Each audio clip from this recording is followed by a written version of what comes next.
Hello, everybody. I believe we're live. Let me just make sure. Yep, we are all good. Okay, so welcome in. Welcome in. Now, if you are watching straight away, either you have been sitting waiting for the stream to go live, or it's because maybe, just maybe, you are watching the recording. So if you are watching the recording of the stream, welcome in. I'm FoFB Gaming, and this is another one of my Achroma community streams. So if you're watching on the recording, a couple of things to let you in on. Firstly, today's stream, the schedule you're going to see is to my to screen left. So we're going to be doing a couple of hours of Achroma League games, followed by a really cool segment where we're going to be doing a live tier list of all the Achroma abilities, and people that are in the live stream are going to be able to contribute to that. And at the end, we'll then go to our regular Achroma community games. Now, if you want to skip to any part of that of this stream, rather than watching the whole thing, you will see the timestamps down below as always. Now, obviously, if you're watching the live recording right now, you won't see that, but on the later recording, you will see it. And before you go, if you enjoy this video, please remember to give it a like, comment, subscribe. It really does help me out. If you want to buy Achroma today, the link is down below as always for 10% off. And we are getting really close to 400 subscribers, which is on our path towards 1,000. So if you can subscribe, that'd be really, really good. But if you're watching the recording, go click one of those links now and go see a different part of the stream. If you're watching live with me, bear with me. I'm just going to send a few announcements out that I'm live, and we're going to get started in just a few moments.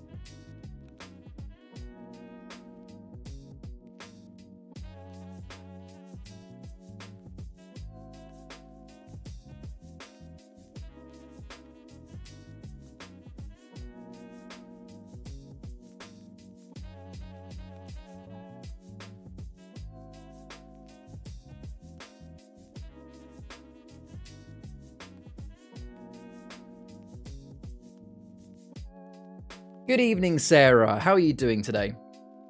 Nice to see you. I saw that you guys were at the tournament yesterday and got your new Draco cards, sleeving them up. Very, very nice. How was the tournament yesterday? No, I'm very good, thank you. I'm very good. I've had a pleasant weekend. Obviously, I would have loved to have come to the tournament yesterday, but I couldn't because I had my family's annual, what we call deck day. Which in short is we have quite a spread out family, and people have their own plans for Christmas. Not everybody always wants to do something on the 25th. So what we do is all of Ria's side of the family, we get together to decorate one of Ria's family members' homes. We call it Deck Day. And that's kind of the day where all of her side of the family meet up and kind of have a Christmas dinner. So that then on the 25th, people can kind of do their own things and not feel like they have to get together. So essentially, yesterday was my first Christmas dinner, which was very, very nice. So it was a really pleasant day. So I've had a good weekend, thank you. It was really good. Isadora didn't fare well for me, though, but Copper Joss helped me come 5th. Oh, very nice. So, okay, so out of interest, so what happened with the Isadora deck? Did you just get unlucky with card draw, or were you just against decks that just blew you out the water sort of thing? Because that's still one of the things that I love about Achroma is that it doesn't matter, even if you have the best deck ever, it doesn't guarantee you a win. You know, you still have to get good card draw, you still have to play right, and you still have to hope that the other person's deck isn't luckier than you that day. Like, there's always that element of you can't just force every win. It was Isadora against Isadora. Oh, I see. So it's very much DNC. Okay, fair enough. Fair enough. Was the other Isadora deck custom, or was it standard? Oh, Ria has a very good question for you. Yeah, are you going to be dressing up this weekend? I'm pretty certain the answer is yes, because I think you responded to me in a way that eluded that you were. No, you're going standard. Are you going to paint your nails again? Because they were pretty cool. Your card draw was rubbish. Yeah, I was going to say, because obviously in the official tournament, I would imagine that they don't do the mulligan rule. So if your first 5 cards are terrible, well, good luck. Yeah, but can't get wings. Yeah, so do you want to see my wings, Sarah? Let me show you my wings.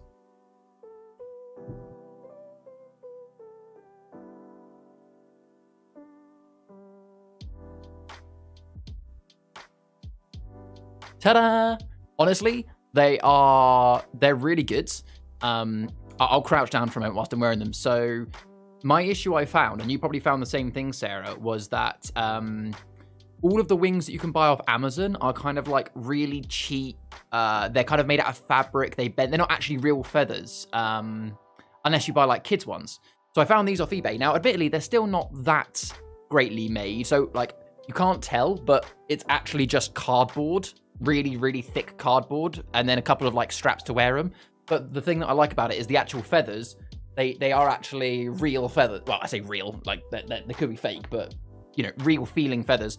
But no, it works really well. They're the right shape because you can get a lot that kind of go down. But this is kind of the right shape for spats. So yeah, I'm very, very pleased with them. Yeah, craft feathers. Yeah.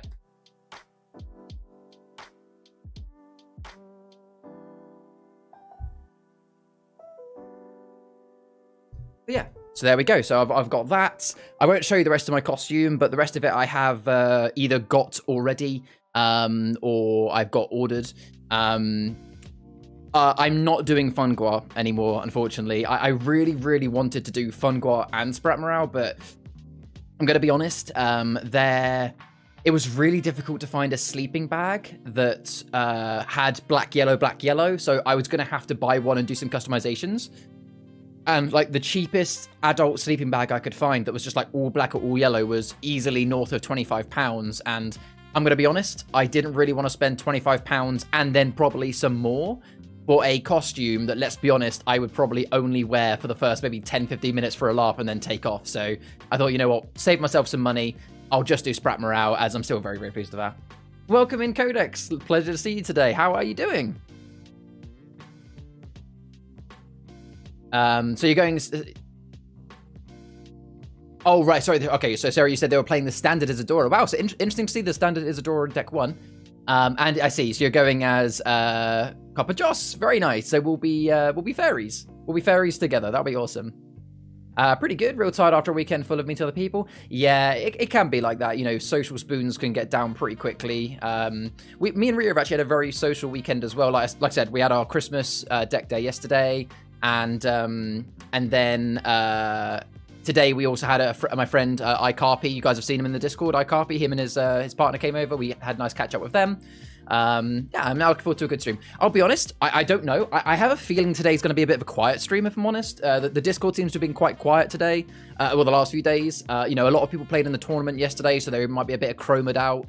So I'm expecting a bit of a more chilled one today, but great time to speak about the schedule, so thank you for bringing it up, Codex. Yeah, we have got a good schedule lined up today. So here's a quick run through of the schedule, because we will get started in a few minutes. So to begin with, as always, we're going to start with a bit of a recap on how the Achroma League is going.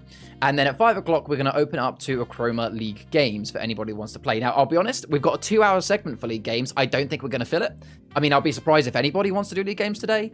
But if nobody wants to do League games, then that is fine. We will instead just go to regular games. So it's not like we're going to sit here for 2 hours, clock watching, waiting. If nobody wants to do League games, we'll just start doing regular community games. That is fine. So essentially, whether it's League or normal games, we'll do that for 2 hours. At 7 p.m, if you guys want to be here today, I'm going to be doing a live recording of one of my tier lists. So for those that haven't seen, I sometimes do tier list videos. So far, I've done 4, one for each of the realms. Today, we're going to be doing a tier list, nice and simply, on all of the different abilities in Achroma. If I just show you this quickly, I can show you what it's going to look like. Is it? There we go. There you go. So this is the tier list we're going to be doing. Why does it want to do that? I guess I can do it like this for now. Yeah, that'll have to do for now. But yeah, you can see that we're doing a tier list where we're going to be doing each of the keywords essentially. So we're going to be going through that and having a look to see, you know, what we think best. And it's going to then become a separate video on YouTube. So if you guys want to influence that, be here between 7 and 7:30, and we're going to do the tier list together as a community for a bit of fun. And then from 7:30 till 10, we'll continue playing the regular Achroma community games until 10 o'clock. Now, if at any point I don't have anyone to play against, then I will be going to some solo games. Because, you know what, we haven't actually done any solo games in a while because, thankfully, the community's been nice and busy. So what else have I missed in the meantime? So yeah, Amelia's got fairy wings too. Awesome. I cannot wait. So is she going as Copper Joss as well, or is she going as a different fairy, or is she just going as a fairy in general? I think a lot of people are going as Fall of Flutterby, but I would imagine that's because Fall of Flutterby, firstly, a lot of people really like Fall of Flutterby. It's been one of the most popular realms to play and buy recently. And it's probably one of the easier to cosplay because they are humanoids. I mean, I guess you could say Curse of Curdle Hill is humanoids as well, but I guess Curse of Curdle Hill is a bit harder to cosplay because a lot of them have like magic and stuff that's not as easy to make. Craze Curdle, that would be really cool, Sarah. So Rhea is going, I'm not sure if Rhea wants me to say. Rhea, am I happy? Am I allowed to say what you're going as, Rhea? I mean, I'll say this. I'll say. Sarah, Rhea is going as Countess Isadora. A younger version, admittedly, but she is going Countess Isadora. So if Seb does actually go as Craze Curdle, then Rhea and Seb could get a picture together as like from the Curse of Curdle Hill. That could be quite cool. But yeah, so it's gonna be fun. But yeah, so there we go. So that is the plan for today's stream. Obviously, I will say now, if anybody wants to get involved in the stream today, as usual, he's nodding, brilliant. You know, if you guys want to play any League games or play any normal games, then obviously, please do stick around. But otherwise, let's get into this, shall we? So, to begin with, we're going to start by recapping the Achroma League in terms of how it all works, as well as the scores. Seb is happy to play games this evening? Fantastic. Well, it's up to him whether he wants to play any League games. If he doesn't want to play League games, by the looks of it, we might still be just going straight into regular games, because I don't know if anyone's around for the League today. I mean, I've literally had not a single person so far say, I'm here for the League. So, presumably, what's probably going to happen is I'm probably about to introduce the League, and then we're probably just going to go and play some regular games, but it's fine.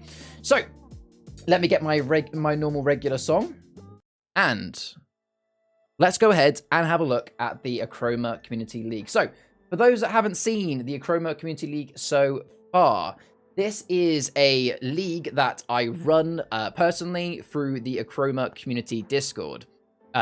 As the name suggests, it is a league for players of the Achroma community to challenge themselves, to play against each other, to see who is the best Achroma player, and potentially a little bit of best deck building as well, because it does involve having good decks.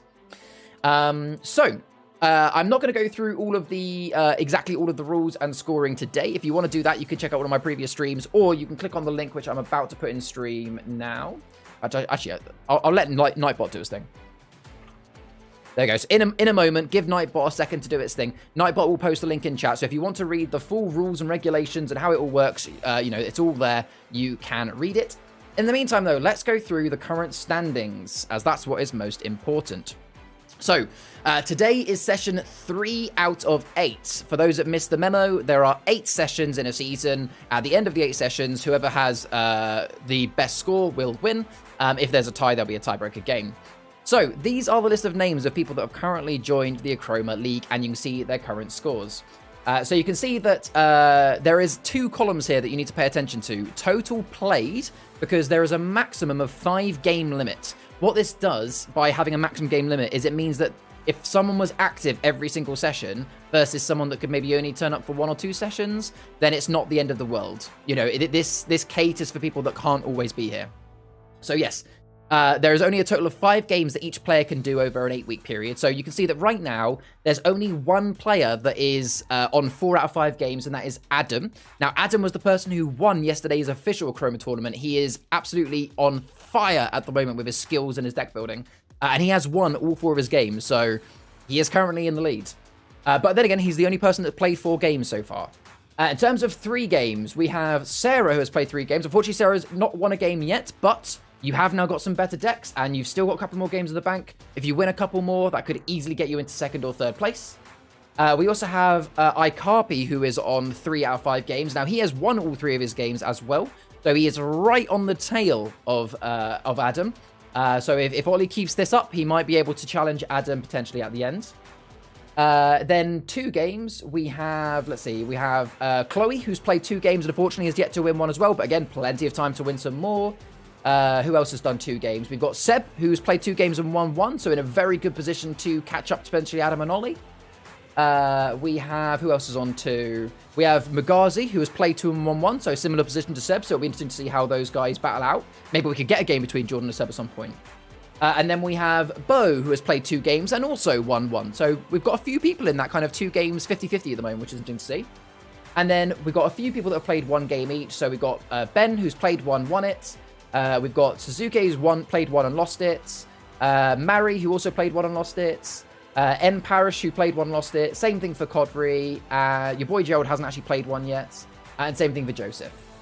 So there we go. That is an update of the current scores. As a reminder, the prizes for first position will be a collector's edition. Second will be the starter set. Third will be a poster. You can click on that link to read more about it and see the details up here for when the next session will always be. This is now session number 3. That is the Achroma League. And I guess now we will wait to see if anybody fancies a game. Yeah. So that is the plan. Let's essentially give it... I'm going to swap now before I get any copyright. Let's go back to my lo-fi. So there we go. That is the Achroma League. If anyone has any questions, let me know. So if no one is about to play League, we're happy for regular games. Fantastic. Well, in which case, I'm literally just going to give it like a minute or two. I'm really not going to delay much. Let's just give it a minute, just in case there's anybody that is like suddenly, oh, yep, I would like to do a League game. I mean, technically, Sarah and Seb, you guys could do a League game if you wanted. Obviously, you know, no pressure. It's only if you wanted to. Because I think Seb hasn't actually played you yet, Sarah. So technically, you could play a couple of games against each other if you wanted to. And it wouldn't be a problem playing side by side as long as you just make sure you don't look at the cards. However, if you don't want to do that, if you want to, you know, you played a tournament yesterday, you're probably quite chromed out. That's perfectly fine. Thank you, Nightbot, for spamming in the chat. It's the Nightbot's on a timer, so it sometimes it kind of like aligns like a eclipse. But as Nightbot says, if you guys can subscribe, that'd be great, and you can get the 10% link. But to be honest, it looks like, yeah, happy to wait till next week. That is perfectly fine. Just so you know as well, Sarah, and I appreciate there's only a few of you in stream at the moment, but for those that want to know more about the dates, in terms of the Achroma Community League, so obviously we will be doing one next Sunday, which will be Sunday the 17th, I want to say, maybe the 18th. I forget what the date will be.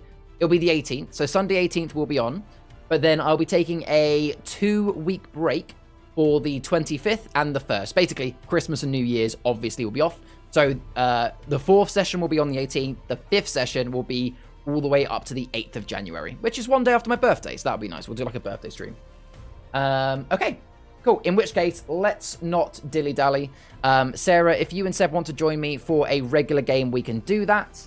And if someone does then turn around and say, oh, I'm actually here for a League game, then once we've finished our game, I will sort that League game out. But otherwise, if you and Seb would like to join, we can get that started. In the meantime, I've got to think about what deck I'm going to play first. I'm kind of... Oh, actually, no, I have got a deck I want to play, actually. I've made a couple of new decks recently. I say a couple, I think I've made like one. But I do want to give it a go. Where is it? There it is. 1, 2, 3, 4, 5, 6, 7, 8, 9, 10, 11, 12, 13, 19, 20, 21, 22, 23, 24, 25, 26, 27, 28, 29, 30. Yes. Okay. Let's see how this deck goes.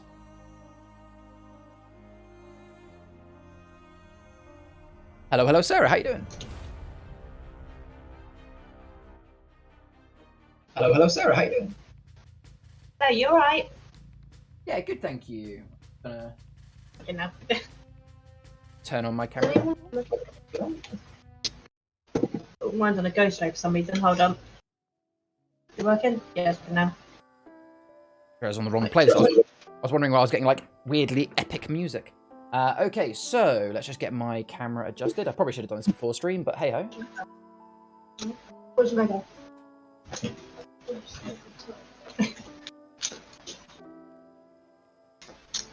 I've changed a few cards in the Copper Joss deck. Yeah. So we'll see how they go.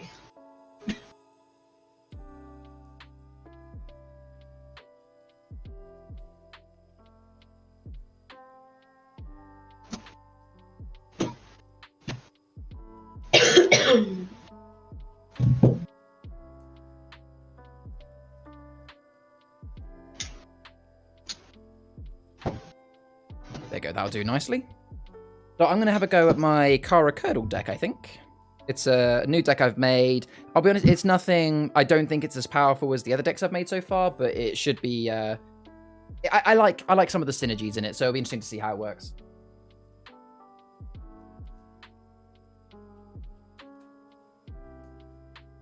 I'll give it a push. I've added I've added the whole of Siege of Draco's Temple to my binder now. Nice. Yeah, I saw the photo in the Discord. So that's your Yeah. second set of Draco Temple now. So is that like one for Yeah. cards and then one for the binders? Yeah. Very Yeah. nice. Very nice. So I'm now very we jealous. can build with that I've deck as got well. an extra 120 Siege of Draco cards from deck building. That's awesome. So I did the same thing for Curdle a couple of weeks ago, and that's my next plan. When I get a bit more money, I'd like to do the same thing as you guys now, get the Draco Temple, because I think you and I had the same wavelength, didn't we, Sarah? That we heard about the fact that They're running low. yeah, they're running quite low, and I didn't want to miss Yeah. out. Absolutely. So I will definitely do that soon. Yeah, it's worth having it. Yeah, absolutely. And yeah, if anything, just for the deck building, especially with especially with Achroma heroes is going to be a bit more prominent next year. Having those extra cards for those decks will be fantastic. Yeah. So I have to buy 2 sets. One for the binder. Yep. Okay, I got Oh yeah, I'll be doing that for the Realm Runners when they come out. I'll be buying Yeah. 2 sets of those. I've prepared for those. Pardon? It's got a page ready. Oh yeah, you said you already got a page ready for those. Nice. Yeah. No, All right. next one I've got to do is fairies. 507 16.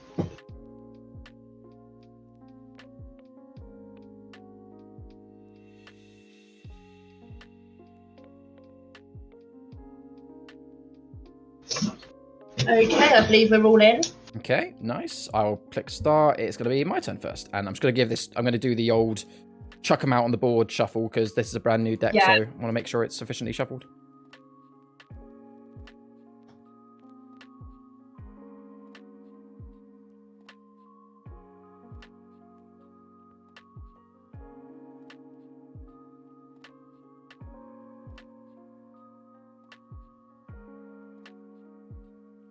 Okay, that should do. Can I ask for the recording? So you said you were playing your custom Copper Joss deck, is that right, Sarah? Yes. And, Just deck. and Seb, what have you elected to play today? Standard Tenebris. I just mulliganed, so. Fair enough, Standard Tenebris. All good. All right, so for those that are watching on the YouTube highlights replay, this is game number 1 of the stream, and it's a community game, not a league game. There's 3 of us, me, Sarah, and Seb. I am playing a custom Cara Curdle deck from Curse of Curdle Hill. Sarah is playing her custom Copper Joss, and Seb is playing his standard Tenebris from Siege Draco Temple. And I will draw 5 cards. Okay. Pardon? Do you have Murky Mana in your deck? I can't. I don't think so. It's the honest answer. I can't remember, because I made this deck about a week ago and haven't played it since. I don't think I did, based on how this deck is played. At the tournament, I used Prying Eyes, stole the Murky Mana, deployed it for free, then did its action and got my Tenebris. Oh, that is amazing. And then it all got stolen. Oh, that's such a shame. That's a brilliant play, though. Prying Eyes into a moment like that is just absolutely brilliant. And it's why, like, we'll come on to the tier list later on in today's stream, but I personally think Claim and Restrain is just crazy powerful. Okay, so I can start by drawing, and we'll go clockwise. So me, Seb, Sarah, is that okay? Fine. Yep. Let's see. I probably should have mulliganed, but I've already drawn a card, so that's fine. I'm just going to go nice and easy to start with, I think. I am going to spend 2 to play a Rabid Dog. And I think that's literally all I'm going to do for now. So I'm just going to go to my Resolve step, which I don't get to steal because the last player hasn't started their turn yet. I will draw a card, and I will end my turn there. And hand over to you, Seb. You can draw. Oh yeah, I got draw.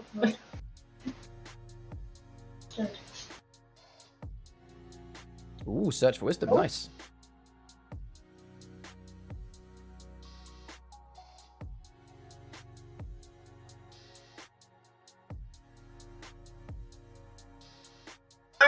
Millennium.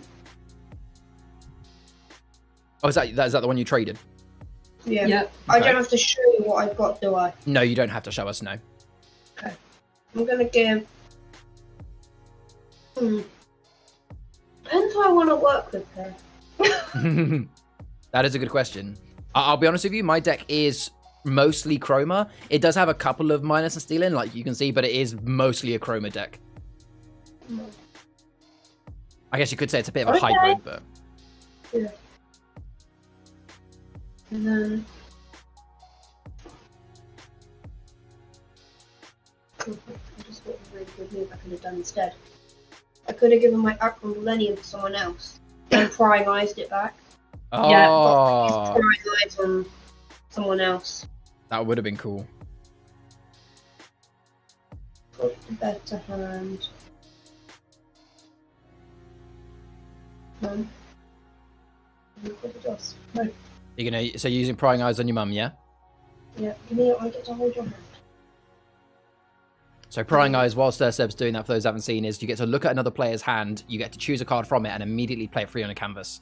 So not only is Seb getting the intelligence of what has Sarah got in her hand, but he gets to choose a card and play it for free. Yep.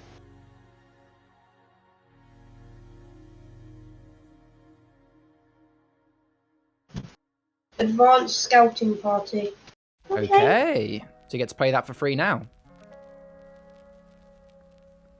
Surprised you didn't take your card back. My card that I gave you was useless. Fair enough. Trade one of these. So you get to draw 3 cards and trade one of them. Essentially, it's essentially the same thing as what Search Wisdom does, except you don't have to give one away.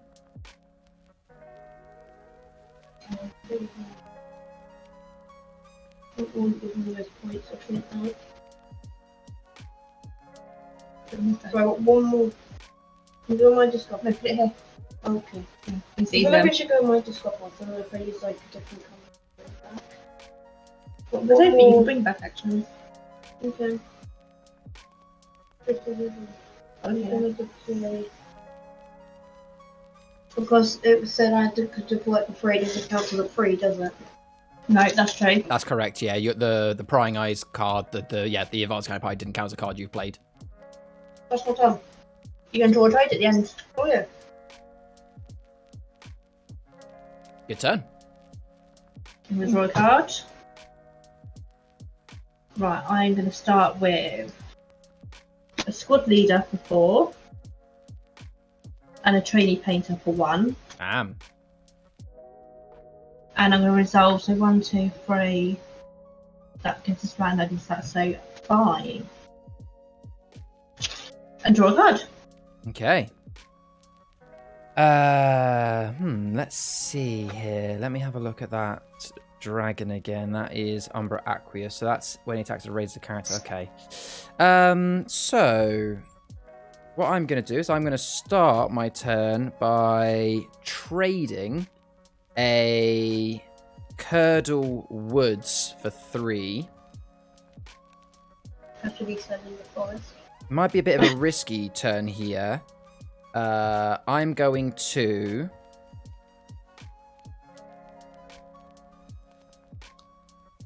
I'm going to use my Rabid Dog, which is poisonous in the attack phase. I'm going to attack the squad leader, I think. Obviously will kill my dog as well, but thankfully because of poisonous it will also get rid of the squad leader. And then in my deploy step, it is going to be a bit of a risk, a bit of a hard hit for my shards, but I'm going to spend 6 to bring out my Cara Curdle nice and early. The Cara Curdle, for those who haven't seen, is the one where she gets protection from Achrom, so she can't be attacked by any Achrom characters, and I get a +1 and a +1 for every other card on my canvas, and she's a natural +1. I'll then spend 4 to play alongside her a Detective Vraxia. Vraxia is the one where once per turn, when another one of my characters is raised, you can return them to your hand instead. It's kind of like acts as a bit of a shield for Cara, I guess you could say. I will definitely be going to my resolve step now because I've not got the shards for anything else. I will get +2 from Vraxia, +1 from Cara, and then an extra +1 for every other card on my canvas, which is 1, so it brings me back up to 5. And I technically have 1 block right now. And I will end my turn by trading again, just purely on the basis that... do I want to trade that, though? You know what? I'm going to risk it for Chocolate Biscuit. I feel relatively safe because I have that one block. I'm going to end my turn by drawing for now. And hand over to you, Seb. Okay. I want to decide what I want to do. I'm going to use... Start my turn by drawing. Mm-hmm. Then attacking Trainee Painter. Yep. And erasing Curdle. Which means you... that one doesn't work that way. That you're thinking of... You're thinking of the other dragon. So with that one, though, when you attack something and erase it, you gain the shard. So you just killed that Trainee Painter, so you gain one shard from it. Okay. And then...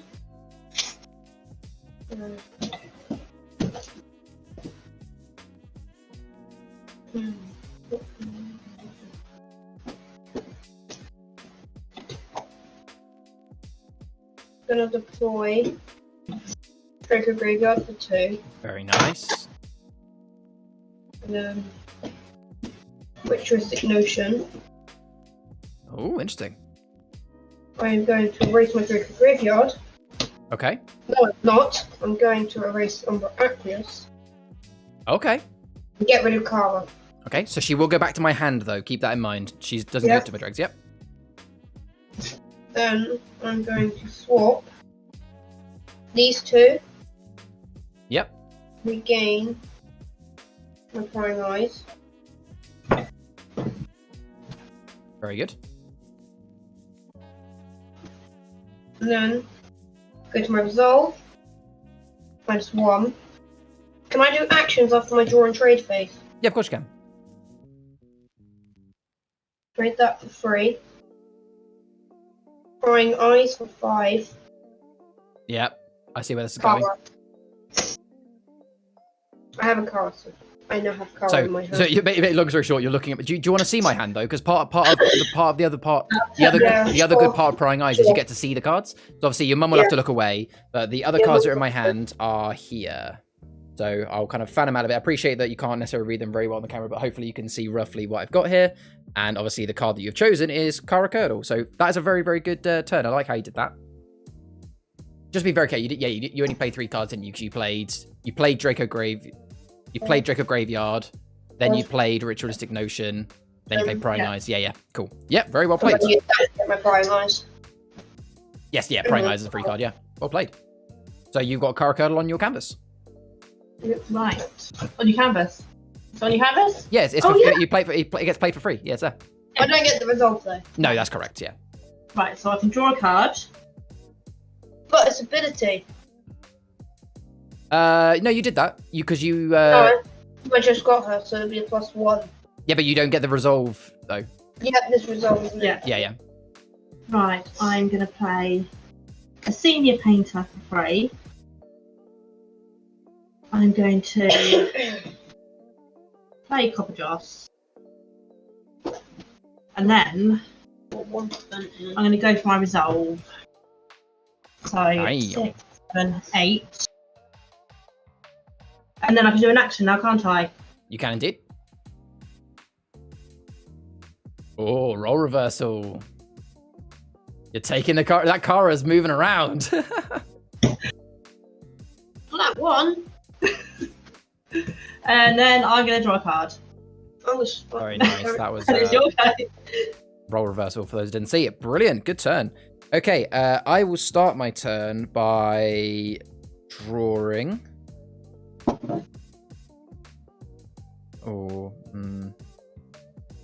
Okay, this should be interesting at some point. Okay, so I am going to spend 3. Actually, my attack phase first. Can I attack? Is there anything I can... You know what? Yeah, I will attack the... I'll attack the character on your canvas, Seb, because I know that's a 3 cost and mine's a 4. So that'll get rid of the Senior Painter. Because then I can re-pick it back.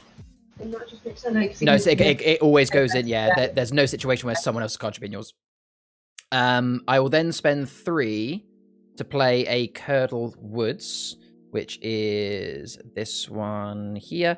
Curdle Woods allows me to simply restrain a character underneath it. So I will restrain Copper Joss underneath it. So I'm just going to use my Cara Curdle that I put to the side like that. So underneath that is your Copper Joss. You have to... Yeah. I will then spend another 1 to bring down Blueberry Grove. Just a nice little Blueberry Grove, harming no one. It's just chilling there. I'll then go to my resolve step, which is +1 for the Blueberry Grove, +2 for the Vraxia. Unfortunately, I've left myself quite low on shards. I really want to keep this, so I am going to... No, I'm gonna trade it. I think... Oh, it's so good. I just don't leave myself too low is all. You know what? I can always trade at the start of my next turn if I need to. Yeah, I'm gonna trade a Curdle Lane just for 1. And I'm just getting my turn on 5 shards again and pass over to you, Seb. Trading that 40 streak. And then I just need to look at my discard file before I actually do what I wanted to do. Sounds good. Got to remember what you got rid of.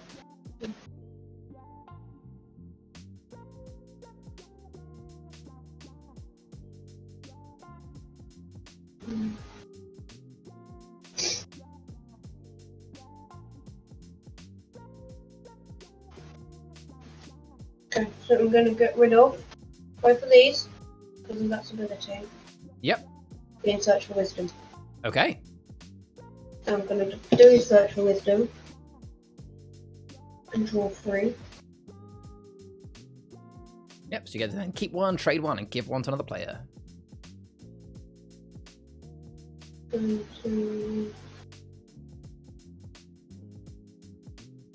All 3 of them are race cards.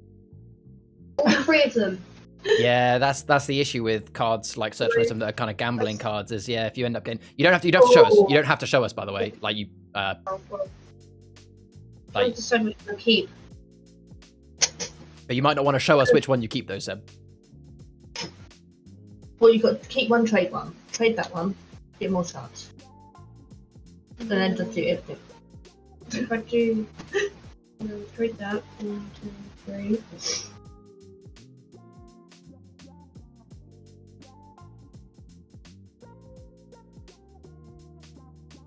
I've got the reasons, so I'm just exactly stuff. Okay, thank you, Seb. Did I go down 4? No. And then yeah. But no, you did because you went up your resolve. Because you did your trade. So yeah, you should be on 5. Yeah. And then resolve. I'm going to draw. And then I'm going to do an action. No, I'm not. Okay, you finished? If I get rid of that, I can't do anything. Right, I'm going to draw a card. I'm going to play... Oh, actually. Cara is going to attack your Vraxia. Yep, fair enough. Got to attack something. Yep. I'm going to bounce. Yeah, the Curdle Woods back to my hand. Yep. So you get your Yep, car, you get your Jaws back. Very nice. Yeah. You could have just returned Cara to your hand. No. Cara wouldn't go back to my hand. It would.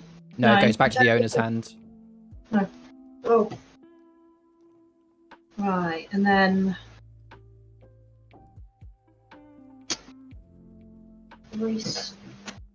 Choose a player, they must erase a card. Good for him. Well, there's nothing.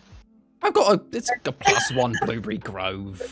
I was a -1, but Okay, your all the- Blueberry Grove is gone. Okay. Mine's Okay. the only thing that can help me. I mean, that And Draco then- Graveyard could bring back his prying eyes, though. Keep I don't that. want prying eyes, it's expensive.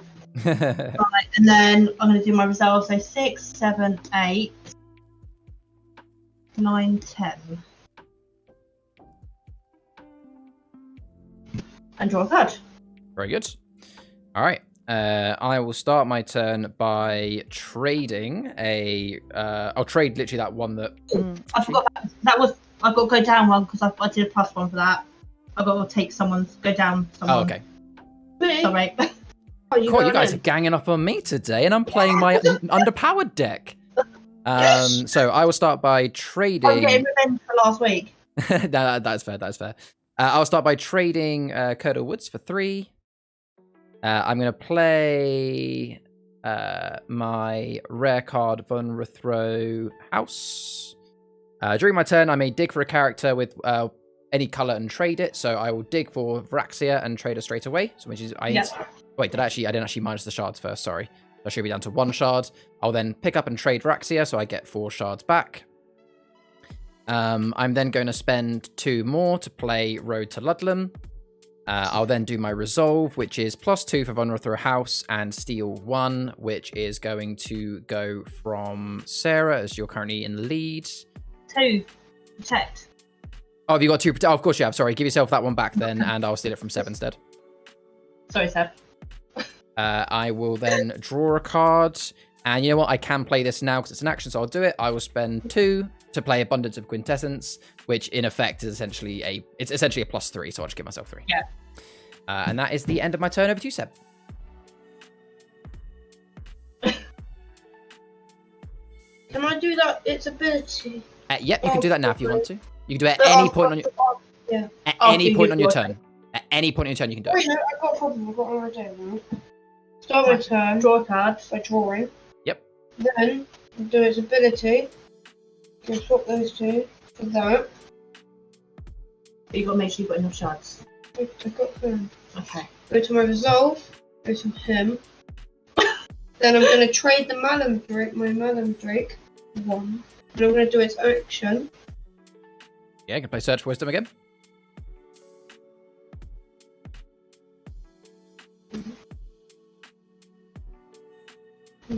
You like that Search for Wisdom? I'm not normally a fan of it, but you're getting good use out of it. Yeah. I like that card. Give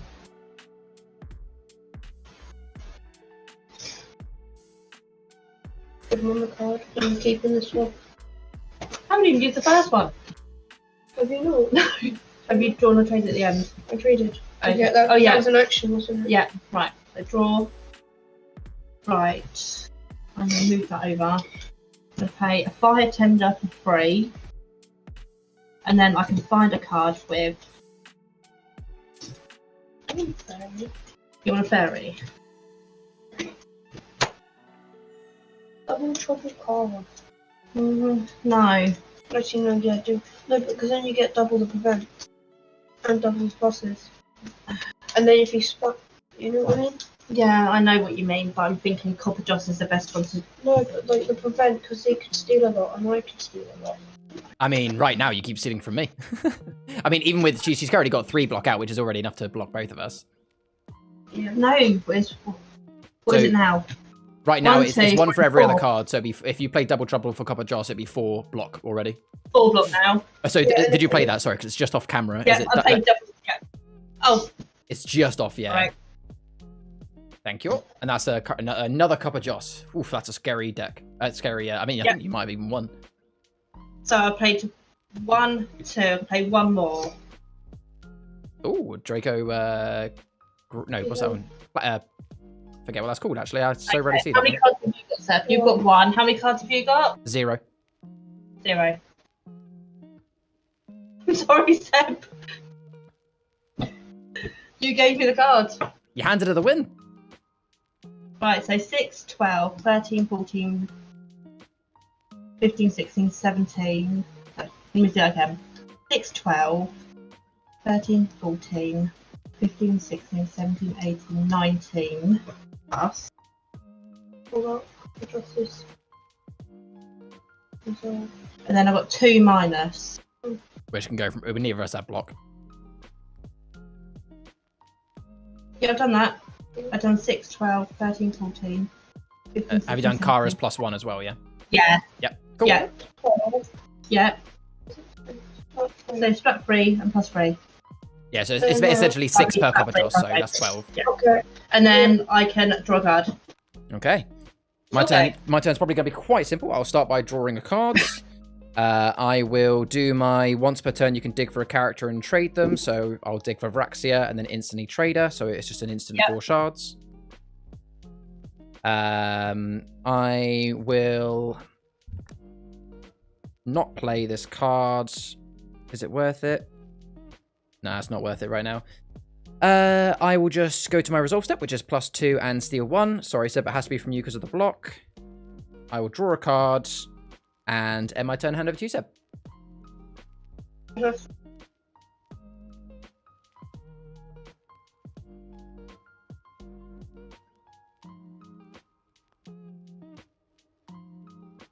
Was that it? Have you just resolved? Yeah. So I think that's game. I think that is game. Yeah. So, yeah. Why couldn't I have done that yesterday? Right, so that's got to go to there. No, well played. And then that's yours. That's yours. I'm going to give this deck another few goes. So I want to see it work. Actually, yeah. But I've also added in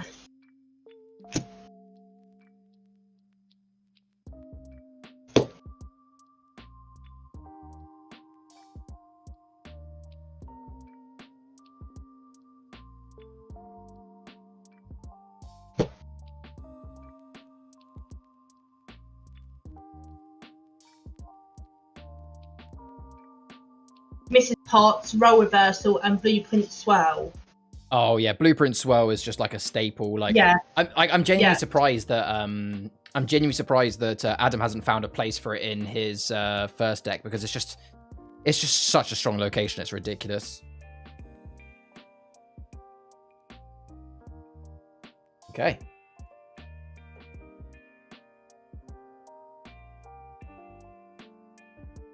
Kicks me out. No worries. Right. The code is there. Oh, that's a bit of a nicer start. Right, you need to shuffle your card tab.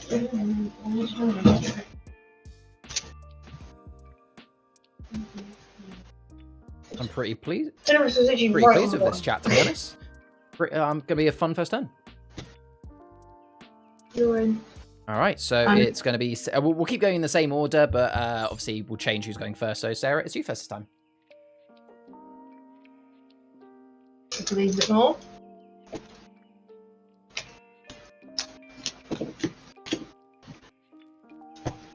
Do you need some help shuffling them? Thanks. So are we playing the same, pretty much same decks, everybody? I'm playing the same. Is Seb playing the same as well? Yeah. Lovely. In which case, for those watching on the YouTube replay, this is game number 2 of the stream. It is a standard game, not a league game. Same 3 people, me, Seb, and Sarah. And we're actually playing the exact same decks as game number 1, which if you didn't watch game 1, I'm playing a Cara Curdle custom deck from from Curse of Curdle Hill. We've got Sarah playing Fall of Flutterby CoCH custom deck. And we've got Seb playing the pre-made Tenebris Siege of Draco Temple deck. Sarah, she'll go first. Go for it. Right, I can draw a card. Oh, okay. Oh my lord. Copper, just like that. Oh my god, nice. Oh, Copper just double trouble straight away. Oh my lord. Well, we're gonna have to somehow remove that, aren't we, Seb? And then a Blueprint Swell. Jesus, you could win first turn with that. Right, so 6-12 to start with. That is nuts. And then a Blueprint Swell. So it's going to be 1, 2, 3, 5. That is a ridiculous first turn. If we, I'll say now, Seb, if we don't get rid of basically all 3 of those cards, she wins next turn. That's insanely lucky. Well played. Okay, well, I guess I'm going to start my turn by drawing. I'm then going to play a restock for 2, because I'm going to be completely honest, I have not currently got any cards in my hand that will help, so I'm desperately trying to now find some cards. Restock allows me to pick up 2. I'll be honest, that has not helped, so it's going to be down to you, Seb, to try and do something, because all I'm going to do is I'm just going to literally play... Actually, just in case I have an action, I'm just going to play 1 Abundance of Quintessence. So that will give me essentially a +3. I will then draw at the end of my turn in case it's an action that helps. It is not, so therefore I will play another Abundance of Quintessence just to gain another 3. So at least if it does get to my turn again, I've got some nice shards. And I'll hand over to you, Seb. Okay, so I turn my drawing.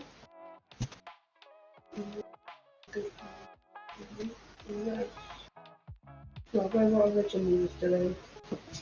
Tenebris. Oh, very nice. Infius Drake. So hold on. Do these in order, Seb, because this will change things. So to begin with, you get to erase one locational character, so you got to choose one first. Wait. Okay. I mean, if I can get rid of one of your characters.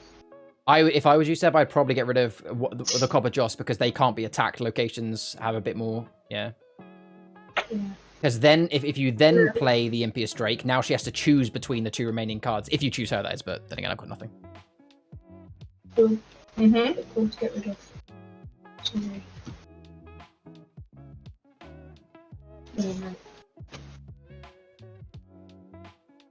The weird thing is, I still think, Sarah, you might have enough to win next turn. Maybe.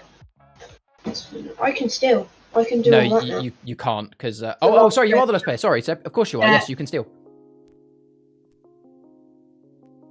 I could have. Safety measures. Okay. And then I'll trade Sacrificial Ritual. Yep. Right, I'm going to draw a card. Okay, well played, Seb. You might have just done it there. I'm going to play a Trainee Painter. Action, I haven't splat that one. So, I've got to do the action straight away, haven't I? I mean, you splat straight away, but you don't get the +1 straight away. It does the splat immediately, but you don't actually gain the bonus. So that's now +7. That's correct, yeah. And then I'm going to play an action. So why don't you just do this? Oh no, because it's got different points. Yeah, it's different, You've exactly. got a Painter, and I've got... Oh, nice. Hey! Will you kill Copper Joss? I had to! Right. She would have died anyway! No. Damn. All right, well, now I've got Tenebris and Copper Joss. You're loving the legendaries on your canvas today, Sarah. So, I've still got one I can do, haven't I? You still got one card you can play, yeah.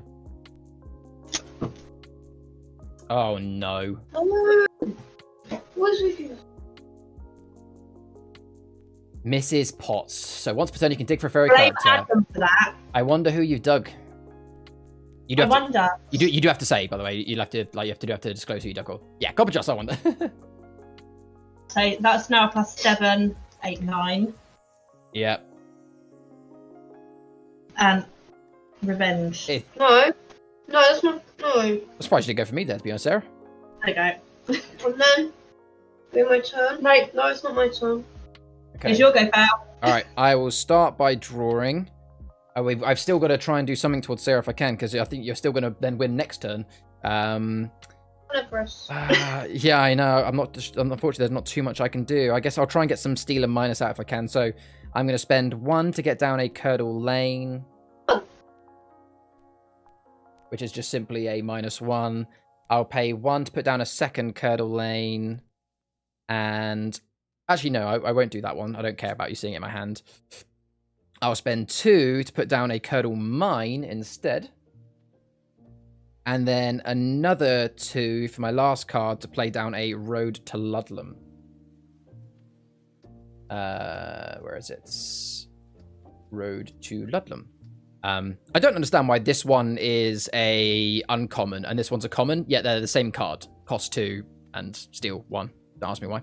Okay, I'll go to my resolve. I'm going to do as much damage to Sarah as I can because of everything. You haven't got any block. So 2 steal, 1 minus. 1, 2, 3. And I will draw a card and end my turn. Unfortunately, this isn't a control deck, so I can't really do much when you get those strong boards out. All right, Seb, over to you. You should look up the sun if you had it. I know I don't, unfortunately. This isn't a control deck. Like I said, this is actually a not very powerful deck. Like when you guys were both going for me last turn, I was thinking, you guys do not have to worry about me. It's not the strongest, but I'll tell you now, it's a very location heavy deck. It's basically all about just getting locations out. It's not got very many control cards, so unfortunately, I can't do much about your mum's canvas. You finished, have you? Yeah. So do you put it down? Oh, Achroma Haven. Okay. Right, I'm going to play.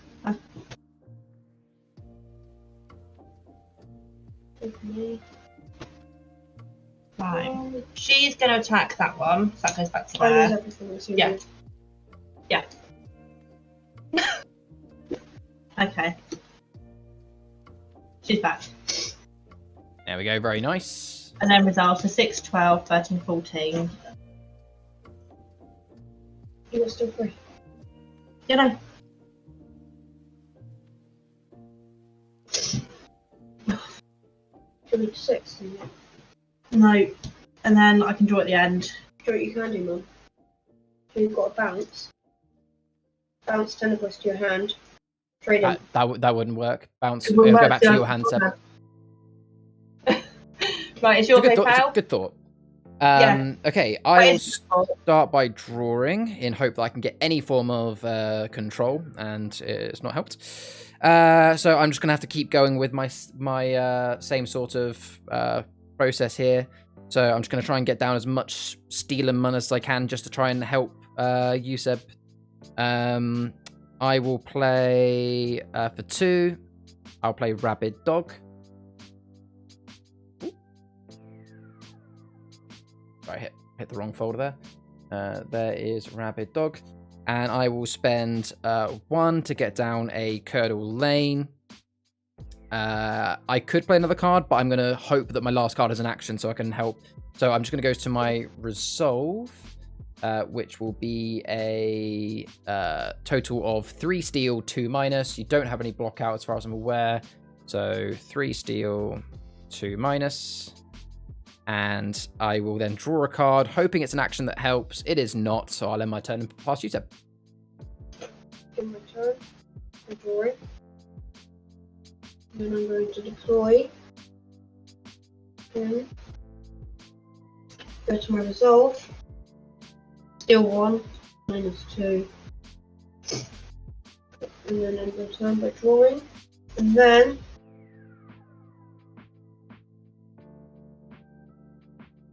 because it's still the end of my turn, and I'm going to do an action. Sacrifice him. Oh, you're going to sacrifice draw 2 cards. My turn. I'm going to draw. Wait, I'm dead. Damn. These coming out. And I get to draw a card. Right, so resolve. So You've had the luckiest few turns of drawing. It's making up yesterday. No, that is fair. That, you know, it's part of Achroma. Sometimes you have good games, sometimes you have bad games when it comes to card draw. There you go. Well played. Well You played. can have Tenebris back. I want my card back. I think that's all I stole. Yeah, that's the only one you stole this game. That's the only one you stole. Yeah. All right, let's play a different deck, shall we? I'll bring that card. That Cara one I feel might be better for a solo game. Yeah.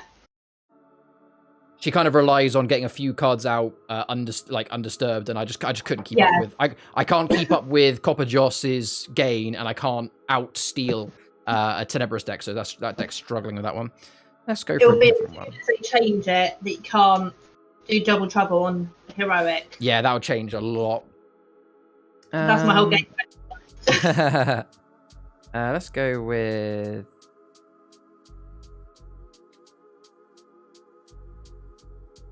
Surprisingly quiet on the Discord today, though. I mean, it's been quite. It's been really quiet all week. I've noticed. Yeah. You know, it's only really been. The odd person that's joined the Discord, where people have said hello and stuff like that. And the occasional person like asking a question. Obviously, I appreciate they've had a busy week in terms of like events and stuff like that. So I imagine a few people are like Achromed out, as it were. But it's all good. Sometimes there's busy ones, sometimes there's quiet ones. It's all good. Yeah. 5, 6, 7, 8, 9, 10, 11, 12, 13, 14, 15, 16, 18, 19, 20, 21, 22, 23, 24, 25, 26, 27, 28, 29, 30. I'm using a standard Vortigen. Standard Vortigen, very nice. All right. I don't really use him.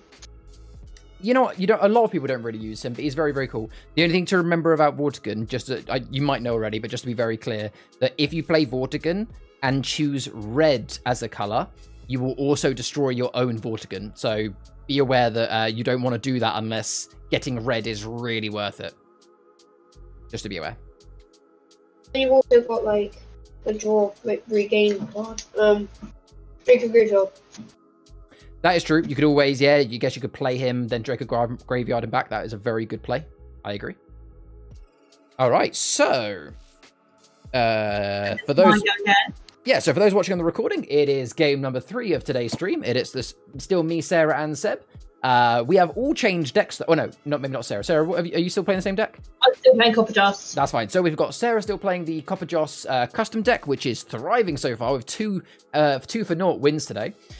We've got Seb, who's changed to the pre-con Vortigen deck. And then I've changed my deck as well. I've actually gone to Fall of Flutter by myself. I've gone to my custom King Craven Traitorius deck. They're fun. Okay, so it is Sarah first. Obviously, yeah, if you want to mulligan or anything, you can. But yeah, go for it. Drawn a card. I'm going to play Drakon for 2. And play Wincy for 3. Yep. And then I can draw a card. Right, so my resolve. So 1, 2, 3, 4. Very nice. And draw a card. Awesome. So I will start my turn by trading an advanced scouting party. Actually, you know what? No, I will trade that, but I'll do it at the end. I'll draw for now.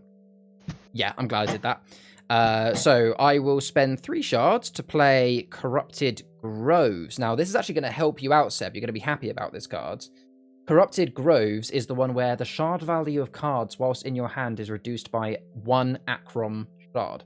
So all of your cards in your hand that probably have black shards will cost 1 less to play. You're welcome. Please don't use that power against me. No, it's fine. You're welcome to still attack me, Seb. I find in 3-player games, I don't mind. Just to keep that card. Yeah, exactly. You don't want it to be that card, yeah. So, am I going to play anything else? I think I will. I will play for. Do I do that now? No. I'm going to spend 2 to play an action called Fleeby.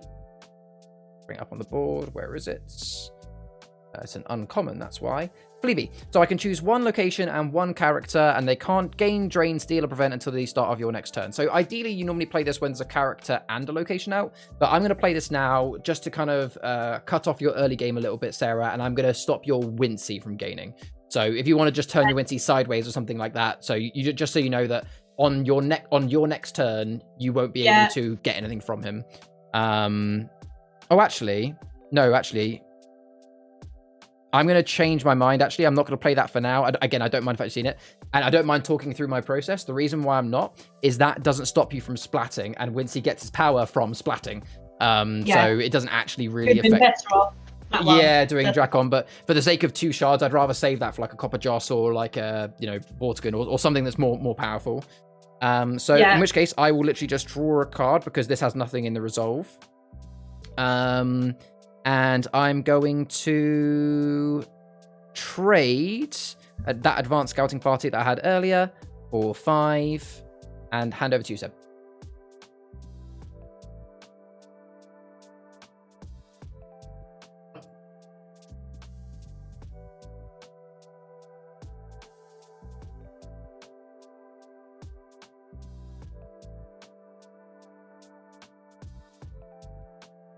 I was going to play 2 of these. I actually play them. I'm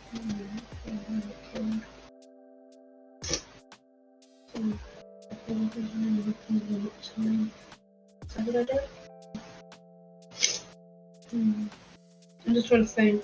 Yeah, no worries. Take your time. Remember that anything that is black will cost 1 less to play, but also 1 less to trade. So just be careful before you trade any cards away in this game. Whilst this is out, it'll cost 1. You'll get 1 less back.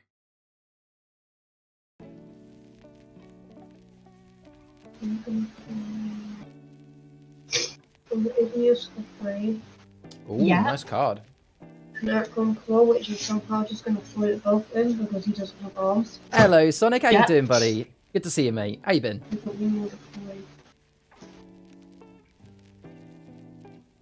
I'm just going to deploy a Malandrake for 3. Okay. Resolve. I'm going to even this out. So just double checking, because I wasn't keeping track. Were you doing one less cost for each of those cards? 3 for the Umbrious Igneous, 1 for the Achroma, nothing for the Malandrake. Perfect. Only because I wasn't keeping count, so I just wanted to make sure that you've done that. Don't forget you can't... Oh, you're going to minus from me? Even though I gave you Corrupted Groves? Oh, no, that's fair. That's fair. That's fair. That's fair. I'm going to draw... It's the last time I do a favour for you, Seb. No, I'm kidding. I'm joking. I'm joking. Okay, I'm going to start by drawing. I'm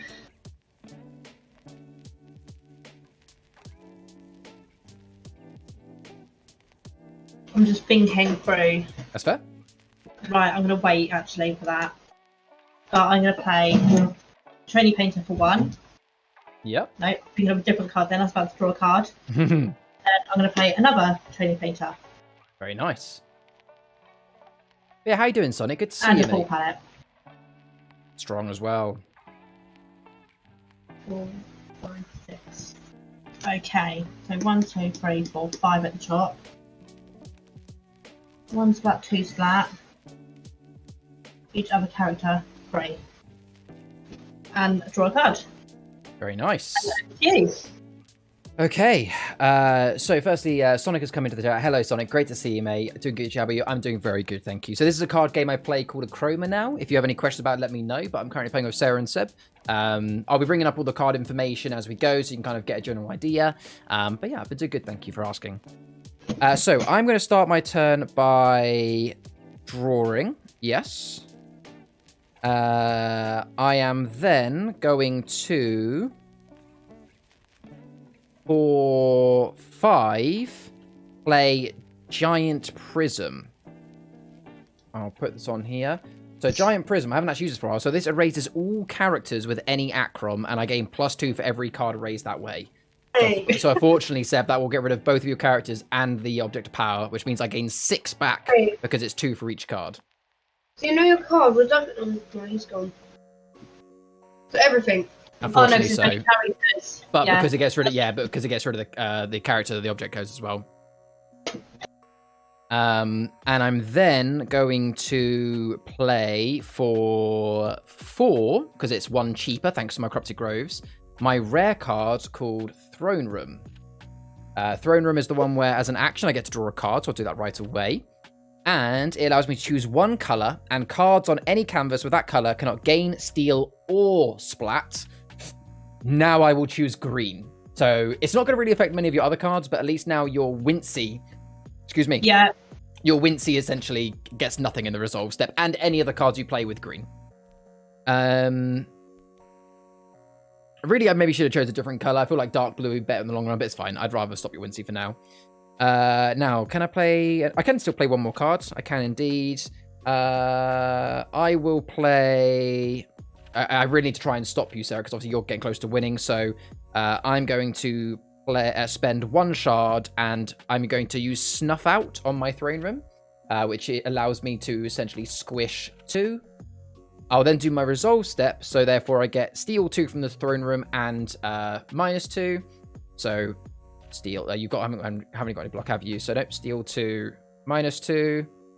That goes away.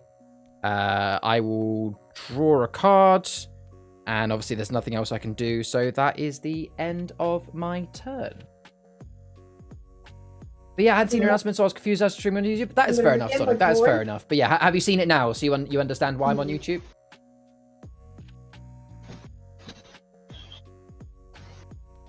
Like, if you have any other questions about why I'm on YouTube, feel free to ask.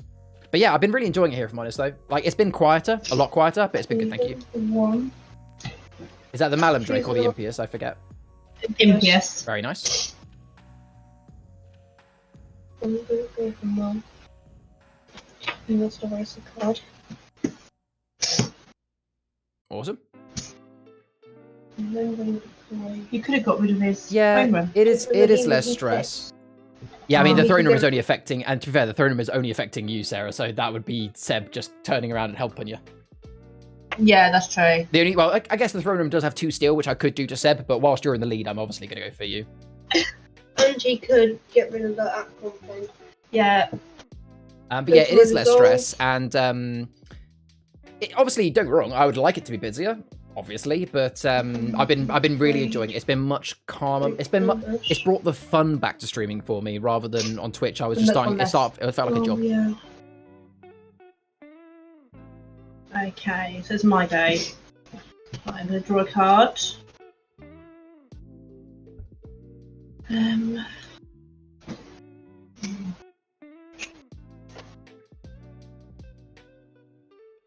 Can I still attack with Wincy? Yeah, he still attacks. He just can't.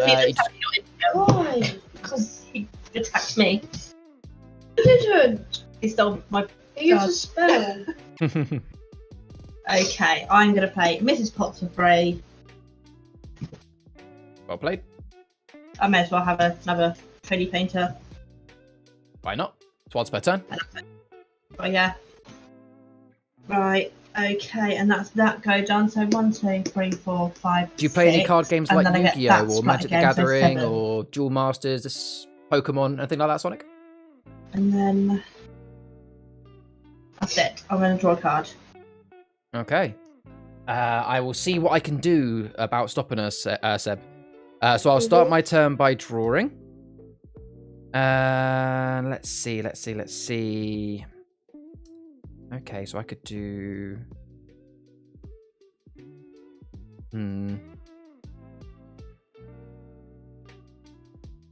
Do those 3, maybe? No, that wouldn't help too much. Let's go with this option then. So I'm going to start my turn by spending 3 to play the promo card. Now, obviously, normally it'd be 4, but there is an Achroma shard in it. I can't bring it up on the screen, unfortunately, but it's a Steel 2 location. My second card this turn, I will spend 2, and I'm actually going to use a full palette onto that, allowing me to get some extra resolve. I will then go to my resolve, which is steel 2. I've got 4 steel now, as well as a splat 6. So let's just get the splat 6 first.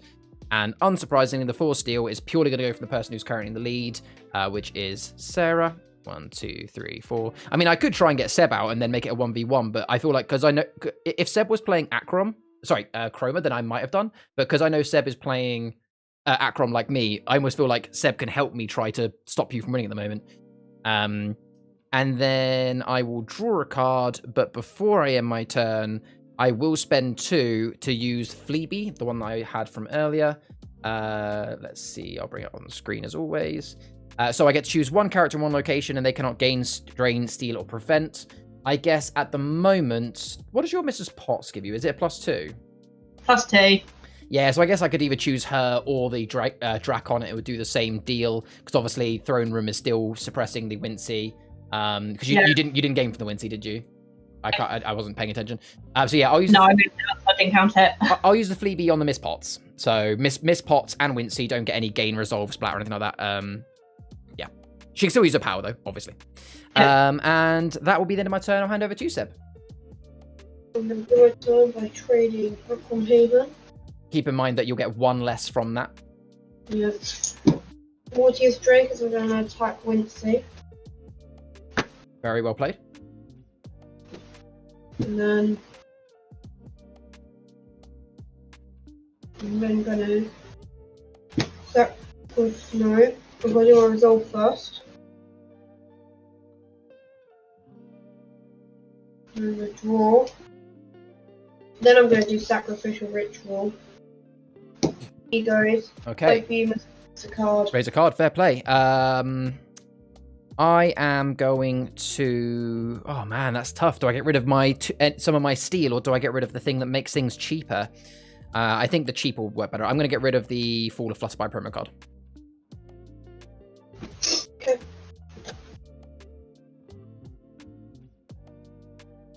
Right. I'm going to draw a card.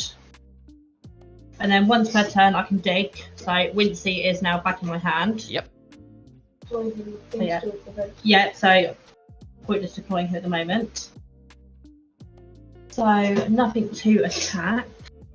So There she is, the lady herself. And she's got a splat. And she's got a splat.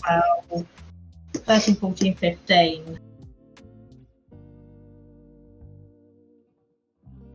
Well played. And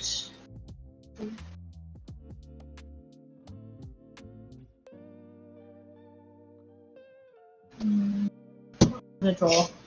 And it's your go. Okay, I've got a couple of cards in this deck that could change the course. I just hope that I get one of them. So I start by drawing. Okay, let's see. What can I do here? I could do that, and that. Yeah, it's not going to be the best turn. Hopefully, Seb, you'll be able to do something, but it'll help. So I'm going to start my turn by spending just one, thanks to my Corrupted Grove still, to play a Carmella Traitorius. Now, admittedly, this is not a good time to play her because she allows me to erase a location or object of power. There isn't any locations or object of powers on your canvases. The only reason I'm playing her is I'm trying to get some extra minus out this turn because otherwise you might win next. So yeah, I won't do her action. Well, as in, like, I'll do it, but nothing happens. I'll then spend another 1 shard. Normally it would be 2, but again, Corrupted Grove is cheaper, to give her an Achroma bomb. There we go. And obviously, as an action, it squishes, so I'll squish the Carmella. Actually, you know what? I'll make my Corrupted Groves the squish recipient, so Corrupted Groves can be a -1. And then I can play one more card this turn. Again, it will only cost me 1 shard. I will play Achroma Factory, which allows me to squish X, and X is each pixie on my canvas, so it has technically 1 this turn, so I'll squish the Corrupted Groves for another -1. I'll then go to my resolve step, so I get a total of 2 steel, which I'll just do that first. Now the minusing, I get 1 from Carmella, 1 from Achroma Bomb, and then Corrupted Groves has been squished twice, so I've got a total of -4. So I could have actually just taken out Seb, but again, Seb is my ally at the moment, because I know that Seb can help me stop Sarah from winning. I will draw a card, ? Yes. And I'll end my turn there. Hand over to you, Seb. Okay, I do my turn, drawing, and then playing that. Nice. Can I do this ability after my draw and trade? Yes, you can do it at any point on your turn, as long as it's out on your canvas. Okay, resolve, -1. Draw a card. I'm going to trade these.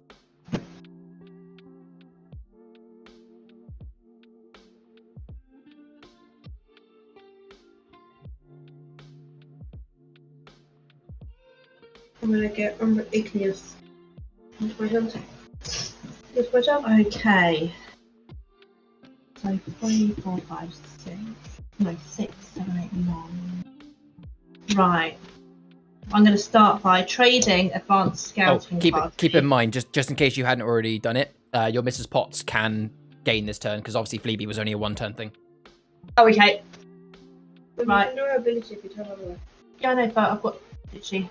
Oh yeah, may as well have that fairy back, and I may as well play that for now. Yep. Just to get the extra. Right. So resolve. So 1, 2. So 6, 7, 8, 9, 10, 11, 12, 13. Well played.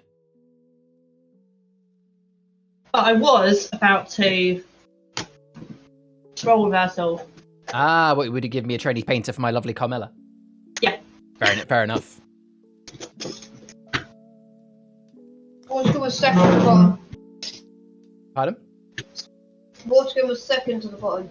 Ah, let's see. How far would it have been until I was really hoping... Oh, look, there's only 3 cards away. My King Craven could have changed that completely, because King Craven allows me to... cards cannot gain or steal during the resolve step. Now, obviously, you could have had things like Bounce to get rid of that, or a whole things. All right. Damn, Copper Joss is a very, very strong deck. Very, very strong deck. Yeah. I think Seb's finished for the night now. No worries at all. That is fair enough. Are you going to stick around, Sarah? Like, don't feel bad if you want to go. I'll pop out for about 5 minutes and then I'll be back. Yeah, if it's only 5 minutes, I'll just chill. Like, genuinely, it's fine if I've said this before, because admittedly, I haven't had a stream like this for a while where it's been a bit on the quieter side. Yeah. But like, don't feel bad if it's like, oh, Charlie's got no one else to play with, because I can then play solo games, which I haven't done for a while. So if you want to come back and play games, I would love that. If you genuinely are tired, please don't feel like you have to stick around. Yeah, 1 turn and then I'll be back. No worries. I'll be back in shortly. Surely. No worries. All right. Well, whilst we are waiting, folks, we will just chill for a moment. I mean, this is a perfect time. If anybody is watching and, has any questions about Achroma, then let me know. Just to kind of remind people of the schedule of today's stream. So we are currently, technically, between now and 7, it is technically Achroma League games. Now, the games we've been playing right now aren't League games, because we're waiting to see if we have anybody that actually wants to play some League games. So everyone say hello to Rhea for me. So we're just playing some casual games. If anyone wants to play a League game, let me know. At 7 o'clock, between 7 and 7:30, we are doing the... we're going to be doing a live recording of an Achroma Abilities tier list. So if you want to be involved in that and want to kind of like, put your opinions in and help sway how the video is going to go, then be here between 7 and 7:30 because we're going to be doing a live recording of that. And then from 7:30 till 10 or whenever we finish, it will be just further community games. Don't forget as well that if you want to buy some Achroma cards today, there's the 10% off link down below. And if you haven't already, give a like, comment to this video, and subscribe if you haven't already, because we're really close to hitting 400, and I'd be grateful. But yeah, we'll just wait for a minute for Sarah to come back and play a game. I'm just going to mute my mic for 1 second whilst I speak to Rhea.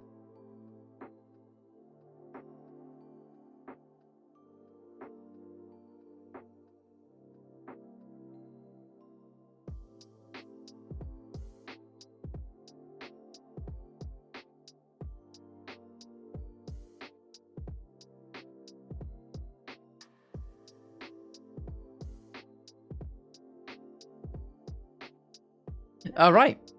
So yeah, that is the plan of action for the rest of the stream.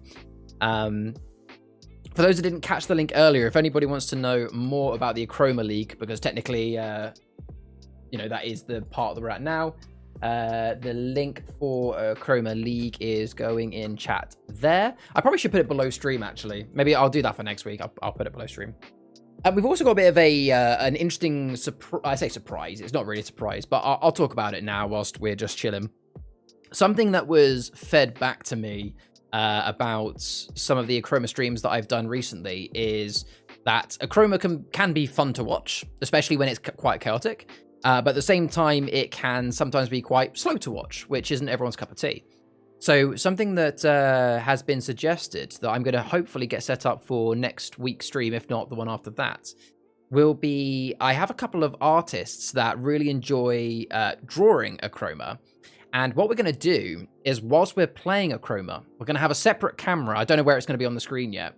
With that person, we'll be doing an Achroma drawing live whilst we're playing. And the drawing will be based on what is happening in the game. So it'll be quite fun to watch because it means that, whilst you guys are spectating Achroma games, when there's a bit of a slow moment, people unsure what to do on their turns or things like that, you'll be able to kind of, have quite especially as there's some lo-fi in the background, you'll kind of get that nice peaceful drawing happening in the background, and it'll be quite fun. So there is that. Should be interesting. On top of that, if anybody does have any ideas, let me know. So for those that have been in the last few streams, you'll have seen that the last couple, I've been doing it where between 7 and 7:30, we always have like a talking segment of some kind. Whether that be, in the first one, we did a Q&A with the creators. Last week, we did a community debrief of that Q&A. This week, obviously, we've got the live tier list recording, which will be fun. But then I'll be honest, I've run out of initial ideas. So, I'm not going to force one out. If I don't have a particular idea, then I'll just skip that segment. But if I have any more ideas, then I'll do them. If you guys have any other kind of good talking topics that you would like us to discuss on stream, or any ideas that you think I do. Actually, no, that's a lie, actually. I did actually have one more idea, but I'm going to keep that in my back pocket because it might not be next stream. But yeah, if you do have any ideas of you guys what would be cool to discuss on stream, then let me know. As I kind of, I intend that kind of 30-minute segment to be a really interesting way for the community to get in a voice chat together and really discuss some of the key things about Achroma. Cool. So I think we're just waiting for Sarah to come back. In the meantime, I'm going to decide what deck I want to play next. I kind of want to get some more Achroma wins under my belt. So for those that haven't seen with the app, the way the app works is the more you win in Achroma, it stores your wins in the app, and you can see how many wins and losses. Sorry, not losses, but you see how many wins you've got in a certain way. So you can see here that I've got 27 Achroma wins, which is effectively every time that I've minus someone to 0. And I've got 33 Achroma wins where I get up to 30. I really want to get that to be, I've decided I want to side with Achroma. So I want to try and get that down. Welcome back, Sarah. Hello. How you doing? Yeah. Okay. So I'm probably going to give this King Craven deck a few more goes. If you don't know. Feel free to play like whatever deck you want, because this is the deck that can be quite brutal in 1v1. So feel free to play your best deck and try your hard. I mean, not you don't always not that you ever go easy on me. No, I'm going to stick with the Copper Joss to just see how it goes. Yeah, I feel like we're going to trade some blows here. I reckon games that you have a slow start, I have a good start, I'm going to win quite quickly. Games that maybe I have a slow start, you have a good start, I'm going to lose quite quickly. So it'll be interesting to see. I will swap decks though at some point. I don't want to. I've got a lot of decks to keep testing out. Okay. So yeah, did you have fun in the tournament yesterday? Really good fun. It was quite nervous at the beginning though. How many were there? There was 11. Okay. Quite good. So there wasn't many, but it worked all right. Very nice. 816 860. Okay. So it says for me to go first. Very nice. I'll start with drawing 5. Yeah, I'll keep this hand. Okay, so for those watching on the YouTube replay, this is game number.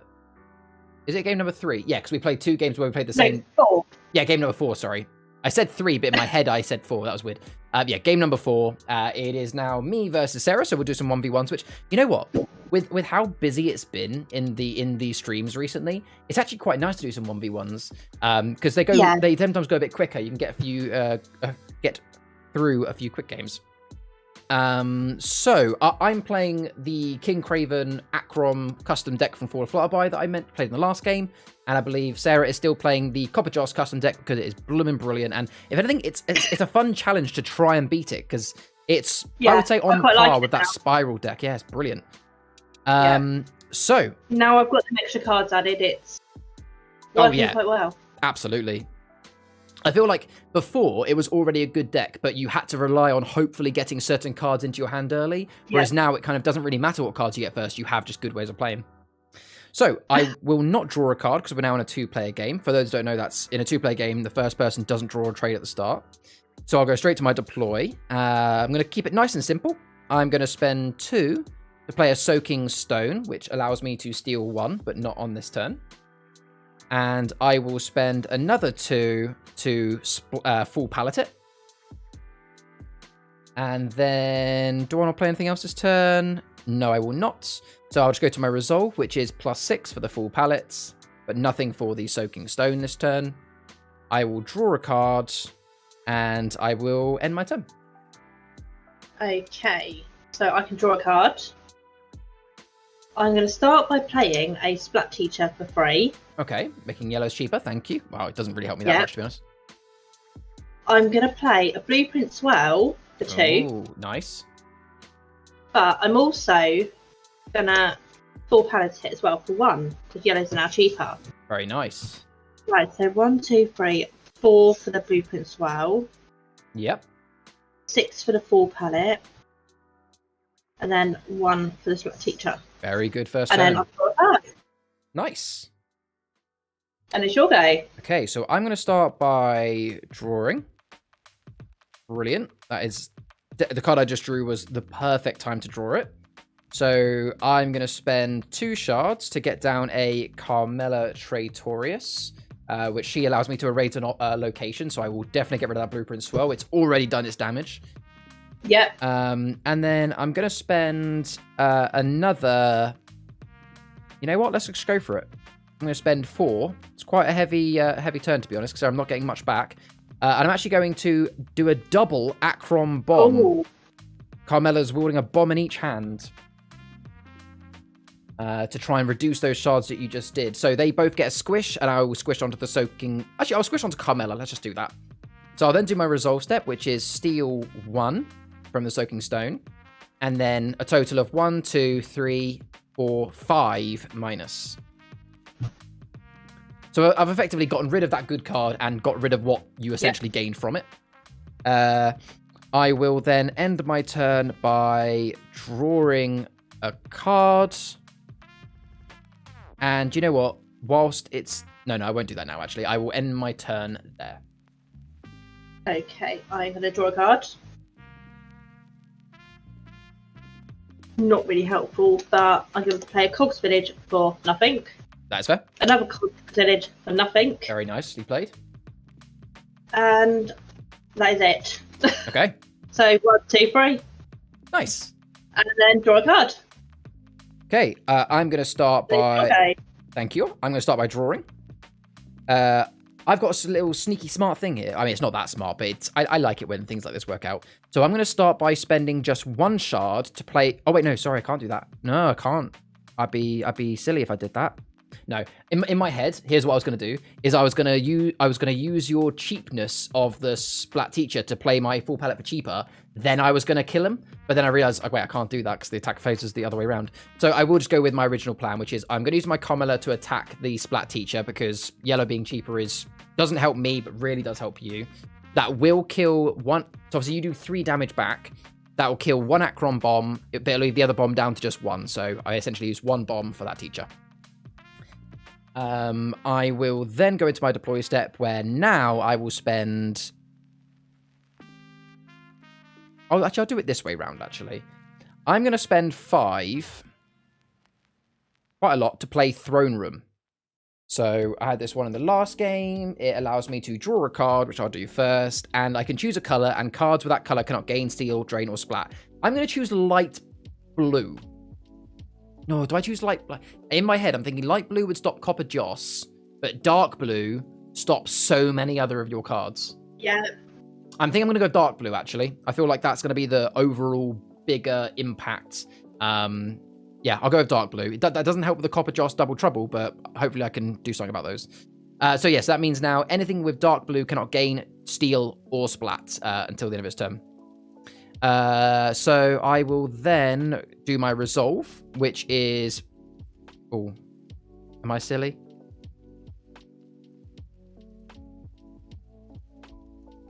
Did I do... Yeah, I was on... Okay, no, ignore me. I'm not silly. I figured it out. So that's fine. I'll do steal 3 and just 2 minus this time. I will end my turn by trading a giant prism, which now, thankfully, I've got rid of the Splat Teacher. I get the full 5 for it, rather than before I would have just got 4. And I'll pass over to you. Okay, I'm going to draw a card. I'm going to play Wincy for free. Nice. And then I can draw another card.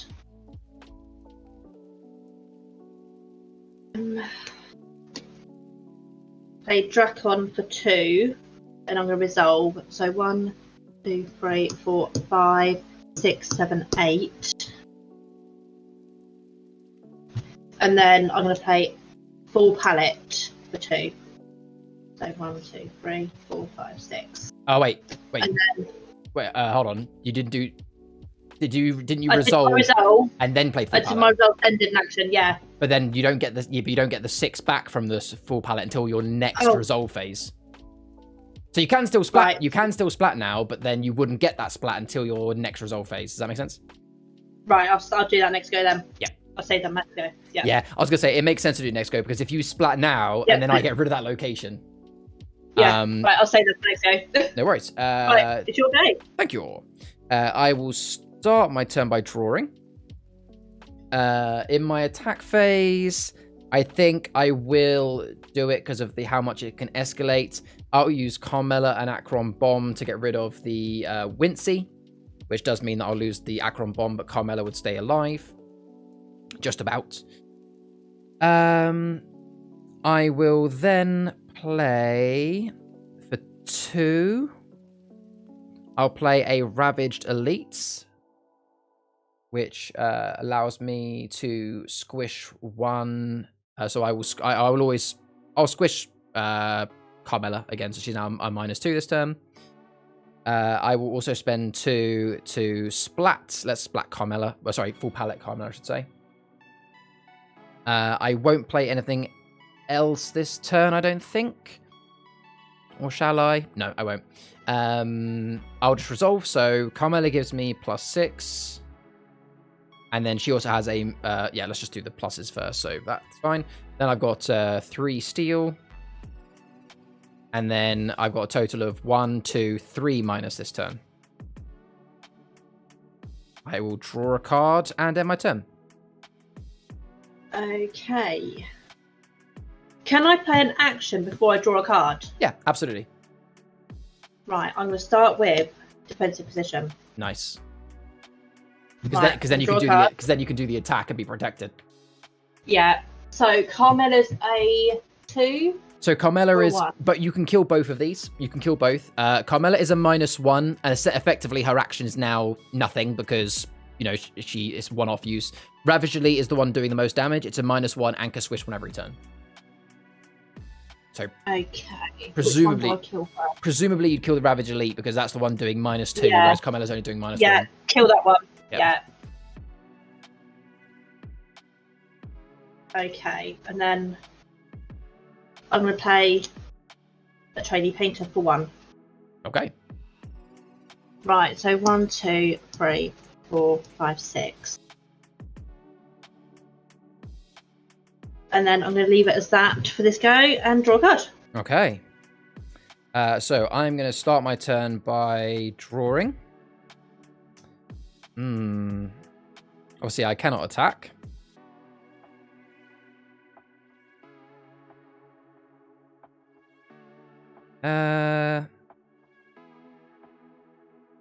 Oh, could I do that? Oh, I could just about do that. This is gonna be a big. I might have enough this turn. Who knows? Right, let's see. I'm gonna start my turn by spending 4 shards to play Castle Gates. Castle Gates allows me to dig for a pixie just once though, so I'll dig for Ravaged Elite. I will then spend 2 to play said Ravaged Elite. So that's now got 2, 3, 4, 5, 6, 7. Yeah, that is enough, isn't it? I mean, I'll be honest. Could I do this?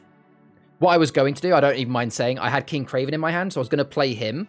Now, that would mean that I wouldn't be able to do this steal, but I think I would actually still have enough to minus that way. But yeah, it's fine. I'll just resolve. Yeah. So 3 steel, 1, 2, 3, and then 1, 2, 3, 4, 5 minus. Okay. Good game. And I just got roll reversal. Ah, unlucky. That was that game went on like considering that you didn't have the strongest of starts. You managed to hold on for quite a while there. Like your deck just has so many ways of just getting a big boost of shards. Yeah. Hey, should we play a couple more of those? See how they play out? Yeah, that's fine. Okay. Says for me to go first again, but to be honest, that's probably good news for you because it means I don't steal on my first turn. Yep. All right, so for those watching on the recording, this is game number 5 of the stream now. It is still me and Sarah, and we are playing the same decks as last time, my King Craven Traitorius and versus CoCH Custom.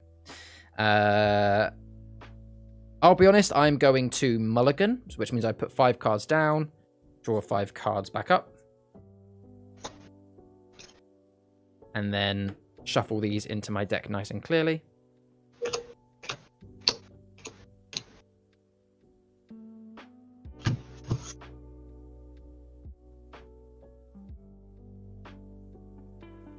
Okay, so my turn first, which means I cannot draw or trade.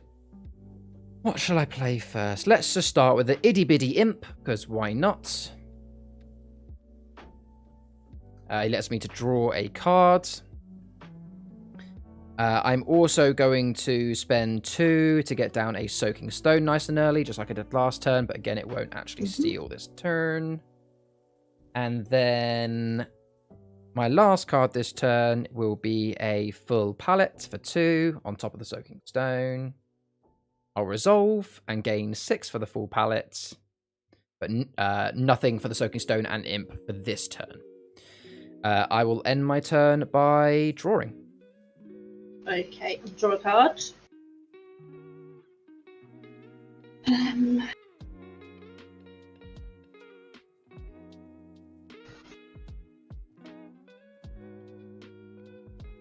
we'll start with Fire Tender for 3.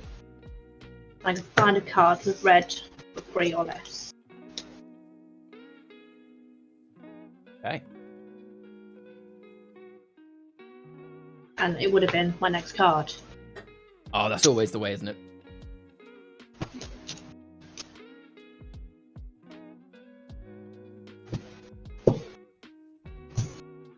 Right, and then I'm going to play a Splat Teacher for 3.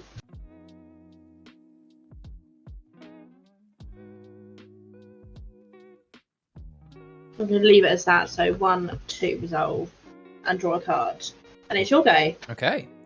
I will start my turn by drawing. I'm going to start by... I won't attack. I will spend 3... Do I want to do that? Yeah, I guess I do. To play Corrupted Groves. So that's the one that allows me to now have blacks are now cheaper for everybody.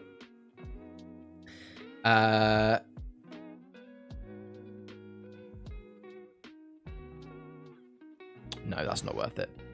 That's not worth it either.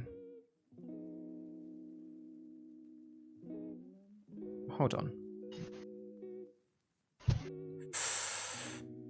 This is probably a bit of a not necessarily misplay, but a bit of a risk. But yeah, it's fine. I'll do it. So I'm going to spend just 1 to play down Carmela Traitorius, who does allow me to erase a location or character. But again, I won't actually use that ability because you haven't got one. Sorry, not a location object yet, so can't do anything. And I'll spend another 1 to get down a Ravage Delete. The reason I'm doing it is because I'm just trying to get really aggressive so that you don't have too many shards on your next turn, even though you could pretty much wipe my board of characters next turn. So I'll then go to my Resolve, which is Steal 1. And I've got a total of 1, 2, 3, 4 minus. So I'm just going to leave you right down on 1. I will end my turn by drawing a card. Right. I'm going to draw. Right. What are yours? So 1 cost Imp with a -1, 2 cost Carmela with a -1, 2 cost Ravage Elite with technically a -2 with the fact he squishes. Okay, the Fire Tender and the Splat Teacher are going to go after Carmela and the Ravage Elite. Yeah, I highly suspected that. The main reason I played him was just to get that minus in the last turn. That makes sense? Yeah. I've still left myself dangerously low. Yeah, that was my thought process. That I could have waited till my next turn to play those and maybe get more value, but then that would have given you a turn with 6 shards where you could have got a lot out. Did you draw a trade at the start, by the way? Did you draw? Draw. Oh, okay. I haven't really got anything I can trade at the moment. Fair enough, especially as the Splat Teacher is making yellows worse to trade. That's the issue, yeah. So Resolve is... But you've currently left me on... I've only got... my net kind of minus from you right now is 1 steal, 1 gain, but obviously I could have more cards in my hand. Okay. So it's +2. So even that is enough to keep you safe just with what's on the board.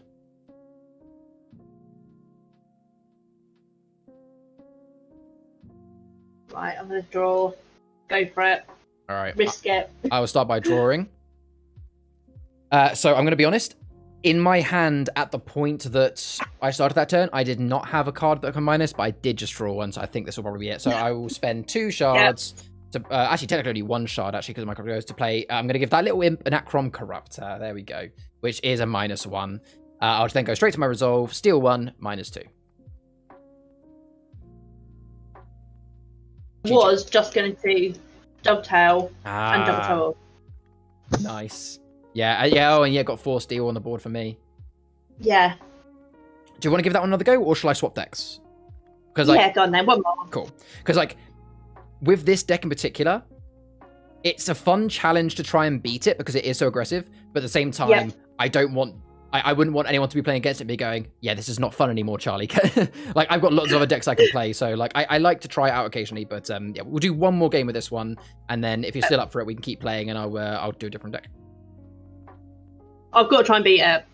Yeah, so far, I think if I try and do the maths, it was 5 for naught. It was 6 for naught because it beat Adam. Then it lost 1 to Adam, so it's 6 for 1. And then we've just done 2 games, so it's currently on 8 wins for 1 loss so far. So it is beatable, but it's tough. Yeah. All right. Did you see who it said to go first this time? I missed. It said you. Are you happy with me going first again? Yep. Again, if anything, that I feel like that's more of a benefit again to you. So I won't draw a trade. I will spend 3. Very luckily, I've got Corrupted Groves again. I've been really lucky with that actually because I saw like that card. Well, I've only got 1 copy of it in this deck because it's a heroic location, and I quite often have games where it just doesn't show up. But if literally the best time to get it is at the start of your game because then now everything's cheaper for me. I'm gonna start quite. No, actually, no, I won't start aggressive. Don't be silly, Charlie. I'll spend 2 just to put a full palette onto it, which is lucky I got that. I'll resolve and gain 6, and simply draw a card and end my turn. Okay, I'm going to draw. I'm going to pay a Fire Tender for 3. Mm-hmm. And find a Double Trouble.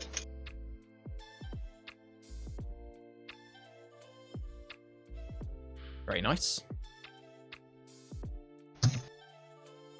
And then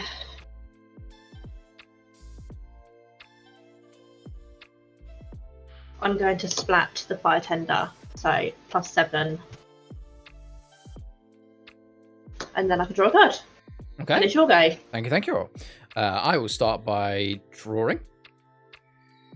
Right, so what shall I play? Let's go with... Excuse me.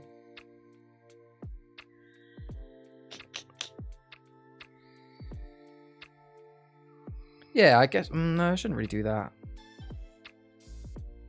I feel like it's the best thing. This is the 3rd game in a row where I'm going to do this. But again, I'm going to play Carmella when I shouldn't be playing her. If you could see if you could see the other cards in my hand, you'd understand where, like, the reason why is I've got lots of objects of power in this deck, which give me more minus, but I can't get them down unless I have a character down. And I do have other characters in my hand, but it's not the right time to play them. So yeah, Carmella's going down, and that'll cost me just 1 thanks to Corrupted Groves. The action won't happen. I'll then spend another 1 to attach an Achroma bomb to her, which is there, and I will squish the Corrupted Groves. That can always be my squish place. And I'll spend another 1 to play an Achroma Factory. Again, normally it would be 2, but it's cheaper. And that allows me to squish for each pixie on my canvas. I have 1, so I'll squish the Corrupted Groves. So that's now -2. I'll then do my resolve step, which is going to be a nice 1, 2, 3, 4 minus. Not the biggest hit ever, but every little helps. I will then draw a card and end my turn there. Okay, I'm going to draw. I'm going to play a Cog's Village for 1. Nice. I'm going to play a Blueprint Swell for 2. There it is. Yeah, nice. I'm also going to play a Bounce. Ooh, what are you bouncing? Your Camilla. Oh, fair play. So obviously that destroys the Achroma bomb, but brings Carmella back. Fair play. Right. So, can I use the green, or is that now gone? No, that's gone. Yeah, unfortunately, the action, like, yeah, the actions are they basically don't even touch the table, as it were. Yeah, so 4, 5, 6. Okay, and I'm going to draw a card. Okay. And it's your go. Thank you. I'm going to draw a card to start my turn. I may as well make my first card this turn actually, yeah, I'll play the Simp because he's literally for free thanks to the other cards. I forget he's an uncommon, so I get to draw a card. I'm then going to spend 1 to play the Carmella that you just played, and I will erase your Blueprint Swell.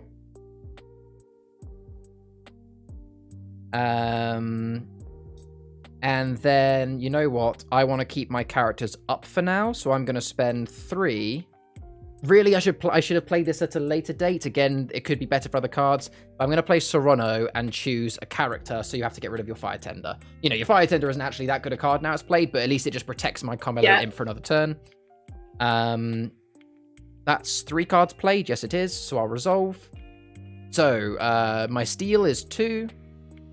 And then minus, it's 1 for Carmilla, 1 for Imp, and Achroma Factory gives me squish for each pixie on my canvas, which is 2. I'll squish the Corrupted Grove, so that's 4 minus. End my turn by drawing. Okay, draw a card. Mm-hmm. Right, what does Serrano do? So now he's actually done his action. He's just a steal 2 with a 4 cost. But if you were to bounce him back to my hand, remember he's the one which every time I play him, I can erase a character or erase a location. But now he's actually out on the board. He's just a 4 cost with a 2 steal. Oh, I see. Well played. Double troubling him. Yeah. So that means that you're going to choose a character or location. Obviously, I get to choose the character and location. So if you choose, like, I'll tell you now, if you chose location, I'm probably going to get rid of Achroma Factory. If you choose character, I'm probably getting rid of Imp. So that's your choice. Do you want to get rid of my Achroma Factory or an Imp? Factory is the one giving me a minus for every pixie on my canvas. This one's just a -1. Great. Yeah. It's going to be the factory then. Yeah. Cool. And then, right, I'm going to play another one of them. Fox Village. Right, so I get a +2. And then what is Serrano, sorry? He's a steal 2. Brilliant. On the defensive. There we go. All right. And then I'm going to trade Advanced Scouting Party for 5. Funnily enough, that's how I'm going to be starting my turn. Yeah. I don't like that card. No, me too. You know, this deck I've got has a couple of them. Essentially, I kept it trading. Same thing for me. Any cards that are gambling, I'm just not a fan of personally. They can work. Like, I'm not saying they're bad cards, but I just don't like them. So yeah, I will start my turn. They work for no one else. Yeah. So I'll start by trading my own Scouting Factory. Then, ignore me. I'm then going to, for 4, play Throne Room. And I'm going to, it lets me to draw a card. Now, Throne Room also lets me choose a color that cannot gain, drain, steal, or spat. I'm going to choose Dark Blue, because that means that your Double Trouble now can't steal from me next turn. And on top of that, any other Dark Blues you play would be not as good. And then I'm also, for 1, going to put down another Achroma. I say another, the other one's in the dregs, but an Achroma Factory. That might be enough. I haven't done the maths, but it might be. So my resolve step is 4 steal.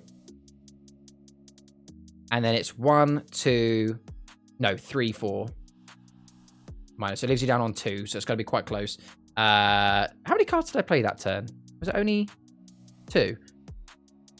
Yes, it was Frame Room. Yeah. Yeah, but I was low on shards again. I was about to say, why didn't I play a 3rd card? But I realized because I was low on shards. I will then draw a card and end my turn there.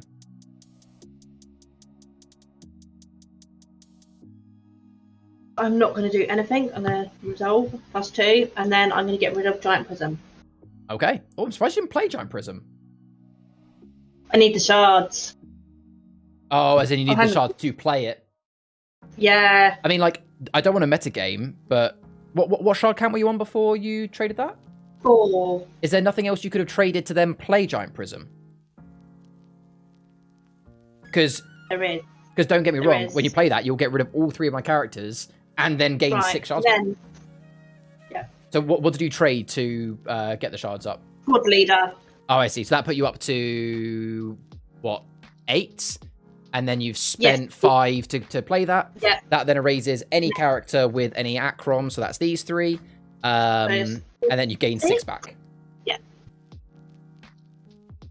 There we go. Very nice. Kind of Giant Prism is normally a card which presumably it's in there for the same reason that normally you just trade it. But against an all Acrom deck, it can become brutal. No, fair play. And is that the end of your turn? It's now your go. Thank you, thank you. I will start by drawing. So I am going to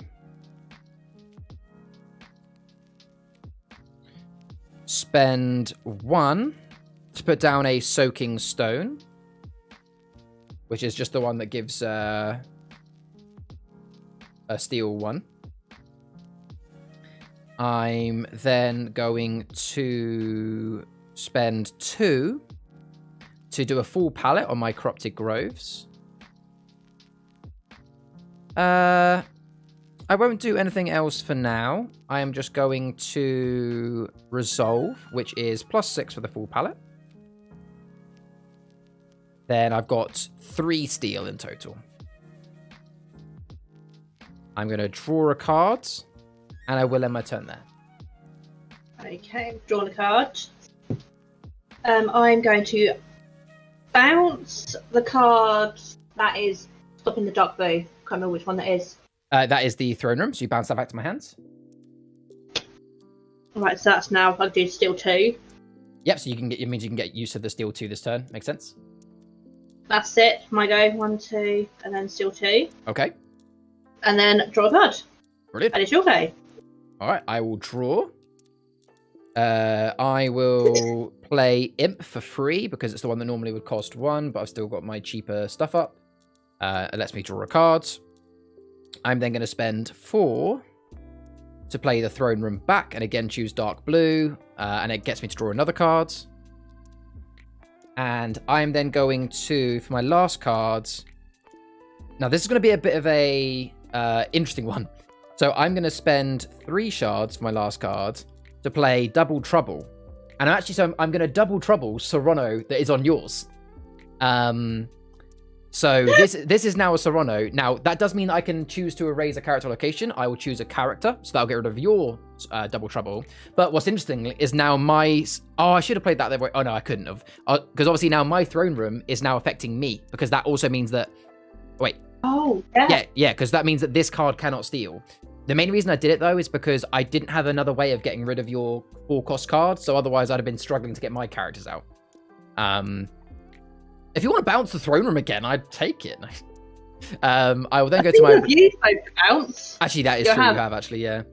So I'll do my resolve step then, which is steel first. I've got 3 steel, not from the... Obviously, that one. Obviously, this is not getting anything. The imp has -1. Now, Achroma Factory is squish for each pixie on my canvas. I don't think Double Trouble counts as a pixie because it doesn't take the name, does it? No, I don't think so. I don't think I get a -1 for that. I'll play it that way. I can be corrected if I'm ever wrong. So that is my resolve step. I will then draw a card and end my turn. Okay, I'm going to draw a card. I've got the worst cards possible, but I'm going to play a Trainee Painter for 1. Keep in mind that he won't get you anything back, so you might not want to play him. But fair play. Oh, unless I know what might happen. Resolve phase. Can I still do splat though? Yes. Wait, hold on. No, cards on any canvas with that colour cannot gain steal or splat. No, he cannot splat.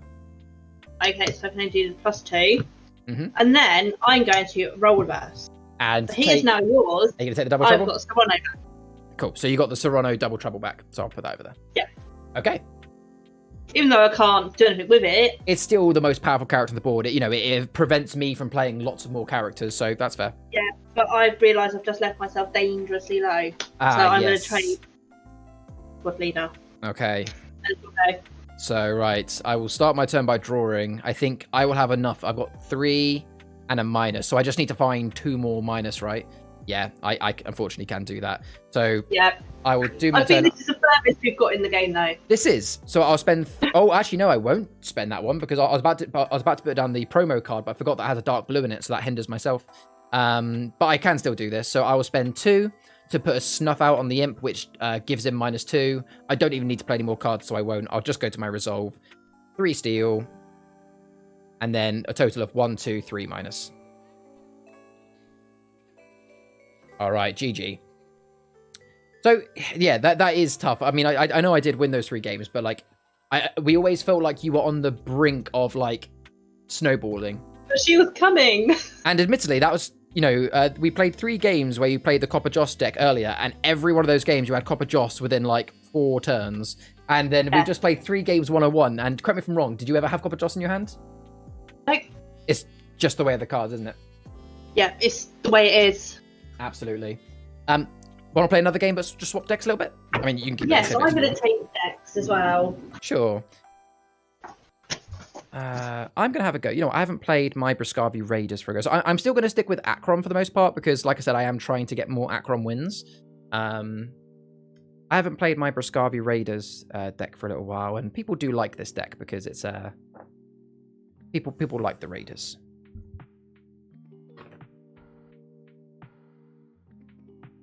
As a reminder for those that are watching in the stream or watching on the replay of that matter, in about 15 minutes, we are going to be pausing the games to do the usual kind of Achroma community segment, where this week we're going to be doing a live discussion of, we're going to be doing a tier list as a community of all the abilities in Achroma and what level we think they are. And that is going to be a separate YouTube video. So if you want to be involved in that, then stick around and be active in the chat. Because, yeah, you can then help me decide what is powerful and what is not. Cool. So I'll draw 5 cards. Okay. Who's going to go first? It is your turn first. Now, this is game number 7 now, right? Because we played 3 with Seb, and then didn't we just play 3 games and that? So yeah, this is game number 7. You know, but when there's only 2 or 3 people, you get through quite a lot of games because we've only been streaming for 2 hours, if that. So this is game number 7 of the stream, and this is 2-player game, me and Sarah. We've swapped decks though. I'm still going Achroma. I am playing a custom Chieftain Snorre Briscavi Raider deck from the Warriors of Wishwell. And what are you playing, Sarah? I am playing the custom Isadora deck. Ah, the Isadora. Mulligan. Brilliant. And yeah, no worries, feel free to mulligan. 4, 5. Ooh, that's scary actually, because I know you've got a lot of steel in there, and because I'm playing Achroma, that's going to leave me quite low. I'm going to have to play tactical here. Okay, but yeah, you first. Okay. Oh, I didn't put the double trouble back in that deck. Which deck was that I just played? Right.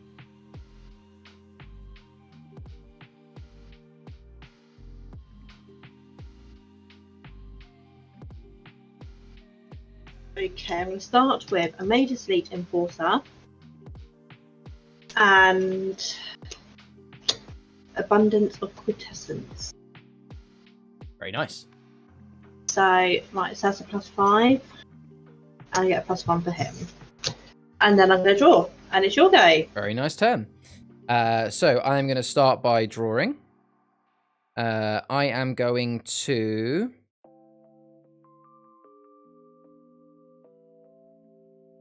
spend 1 to put down a cave spider.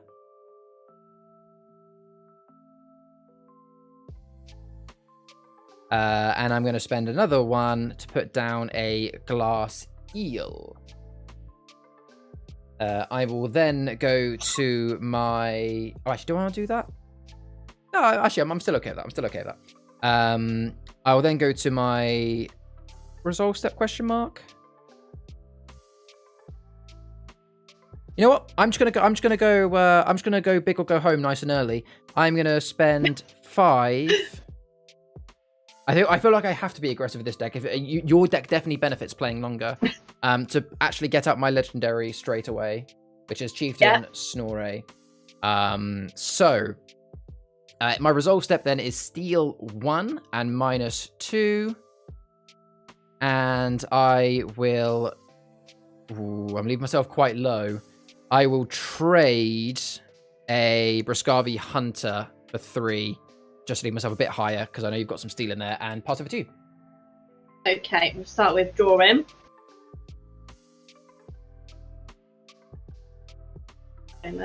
Right, I'm going to start with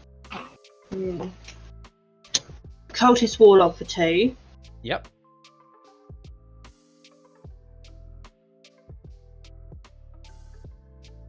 Major Sleet Enforcer for 3.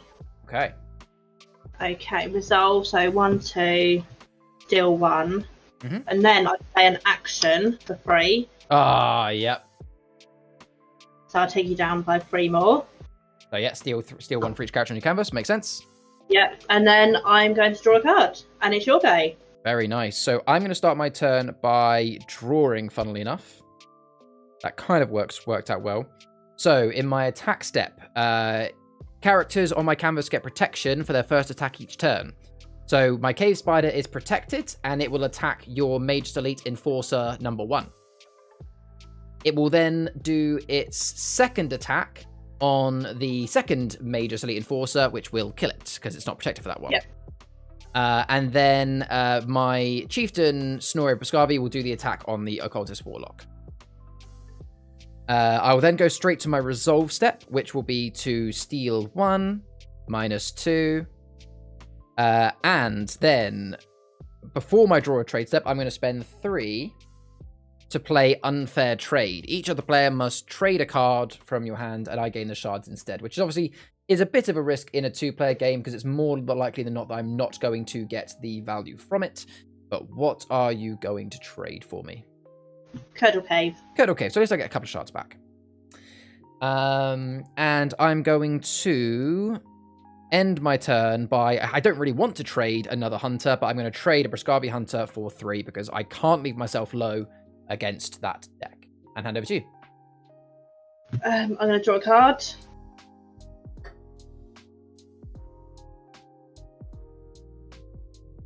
I'm going to play a Curdle Mine, and I can steal 1. Not now, obviously. Oh, you got a block of you? No, but unless you're going straight to Resolve. And that's Yeah, go straight to my Resolve. Right, yeah. I see. That's fine. And then draw a card. Yep, I'm done. No worries. Sorry, that was just so quick. I was like, what? That's fine. Okay. Yep, couldn't be too much in 3 shards. Hey, wait, did you not trade to end your turn? I had no cards. Oh, I see. Okay, so I guess that... Oh, I've literally got... I see. 1. Well, in which case, I'll just draw a card and Resolve, I guess. Yep. Damn. Oof. So I had a Samir Smash in my hand that I was desperately trying to not trade, because I was like, I need this. So I was having to get rid of my Hunters, which is... At the bottom, right at the bottom, right at the bottom. Oh, that is incredibly unlucky. Good match, though. Good match. Cool. I will let's same decks again. Yep. I do feel like that was a lucky win, though. If I was a betting man and had to bet on which of these 2 decks was going to win, I would bet on yours every time, because I know you've got some decent steal in there. Your turn to go first again. I'm purposely having to trade quite a lot because I know how quickly you can hit, and trading this deck is not designed to trade to get shards. Yeah, it's if it wasn't for my Snorri, I think I would have lost that game pretty quick. Yeah. Okay, your turn. I'm just thinking now. Right, I'm going to play it for 1. And then I'm going to leave it as that for this go. I'm going to resolve +1 and then draw a card. Nice and it's okay. I will start by drawing. I am going to... I'm going to be honest. You're going to feel like it's... You're going to feel like it's one of those times where sometimes luck of the chord.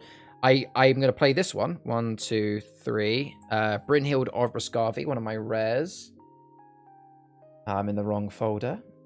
And then the card I just drew that I will play now. 1, 2, 3, 4, 5. Is my Chieftain Snorri again. It is leaving myself very, very low, which is still the issue, but I will get him down.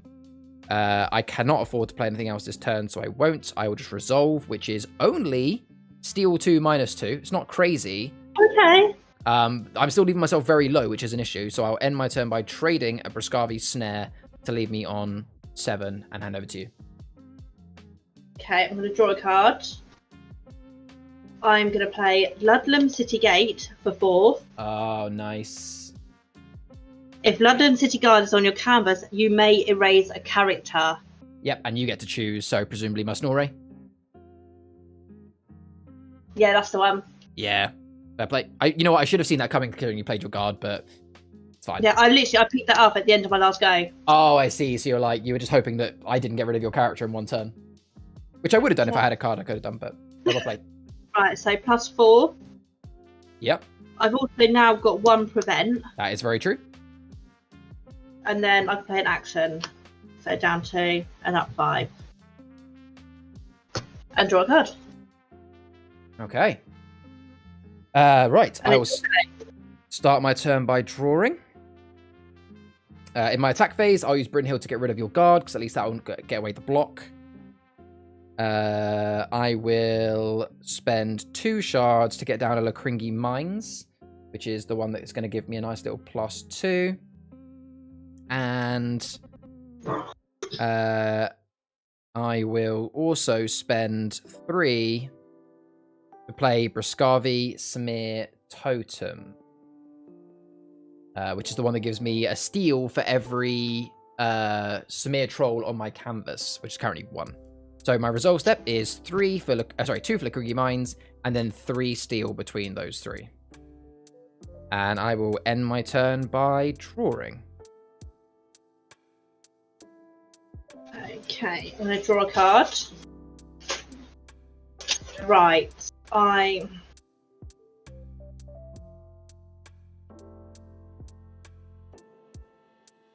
going to play Wrangled Wood for free. Solid. And then I'm going to leave it there, so +6. Okay. And draw a card. Nice. So I will start my turn by drawing. Okay, I can do that. So I'm going to spend 3 to play Brascavi Rage. Normally I would wait to play this a bit later, but those locations are going to start stacking up really, really quickly. There it is. So it allows me this turn only, my characters can attack locations, and this character does have rage, so it can attack twice. So even though it's a shame I can't get rid of both your locations. Yeah, I'm going to double hit the one on the right. Yeah, because they're both +3. But at least by getting rid of that, it means that you can't play down another guard and instantly get a block. Yeah. I will then, in my deployment step, I will play a Brascavi Berserker for 2 and a Cave Spider for 1. I'll put both of those on the board. So Brascavi Berserker is 2 cost, steal 1, and has rage. And Cave Spider is the one we saw in the last game that is just a 1 cost with poisonous. My resolve is then +2 for the mines. I now have 1, 2, 3, and then this one gives me 4, 5, so 5 steal, which is quite nice now. Nothing on the spider. I'll draw a card and end my turn there. Okay, I'm going to start by trading Isadora. I know what's coming. Yep. And play a Cultist M. Very nice. And she's back in my hand. Well played. Right, and that is it for my go. So +3. If only I'd have saved Brascavi Rage. I was thinking, should I save Brascavi Rage for another turn? But then you would have had another +3 that turn, but well, it is what it is. There you go. And now it's your go. Thank you. So I'm going to start my turn by drawing. In my attack phase, I cannot attack. I will spend 2 in my deployment phase to play a second Lacringi Mines. I'll place it on top for ease of remembering. I will then also play down for 1 a Glass Eel. And that will be my deploy. I'll resolve, so that is +4 as standard from the 2 Lacringi Mines. And then 1, 2, 3, 4, 5, 6 steal. I'm going to make you work for that, Isadora. I will draw draw a card and end my turn. Okay. I'm going to trade Isadora. I wonder why. She's back in my hand. But I guess the spider is probably distressing you for that, Isadora, though. Yeah. Ooh, Major Slate Defender. Or Protector, sorry. Right, so I'm going to go to my resolve, so +4, steal 2. Mm-hmm. And then I'm going to trade Murky Manor. Oh, interesting. Yeah, I guess you don't really need it because you've already found the 2 most important cards. Yeah. Yeah, makes sense. Yeah. I picked up Murky Manor and Occultist Den in the same. Oh, that's nice. But no, that is exactly the right move to do, because there are cards that you could play Murky Manor, for example, and pick out an Occultist. You know, there are times that it might help, but overall, those 6 shards can be more important to you, especially with this much steal out. Yeah. Nice. Yep. Okay. Right now. So my turn then. I'll start by drawing. I can attack actually. Yeah, you know what? I know that I should be saving my Cave Spider for Isadora, But right now, I'd rather use the Cave Spider just to knock out the defender, just so that if you do play your Isadora, you're getting 1 less steal from her. Right, in my deployment phase, I will spend 4 to play the Warriors of Wishwell promo card, which, as always, can't bring it up on screen, but for those watching, it is the Steel 2 heroic location. And I'll spend a further 3 to put down a Briscavi Raider, which is the one where... bring it up here. Where he's a 3 cost, nothing in the resolve, but when he attacks, I get to draw a card. I've got 1 card left in my hand. I'll go to my resolve, which is... you're right, Ray. 1 moment, Sarah, in stream.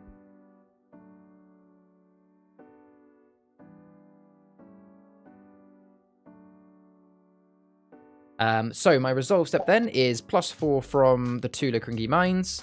Now, I've got a total of 1, 2, 3, 4, 5, 6 natural steel, and this gives me 1 for each troll. So I've got now 9 steel on the board, which normally would be like game-changing, but that's only barely taken away half of what you had.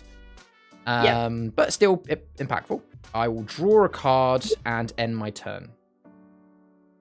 I'm going to trade Isadora.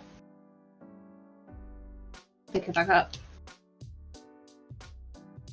Not going to do anything else. +3. And Steel 2. Very nice. And draw a card. And it's your go. Thank you. I will start by drawing. I am going to spend 3. Very luckily, I've just picked up at the start of this turn my second Briscavi Rage, which I think this is going to turn the tide of the game, I think. Yeah. So this is the one where, again, lets me attack locations.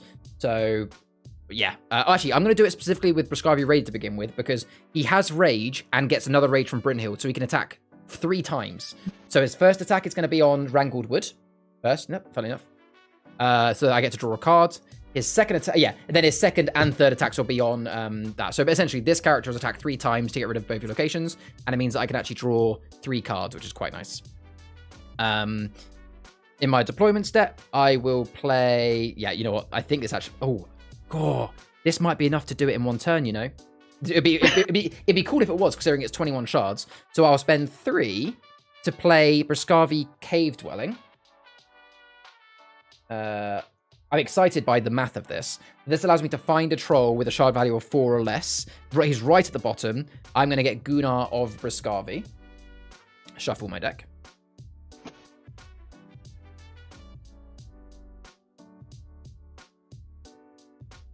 And then for my final card this turn, because obviously my first one was Briscavi Rage, second was the Cave Dwelling, I will play Gunnar, cost me 4. So, let's go to my resolve step now, because this might just be enough. So, +4 for the Lacringi Mines. Let's do all the natural steel first, which is 2, 3, 4, 5, 6, 7. Then let's do my steel from the totem, which is 1 for each troll. 1, 2, 3, 4. Then, lastly, Gunnar gives me -1 for every... I can choose the plus or minus, but I will... I could actually win by...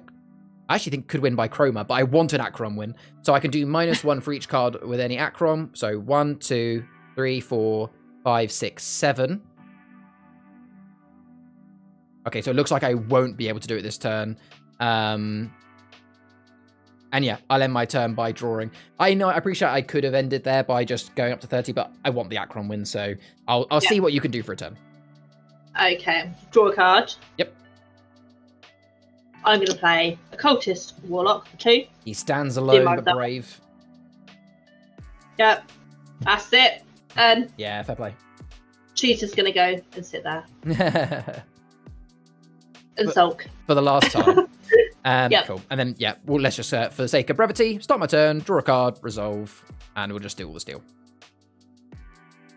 GG.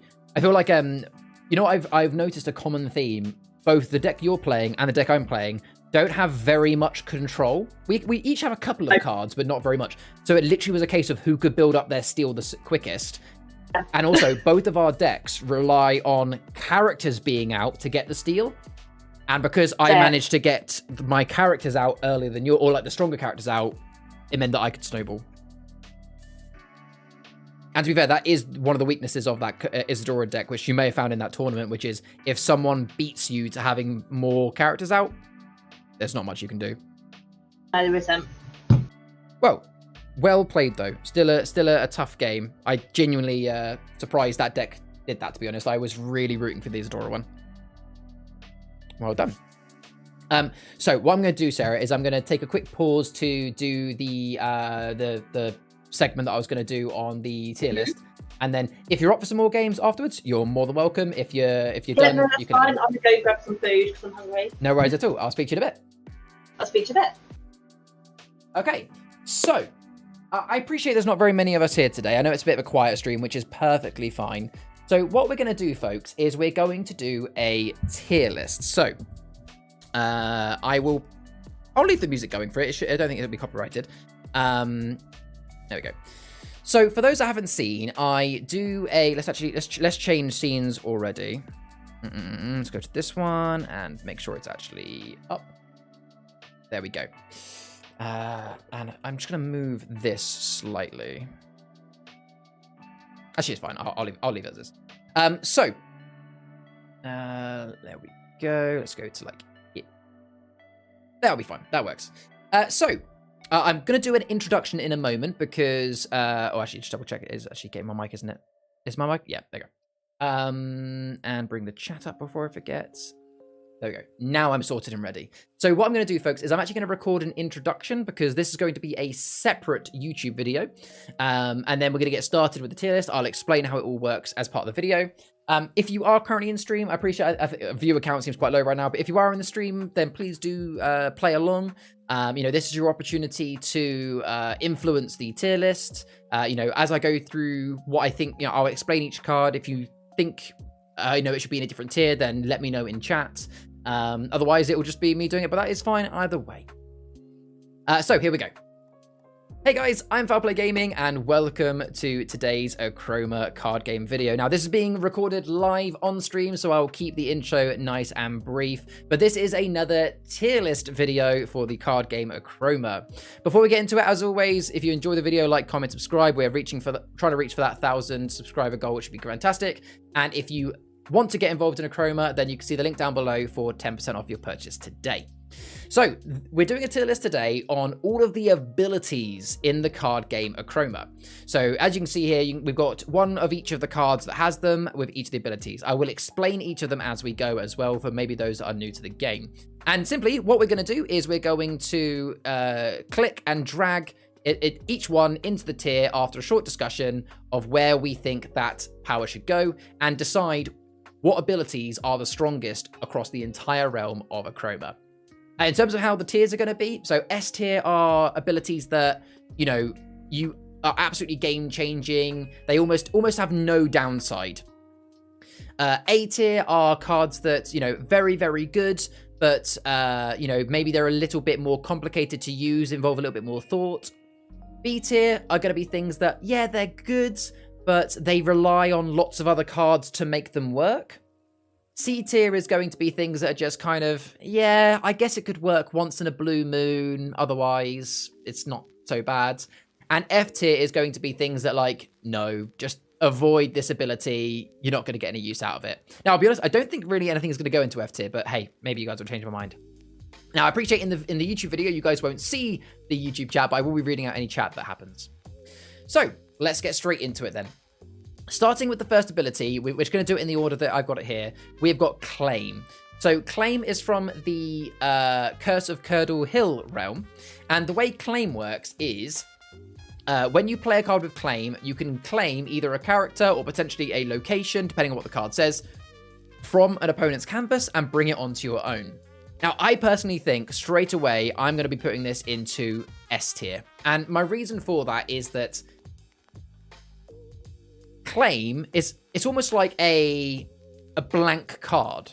It doesn't matter whether your opponent has the best deck in the world with the best legendary and the best rares and crazy combos.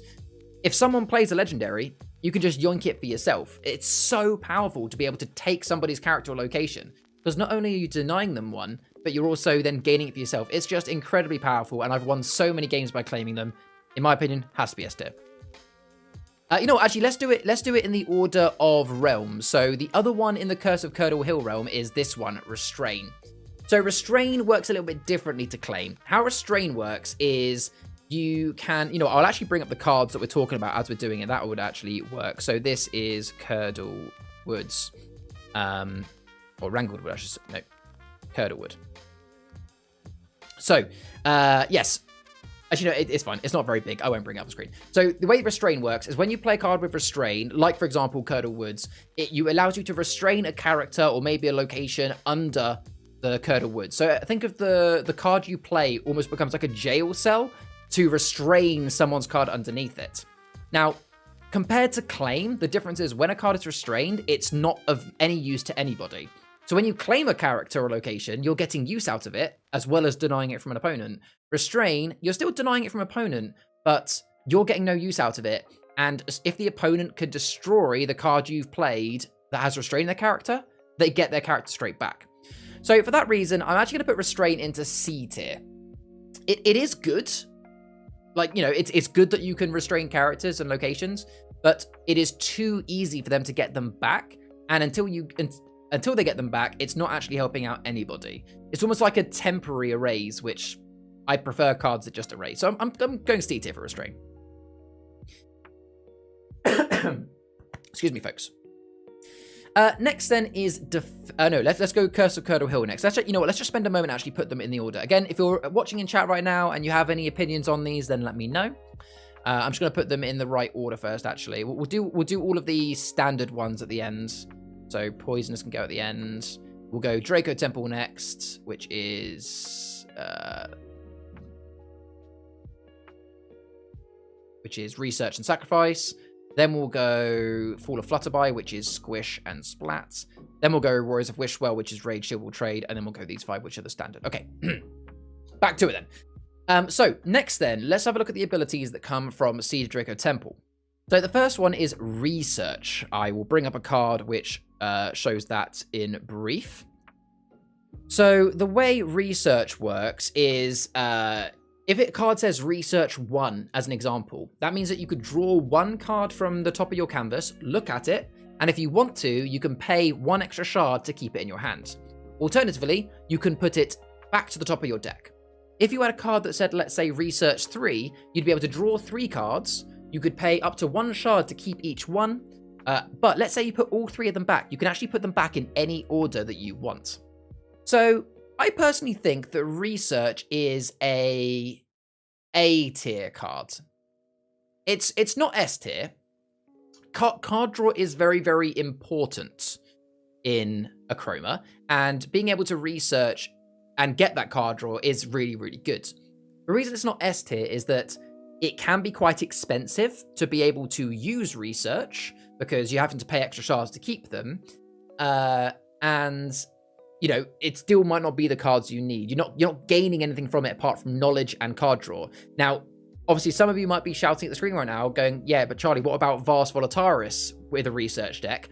Absolutely. If you're using Research specifically in a Vast Volataris deck, which I'm not going to explain the full importance of that deck now, but if I put that card on the screen, you can read it for yourselves. Yes, that is an incredibly powerful combo, but Research by itself, just as a general ability, I'm going to go A tier. Still very, very, very good, but it's not S tier because you're not really getting anything back from it in terms of, like, any gain. And unless you're playing Vast Volataris, it's not really going to benefit you by having all those extra cards in your hand. So next then is Sacrifice. This is again another ability from Siege of Draco Temple. So the way this one works is Sacrifice means that you can remove a card from your canvas. So you actually have to get rid of one of your own cards. And by doing that, you then gain the ability that is on the card. So for this particular card, Ritual Knowledge, that would be draw 2 cards. There are other ones that are like erase another character or erase a character on every canvas, something like that. Sacrifice, personally, I'm going to put into... I kind of want to put it into F tier, but I think I'm going to go C tier. It's really not the best. And let me tell you why. So, I won't go through all of the cards that have Sacrifice on them, but there are a couple that are actually quite good, like Ritualistic Notion. There are a couple that are very bad, like the one that I just put in there where you draw 2 cards. You know, the reason why that is a bad example is, you know, personally why I don't like Ritual Knowledge is you're playing, let's play Count the Cards. You play Ritual of Knowledge, you have to sacrifice a card on your canvas to then draw 2 cards. So actually, why are you deck building to throw away 2 cards to draw 2? You could have just... Yeah, it almost seems like it doesn't feel like an actual benefit. And yes, there are cards that allow you to sacrifice to erase, but there are also just some really good cards in Draco Temple that allow you to just erase a character. I feel like it is good, and it can have some good plays, but it's down the bottom of the list. It's not F tier, it's not terrible. I've done some great plays with sacrifice, but it's really not that great. It really relies on you having loads of other cards on your canvas that you are willing to sacrifice. Yeah, it's not the best in my opinion. So next we come on to the Fall of Flutterby abilities. The first one is Squish. So Squish and Splat actually work very, very similar. So it'll be very quick for me to explain. The way Squish works is Squish means that you can give another card on any canvas, so not just your own, an extra -1 in that resolve until your next turn. So it's like, you know, giving extra gain or extra drain. So for Squish, I'm going to put Squish into...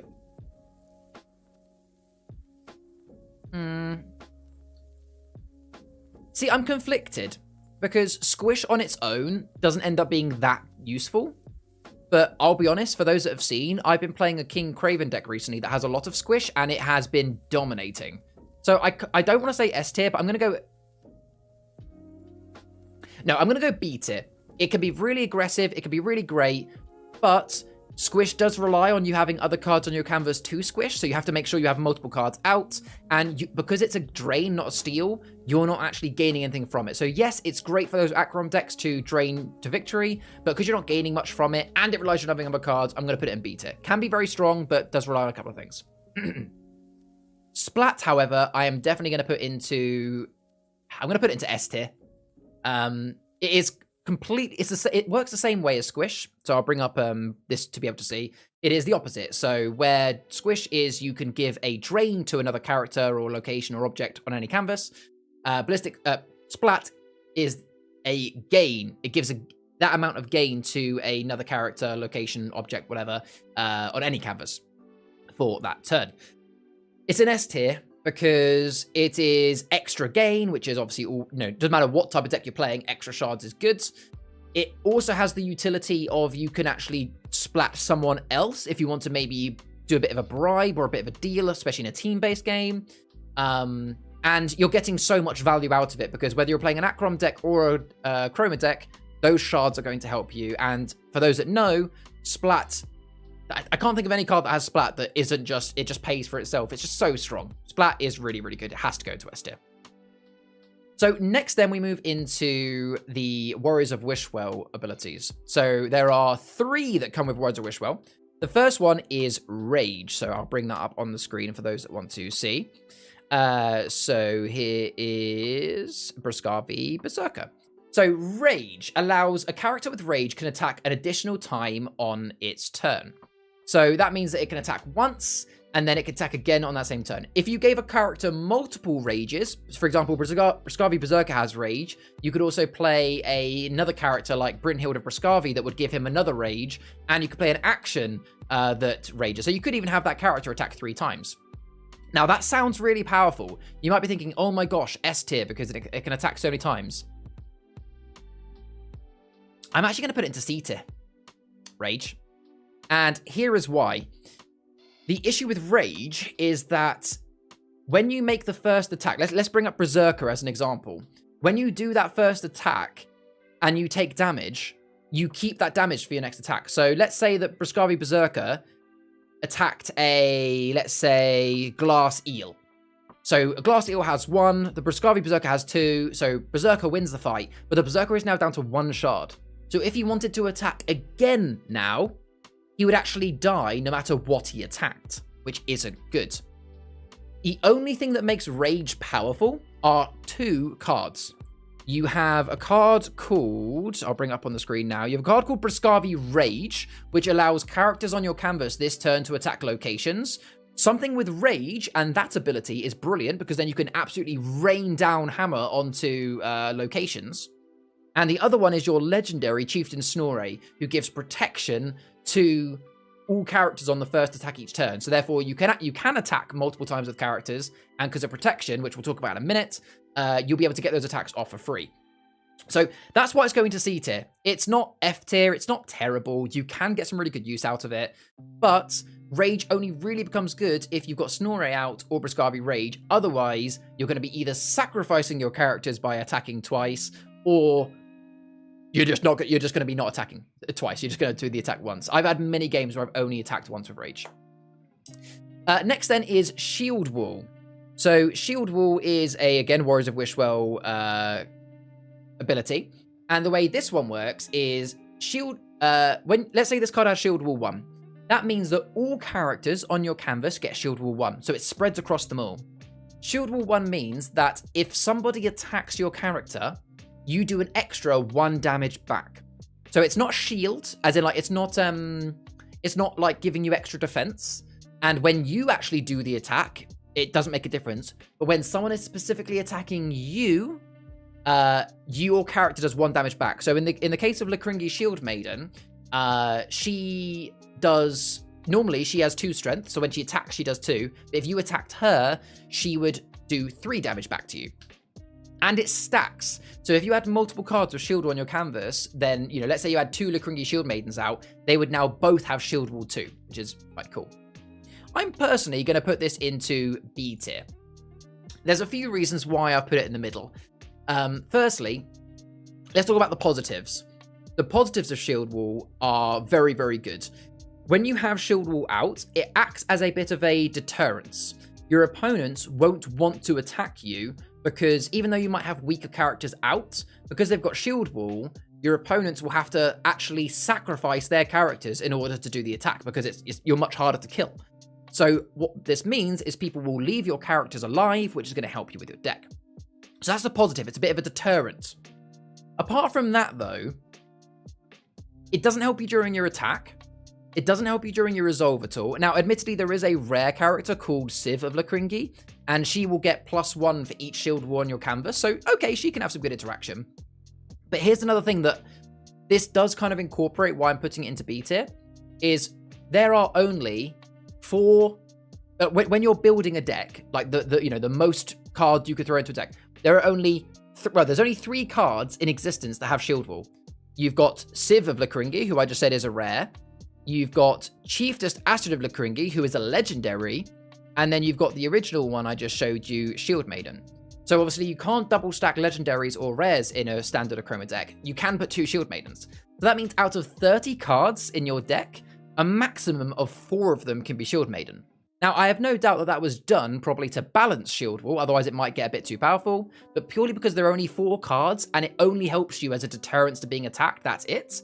I'm going to go B tier. It's definitely better than some of these other ones, but I don't think it can be any higher than that. Again, if you think I'm wrong, let me know in the chat, either the recording of the live video, or if you're in stream right now, let me know what you think.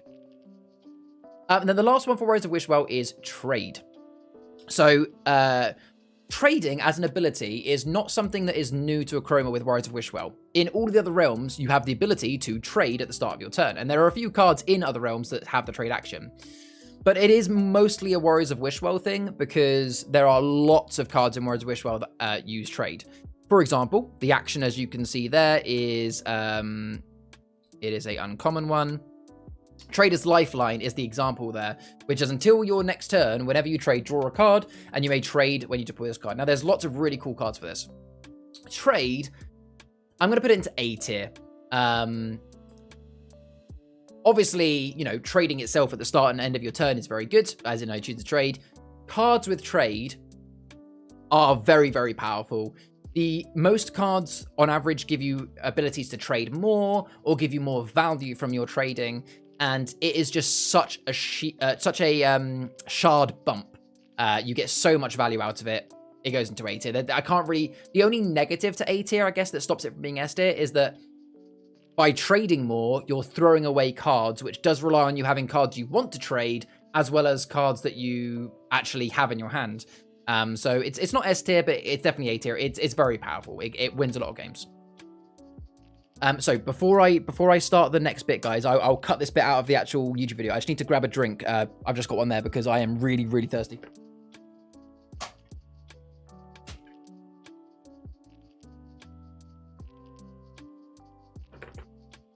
There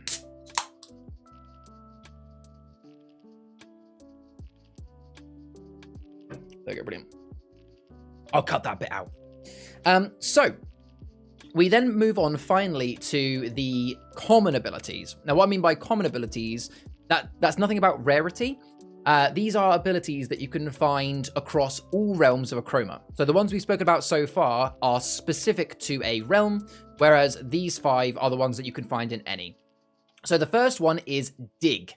I will bring up the card that I have here, which shows Dig.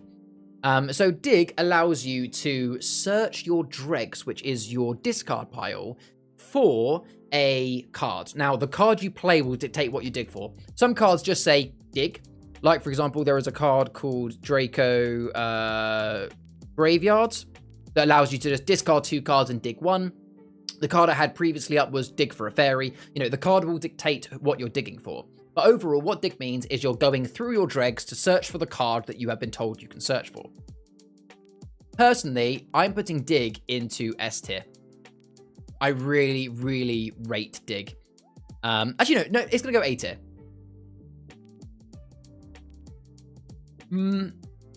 Yeah, I'm going to go A tier. Here's why. So let's talk about the positive and negative. So what makes Dig very, very, very strong is it's a second chance. There are lots of cards in Achroma that are so powerful that, you know, that can literally turn the tide in a game. But the whole point of them is they're expensive, or, you know, you only have 1 copy of them if they're a legendary or rare. So when you play them, your opponent sees them and goes, "Ooh, Vast Volataris, don't want that out. I'm going to delete that." You can then, if you can find a way to dig for those really good cards, you've suddenly got a second chance at your legendary, or a second chance at one of your really good rares, or one of your really good combos. You know, there are some, I won't mention any in particular, but there are a few decks I've played against recently that have been built that have so much dig in them that even the biggest of control decks that have loads of erase cards struggle to keep up, because as soon as you think, hey, I've gotten rid of your legendary, oh, he's back again. Oh, well, I get rid of that card. Oh, well, now they're back again. And it's just like the deck you just can't beat sort of thing. It's very powerful. The reason it's not going in S tier, though, is Dig can be quite specific. You know, a card that says Dig for a Fairy isn't going to be great unless you've actually got fairies in your dregs. And secondly, it does rely on you actually having cards that you want to dig for that's worth digging for in your dregs. You know, if you get at the beginning of the game where you haven't got very much in your dregs, Dig is pretty much pointless to a degree. So yeah, it does have a few negatives, so therefore it's not S tier. And then next then is Find. So this is kind of like the mirror of Dig. So I do have a card here I was going to bring up to show Dig, which is Briscavi Cave Dwelling. So this is called Find. The way Find works is a bit like Dig. Oh, it's like I said, it's the mirror image of Dig. So where Dig lets you go through your dregs, Find lets you go through your palette. So the cards that you have yet to draw. So again, these cards will have a bit of a indication of what you're looking for. So for example, this particular card allows you to find a Samir Troll with a shot value of 4 or less. So it doesn't allow you to grab any card from your palette, but it will allow you to get a specific one that you're looking for. And generally when you deck build or when you're playing one of the precons, there are cards in your deck that will help with that. You know, some say look for a troll. There are some that say look for a card that have, red shards in them. There's lots of different ones. This one, I'm also putting an A tier for this literally exact same reason as Dig. The positives are one of the biggest ways to lose a game of Achroma is bad luck. In Achroma, card draw is everything. If you don't manage to get the cards you need when you need them, even if you have the strongest deck, if you don't happen to pick up the cards you need, then you're not going to get the combos you need and you're not going to win. Find is a way of beating that, because you can literally go and find in your palette for the exact card that you need right now in this game. It's a very good way of making sure that what you've got in your hand is what you need at any given time. But again, the negative is the same reason as Dig is Find can be very specific. So where I said that Dig is not very good at the start of the game, Find isn't very good at the end of the game. If you manage to get a few of these cards that say Find at the beginning of your game, brilliant. You can find the cards you need urgently. imagine if you get fine near the end. You know, if you picked up Prescribe Cave Dwelling when you've only got 10 cards left in your deck, and you're thinking, well, I don't think I have any trolls left in my deck. I've already drawn them all. Then that's now going to become a lot less useful to you. But it's not S tier because, like Dig, there will be times where you're like, well, that's useless to me. So A tier. It's typical that when I'm recording a video, I suddenly get a really dry throat, like a tickle.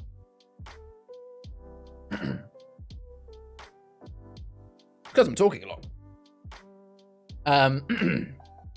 I'll edit that out. So we got 3 more to go, and these again are still common abilities. The next one is Poisonous. So the way Poisonous works, and I am going to bring up my boy Fungi here for this.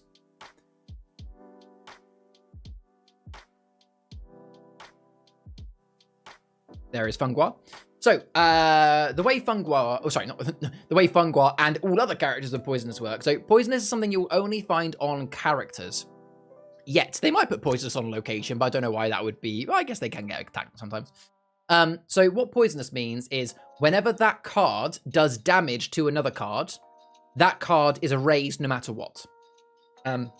So, you know, if Fungi, who only has 2 shards, was attacked by, or did the attack towards, let's say, Dr. Cornelius Hugh, Dr. Cornelius Hugh does 6 damage to Fungi, which would kill him. But because Fungi has done even a single damage to Cornelius Hugh, I mean, technically he's done 2, Cornelius Hugh is now poisoned and is erased immediately. So, I personally think that Poisonous goes straight up into S tier. There is no negatives that I can think about of the ability Poisonous. Now, I'm not saying that every card that has Poisonous is an S tier card. There are some cards with Poisonous that I'm not a big fan of if they don't really have too much other value.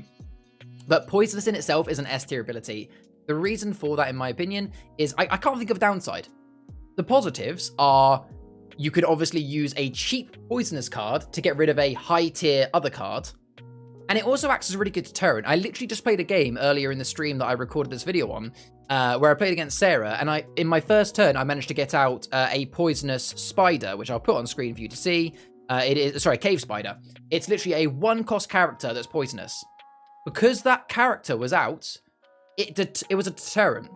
Sarah had her Countess Isadora, which is a legendary from the Curse of Curdle Hill. She had her Isadora in her hand, but she knew that she couldn't play Isadora, because if she did play Isadora, on my next turn, I would have used the Cave Spider just to go, Poisonous, bye-bye.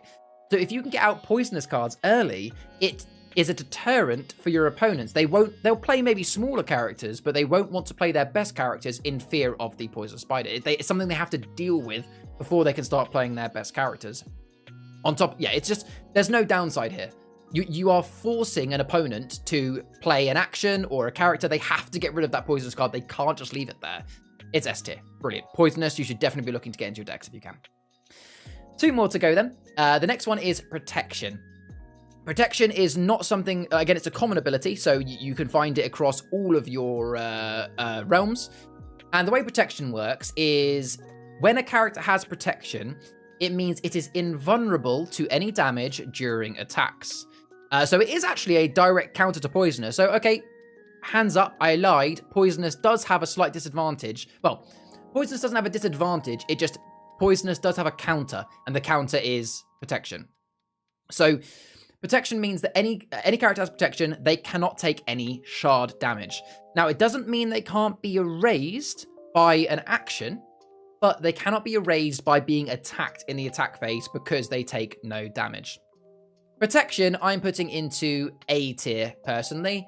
Again, it is extremely powerful because it means that your characters that have Protection can essentially do a free attacks every turn, and that's incredibly good. But the reason it's not S tier is it does have a couple of negatives that I'm not a big fan of, as in, like, you know, a couple of negatives, which means it's not S tier. The first one is that it can be quite specific. So there are very rare cards that say, that's it, everybody has Protection. There's a couple, which are legendaries, to be very clear. Most cards that have Protection are very specific, like you get Protection, or you get Protection, but only from Achroma. You get Protection, but only from Achroma. You know, most of the cards that have protection are not blanket protections. So because of that, there are ways to counter them and there are ways to avoid them. But the positives massively outweigh the negatives, so A tier. And then we come on to our last one, which is Defend.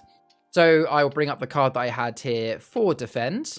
Defend means that if a card says Defend, it means that when somebody attacks another character on your canvas, you can choose as a reaction to say, nope, my Glacius Draco that has Defend is going to defend them.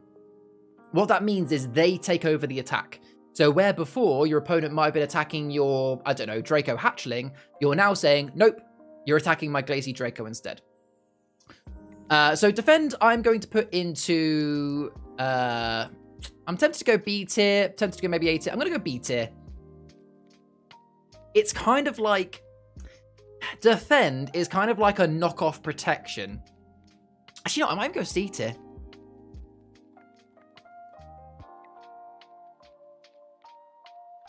Yeah, I'm going to go C tier.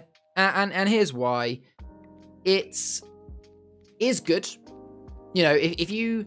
A common thing that I do is if you put out something like... as an example, let's say I had my legendary Cara Curdle in my hand, and I wanted to play her, but I was worried that somebody might attack her next turn. I could then have my... Protector out, which once per turn you could defend a character. Now, although the Protector will almost certainly die, it means that essentially my opponents have to attack me twice, once to get rid of the Protector, then to get rid of the Cara. It almost works as like, I guess in layman's terms, you could say that Defend is almost like having a one character shield. You know, you have to go through me before you attack them. The reason I'm going in C tier is, although that is the one positive, the negative is that most of the Defend, I'm pretty certain actually, all of the Defend cards that I've seen are quite low shard value. So you haven't really got any cards with high shard value that can defend, apart from, I will say that, Guardians of Flutter by Fools. That's probably the strongest Defend card, so I will put that one as an outlier. All of the other Defend cards are quite weak, so they're not really going to be able to defend for more than one turn. And they're only normally defending, they can only defend one attack each turn. So if your opponent has multiple characters to attack with, you're not able to defend multiple times. You can still only defend once per turn. It's occasionally it'll be useful. Again, it's not terrible. I'm not putting it into F tier, but compared to the others, I would put it on par with ones I've put here. So there we go. That is my tier list for the abilities in Achroma. Now, there might be more abilities in the future as they bring out more sets, and we'll do another tier list when that happens. But as of right now, that is my tier list for all of the abilities in Achroma. I would love to know what you think. So if you're watching this live on stream now, or if you're watching this down in the video, then leave a comment and tell me, did I put something really high that you think should have been lower? Is there anything that is down at the bottom that should have been higher? Let me know what you think. If you want to take part in this tier list, in the video, there will also be a link down below to have a go yourself. I'd love to see pictures of it in the Discord. If you enjoyed the video, give it a like, comment, subscribe. Always appreciate it. And if you want to go and buy Achroma, like I said, 10% link down below. If you have any other tier list videos, let me know in the comments. Otherwise, I've been Foul Play Gaming. Thank you very much for watching this video. Stay wholesome, and see you in the next one. And there we go, folks. For those watching live on the stream, that is my tier list video. And I'll be uploading that in a few days. But you guys got to watch it live for those that are watching here. So, there we go. Perfect. So, let's just go back to this scene. There we go. Oh, there's my profile picture for Rhea. Let's just go to this for a second whilst I unlock my phone. All right, so...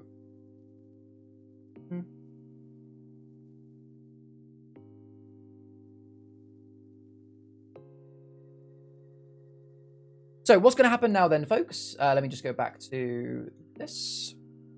This part of the stream is we now go back to the Achroma community games.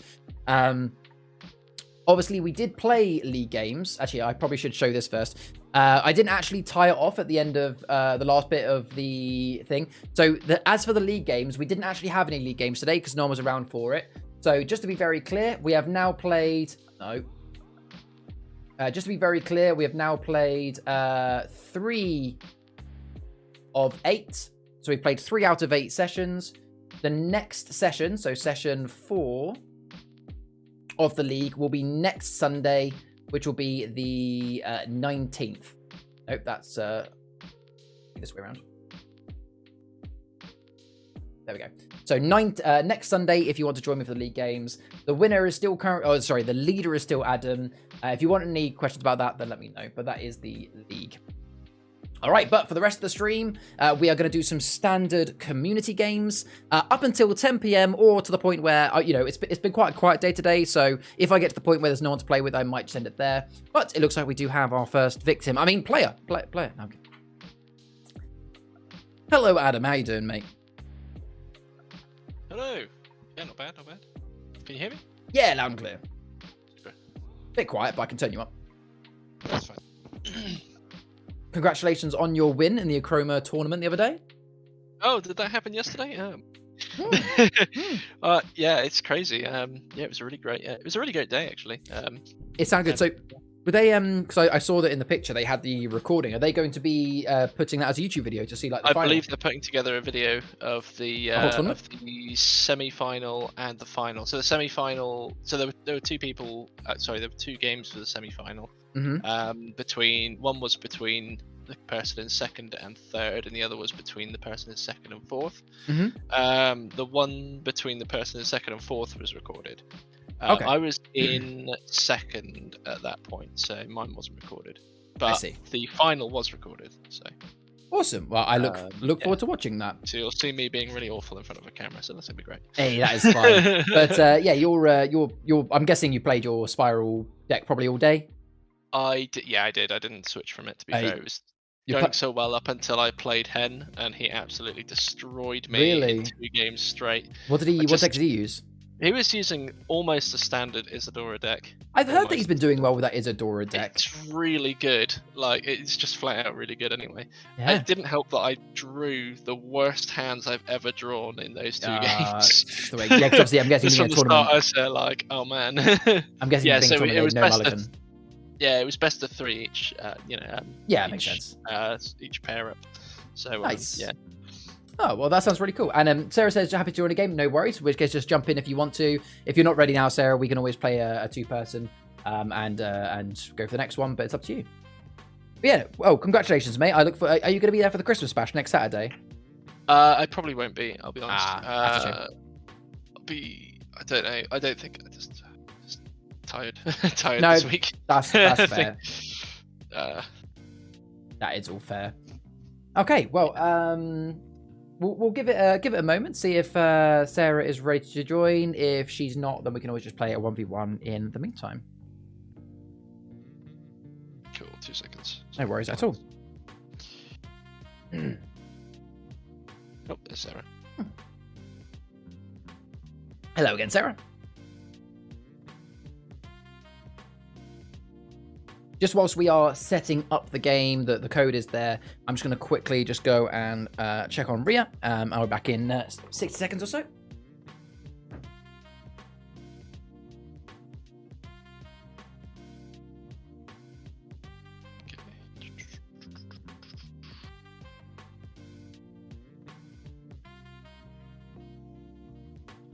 Nice.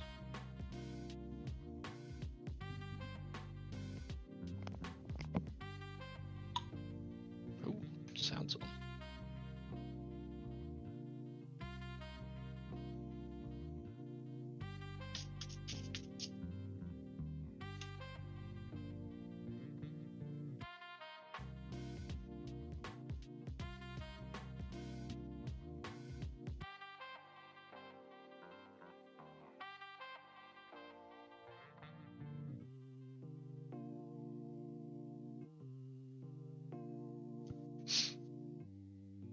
You there, Sarah?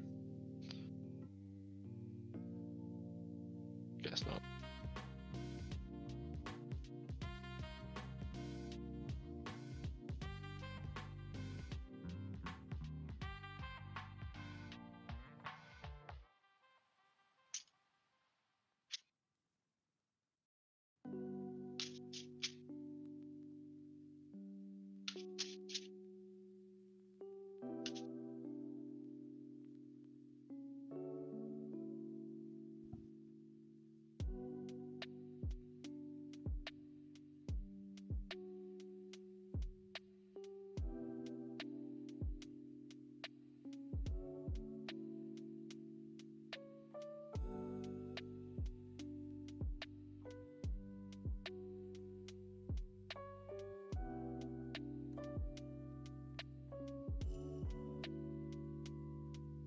but my cat's been playing with my feather wings for my cosplay, so I'm going to try and put them away somewhere.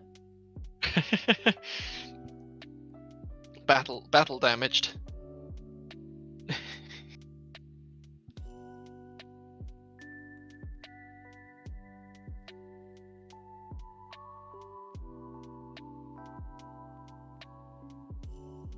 There you go, that'll work. Alright. I am back and ready to go. Obviously, we'll just wait for Sarah. Yep. So, dare I ask what deck you're playing to begin with? Well, I've just put together a Copper Joss deck because Sarah was asking for one yesterday. So I threw one together to see if it works. Fair play. So yeah. I know that I don't know if it was done since yesterday, but I know that Sarah has made some customizations to her Copper Joss deck. She played so we played 3 games earlier. That was me, Sarah, and Seb, so 3 players. She won all of them with a Copper Joss. That's good. Admittedly, a couple of them were even actually 2 Achroma versus 1, but I think Seb had it out for me. So even though really it should have been me and Seb pushing Sarah, but no, so really, really good games, and Sarah won all of those. And we then did 3 games of that same Copper Joss deck versus my King Craven deck, and it kept winning. So far it's up to.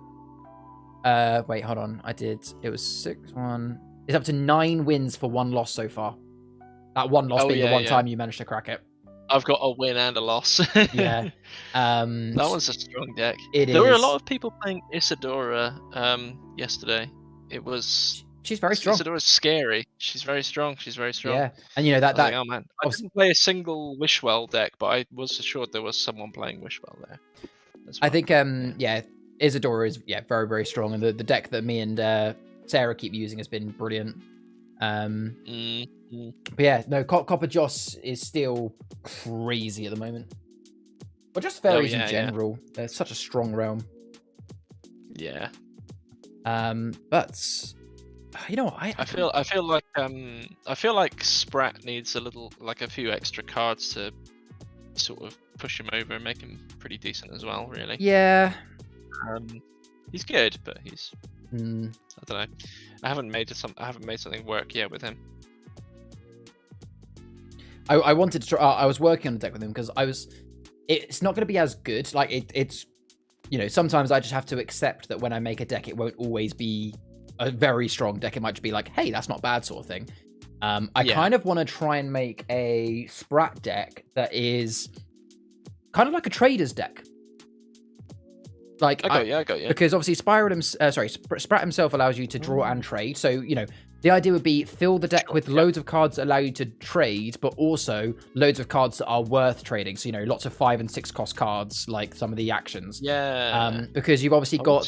I was just thinking, if you've got Miss Potts in there as well, you could do like a character heavy one as well. Exactly. There are lots of cards like the... I forget what it's called, but the card that is draw a card and trade it. You've got the one which is draw 3 cards, trade 1. I think there's a couple more, but there's a handful of cards in that realm that allow you to trade, even though they are a bit gambly. So I was thinking maybe that, and then character heavy. Considering that he is double red as well, means that you could put in a couple of lava fountains and make him cheaper, a bit like how you've done. So there's options. It's not going to be as good as the 2 decks that we've seen so far, being Best Spiral and Copper Joss, but it could be fun. I'm surprised no one's been, building a Spiral deck to sort of like mirror me at the moment. As in, but people really do like a Copper Joss though, so I can understand. Yeah, I mean, I've built your deck and I've used it a couple of times, and actually I'm pretty certain I've got a 100% record with that Spiral deck actually. But I've got to the point now where obviously I'm playing a lot of Achroma. I'm doing 5 hours every play 1v1 my computer's version. No worries, we'll play one, me and Adam. Your turn first, Adam. Actually, okay. Let's finish before you get started. We'll do the usual. So this is game number. Let's see. We played 3. I think we played. You know what? I'll count it in the post. Big. I'm pretty certain it's game number 3, 6. I think this is like game number 9 or 10. You know what? It's fine. I'll put it in the. I'll put it in the description. But this is the next game in the stream. 2-player game now, myself, and we've been joined by Adam. I am playing my Curse of Curdle Hill Otrix deck. And what are you playing, Adam? I'm playing a Achroma Copper Joss deck that I just threw together. Very nice. So hope it'll be good. Yeah, but your turn first. And whilst you do that, what I was saying was, I play so much. I play so much Achroma now. Like, 5 hours a week on a Sunday, and I often play a couple of games in midweek. I've got to the point now where I've got, out of the 13 decks and I've prepared, I have 2 or 3 of them that are like, hands down, play that, you're probably going to win. But I don't like those decks anymore because they've almost become a bit, not necessarily, I don't want to say boring because they're still fun, but I'm trying to get more creative with the decks now of trying to make decks that have different angles but still can try and win. And obviously, if I'm in a large game or a game that I know is going to be tough, then sure, I'll pick one of the stronger decks. But yeah, I'm just trying to branch out a little bit, I guess. Yeah. Your turn, by the way. Thank you. I've Fire Tended and Draconed. Very nice. And what was the card that you Fire Tended, or was it the Dracon? That was the Dracon, yeah. Work. Fair play. So I will start my turn by drawing. Let's see. What should I play? We're going to start nice and easy. Spend 3 for a Wrangled Woods. I'm then going to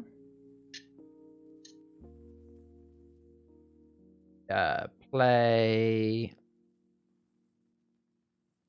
an Abundance of Quintessence, which means I essentially just gain 3.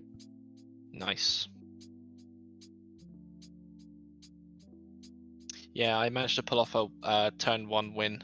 I felt really bad. Really? It was incredible. I was like, oh my goodness. Was it Spiral straight to Double Trouble or something like that? It was Spiral, Double Trouble, and Ravage Delete as well. Damn. I was there like, I'm so sorry. Yeah.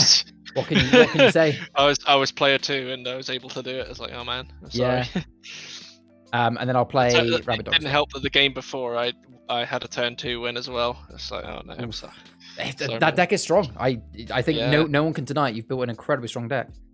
So I played a Rabbit Dog as well. Resolve, which is +3. And wait, why was I? Oh yeah, that's why. And then Steal 1. I will draw a card and I will end my turn there and say hello to Remy, who's in the chat. Hey buddy, how's it going, mate? Cool. I'm gonna draw. Oh, that's pretty good. We're not gonna attack. We're gonna Carmela Tratorius. Your Wrangled Wood is dead. Very nice. I'm gonna roll reversal. You can have Carmela. Sure. Sure. And you can have Rabbit Dog. Yep, I'll have a Rabbit Dog. Why not? And 1, 2. We're gonna play another full palette. So I've got. He's a steal, isn't he? Yeah. He is, yeah. Yeah. So 1 steal. 1, 2, 3, and 6. That's that done. Gonna draw. Your turn. Okay. So I'm going to start by drawing. Let's get nice and aggressive here because need to sort this out. I should have swapped first and fought him. Should have what, sorry? I should have swapped him first. Oh no, I didn't have Carmela out, did I? Yeah. No, yeah. Let's see. Let's use Carmela to hit the Fire Tender. So that will kill the Carmela, but the Fire Tender stays alive. He's 3 costs. Oh, yes, of course. Sorry. But the Carmela will go in. Oh. Yep. Carmela. Hey! I wonder why I could hear music. Remy has donated. Thank you very much, buddy. Oh, nice. I want to quickly check out how much that is. I should have had that up already. I presume it is a Pepsi. Hey, you feeling happy? You get a can for myself. Thank you very much. I really appreciate that, buddy. I will literally drink that on stream because I've been really thirsty this one. Thank you, mate. That is very, very kind of you. You know what? Just for that, I'm going to ruin Adam's day. No, not really. It was always fun. So yeah, obviously my Rabbit Dog I'll put over here because you've now stolen him. I'll put it here for the sake of you remember that you've got him. Sure, thanks. Now that there was a reason why I did that attack, even though it got rid of the Carmilla, is because I'll now spend 4 to play a very early Drain the Woods. Okay. Because So that'll get rid of all of my 3 now that I've drained them. Yeah. So that, for those that don't know, drain the wood drains 2 shards from all characters and locations, and I gain 1 shard for each card done that way. So because I took 2 shards already off the other character, I'll get 3 shards back. So it's not the best time to play it, but at least it kind of evens up the board now, which I needed.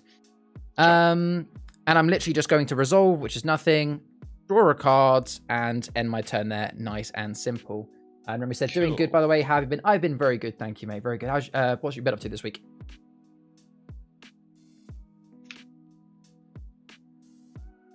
All right, Senior Painter. Senor Painter. Yeah, I'm going to draw, and it is your turn. Thank you. So what are you playing? So this is a standard standard game of Achroma, so it's not Heroes, it's not a League game, it's just a community game, so you're welcome to join if you want to this evening.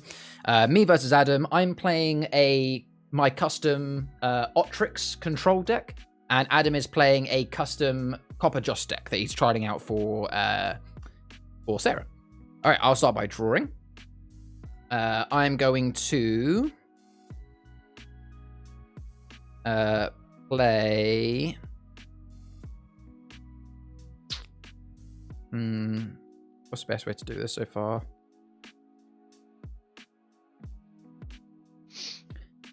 Gotta be careful here, because like honestly, even where you're on now is already like a risky point for Double Trouble, Copper Joss, bam, 22 shards or something like that. I will play it relatively chilled. I'm actually just going to go straight to my draw trade at the end. I'm going to draw again, and I'm going to end my turn there. Bit of a nothing one. Cool. I'm going to draw. Remy says, job applying, and some other stuff. Oh, very nice. Yeah, Marvik's been good. Just work, and then went to have a Christmas dinner last night. And he says, how are you, Adam? Yeah, I'm good, thanks. Doing well. Like I say, if you've seen the news on Discord, I won the Achroma tournament, which was fun. Very well earned. It was a great time actually. Everyone was super friendly, and and I found out about there's a hidden gem, which is like literally like really not far from where I live. Yes, that's like a board game cafe, which I didn't realize. I didn't realize that it was actually in the same in pool. So yeah. As well, so we're really spoilt for places to go and play games, really. So I'm going to resolve. So it's 2 on that one. Yep. There's 2 natural on that one. There's 3 natural on that one. There's 6 there, and there's 2 more for the splats there. Very nice. And obviously, you're currently still in the lead for the Achroma League as well. So yeah.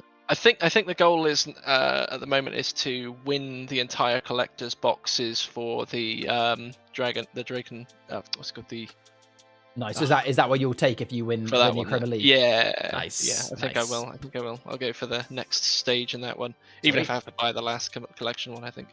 But yeah, they were like in store. They had 4 of the. They only had 4, I think, of the Stone Waste Drakes left. Really? Wow, only 4. I was like, oh man, I'll pick that one. Yeah, I'll have that. Thanks very much. Yeah. So I've just played Wrangled Woods as my location.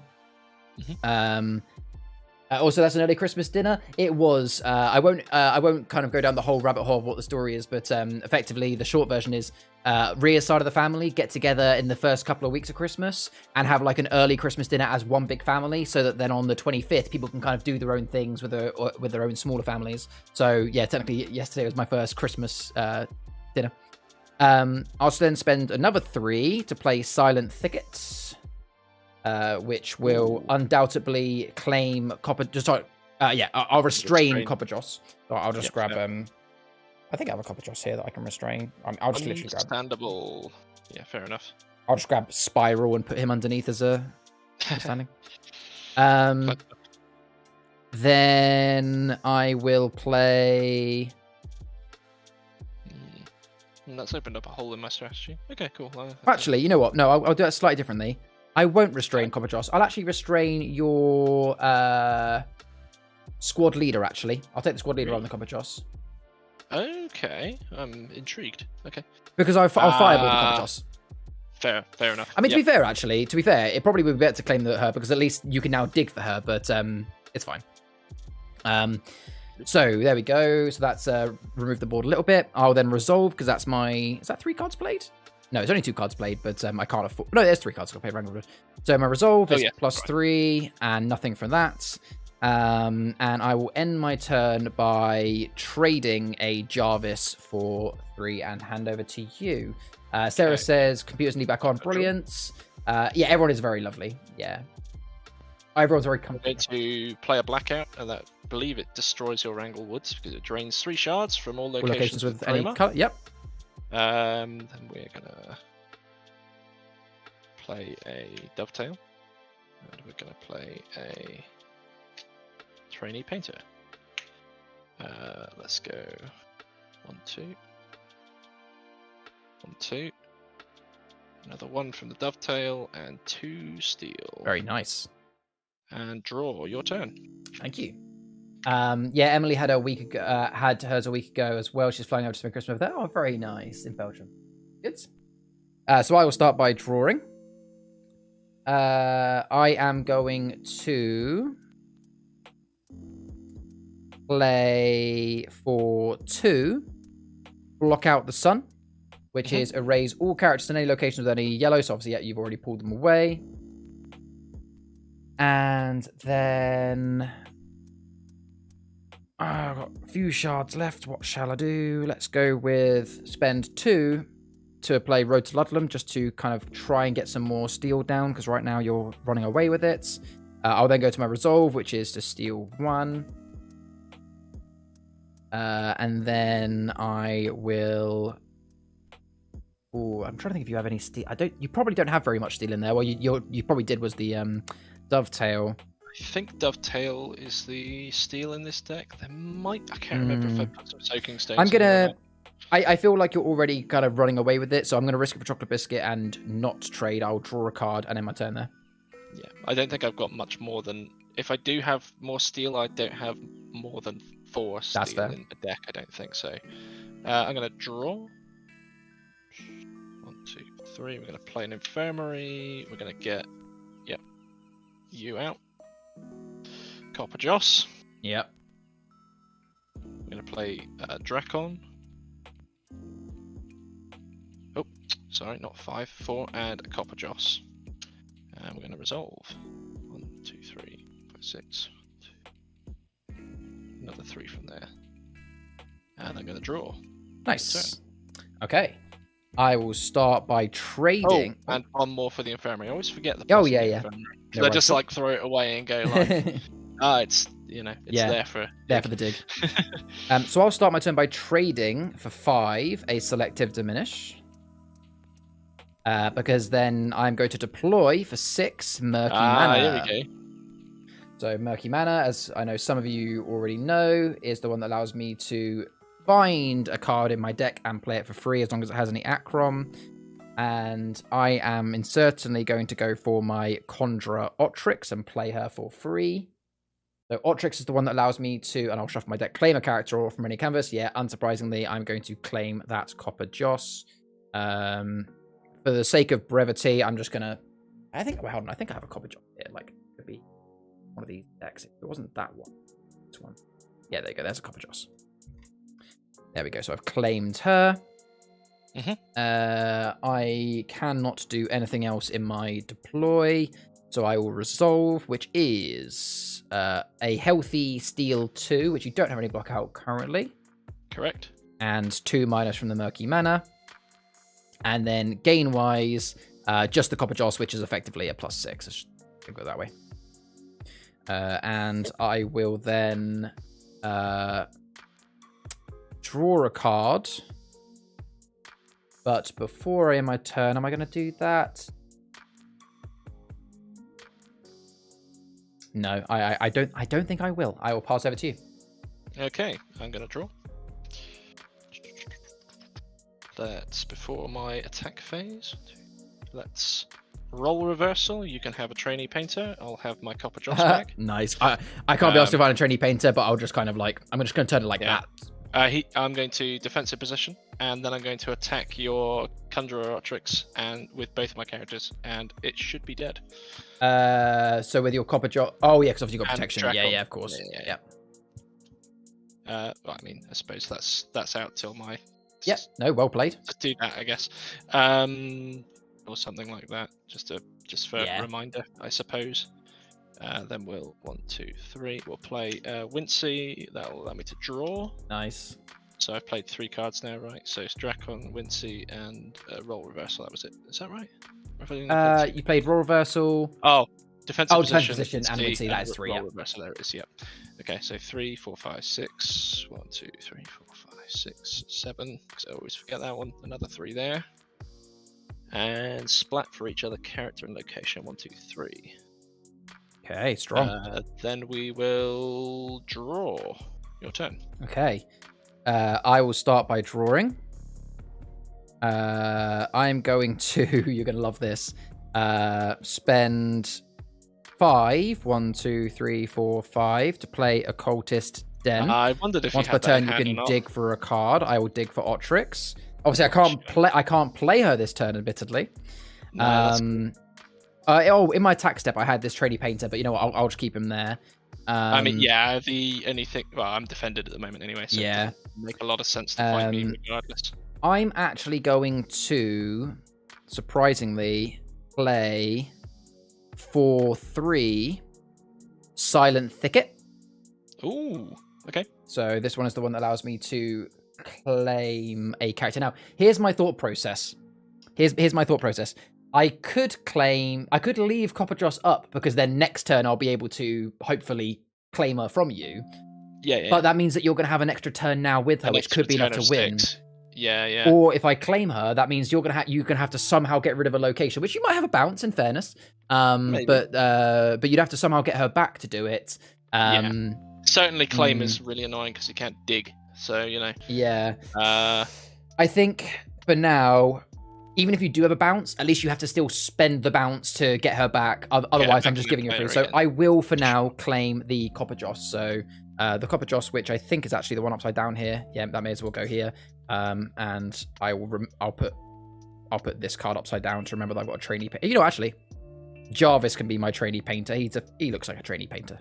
Sure. Yeah. He kind of looks close enough, right? You probably just if you just attack him next I'll turn, probably he's just gone anyway. slap him next round. Yeah. So I'll then go to my resolve step, which is +1 for the trainee painter. I've then got 3 steel, 2 minus, and I will end my turn by because I've only played 2 cards so far. Yes. Actually, I will draw first. Yeah, I'll still draw first. Just in case it's a different action. Nope. I'll spend 2 to play and second block out the sun, which will get rid of Dracon, your infirmary, and it will get rid of my own Road to Ludlam, admittedly. But I'd rather just try and, right now you keep teetering into that early 20s. I need to reduce everything you have. Yeah, fair. And that'll be the end of my turn. Just trying to remember what's in my... what's in there? Okay, that's that. Okay. You've played both your block out the suns now, which is nice. It's funny how, on the cards on your canvas, most of them are cards that I've taken. What you've given to me. Yeah. Right, I'm gonna draw. Okay, that's something.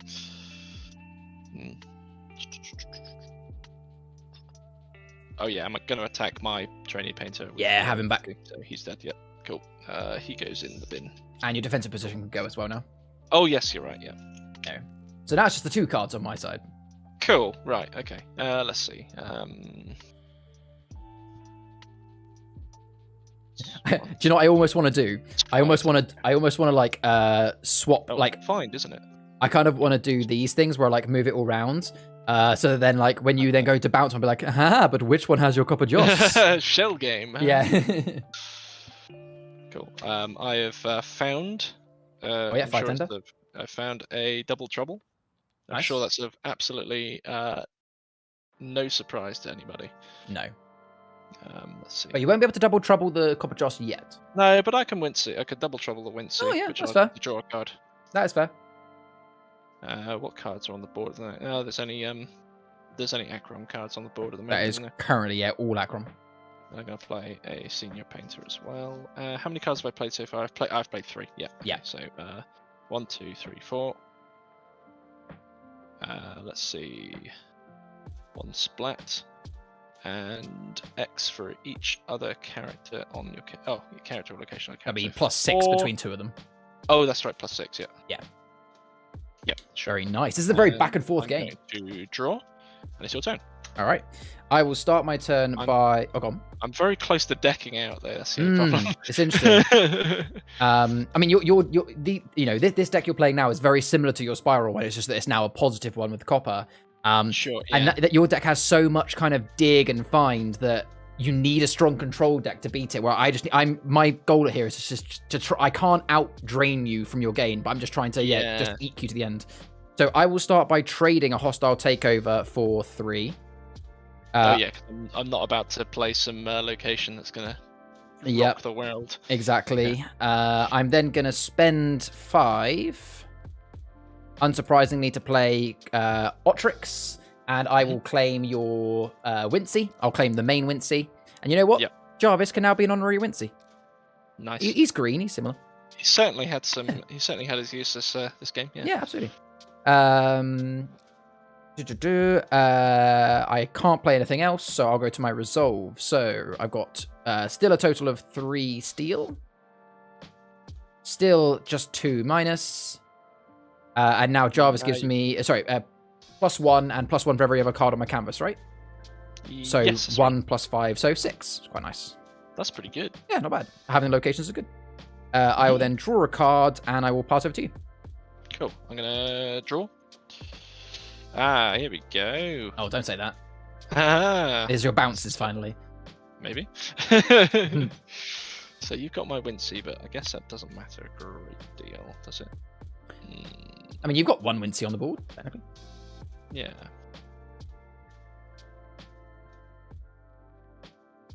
How do I play this? Let's see. I'm gonna bounce my Wincy back to my hand. Oh, interesting. Okay. Yeah. Oh, sorry. And then we're gonna how many to kill? Oh, Conjure Otrix is just gonna come back, and it's more of a pain in the ass if she comes back and steals something. Yeah. So I'm not gonna bother killing her. No, fair play. Let's see. Let's 1, 2, 3. Let's play Wincy. That allows me to draw a card. Then Yeah, I'm surprised he hasn't got Copper Joss either, but he's probably got a plan. He's now got double Wincy out. And oops, sorry. And I'm gonna play a squad leader as well. And then we're gonna resolve. I mean, yeah, I guess that's a really strong resolve right now because the amount of cards you've got out. 1, 2, 3, 4, 5. 1, 2, 3, 4. Another 4 for the other Wincy. Mm-hmm. And then for each other fairy painter, so 1, 2, 3. And draw. Your turn. Hey. It's interesting. Right, I'll start by drawing. I've got 3 cards left in the deck. Oh god, really? So I'm going to finish this up quick. attack with Conjure Otrix, and I will get rid of your original Wincy, the green one. Yep. I will then go into my deploy, where I'll spend 2 to put down a Road to Ludlam, the one which is just a single steel.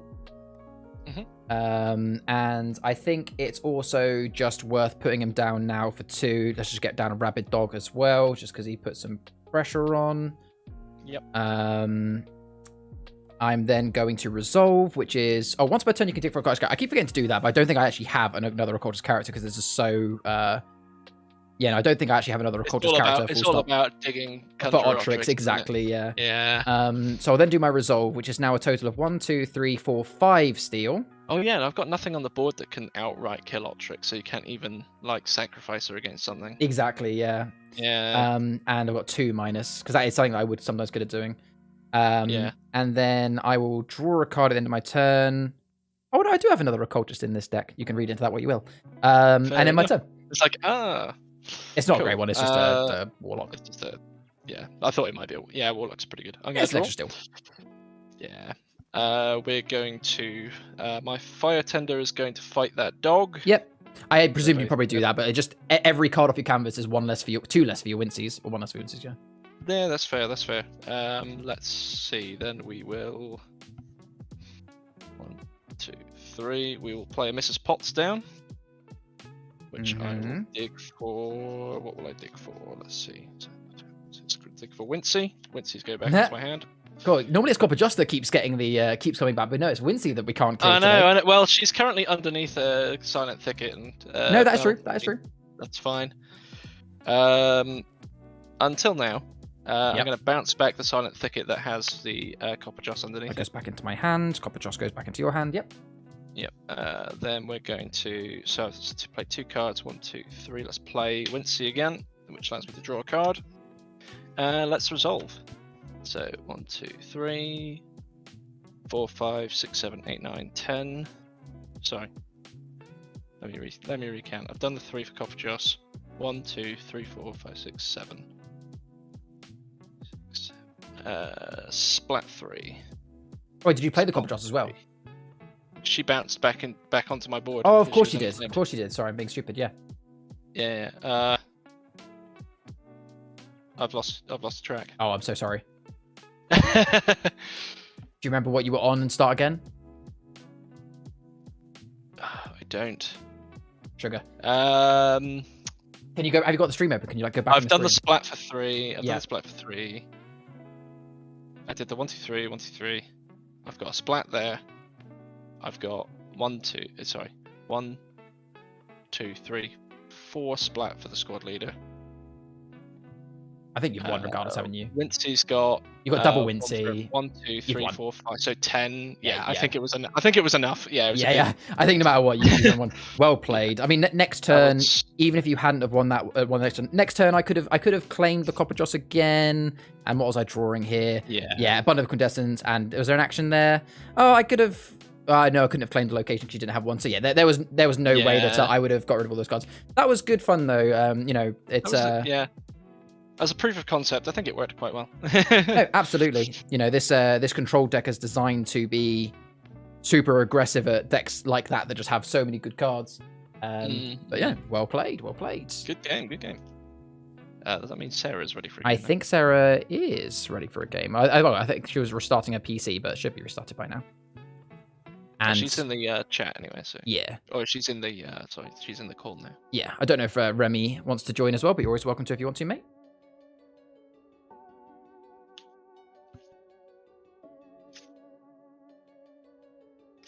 I'm gonna have a go again at my new deck. I'll be honest, this deck that I'm about to play, it's not the best deck. Like this is. Do you remember I said that like I've been trying to make decks that are a bit different, yeah. Something non-standard, but like interesting to play, yeah. Yeah, it has some interesting mechanics, a core concept. But I'll be honest, if I was doing a 1v1 right now against your Spiral or a CoCH, I just wouldn't choose this deck because it's not going to win. But we'll see how it goes.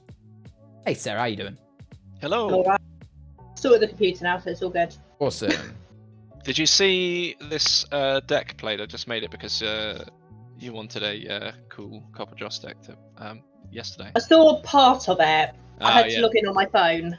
Well, you can face it again. I've changed mine slightly. I've added in a few extra cards. Hold on, are you both playing your CoCH decks? Yes. Okay. CoCH. I will not play my Cara Curdle deck.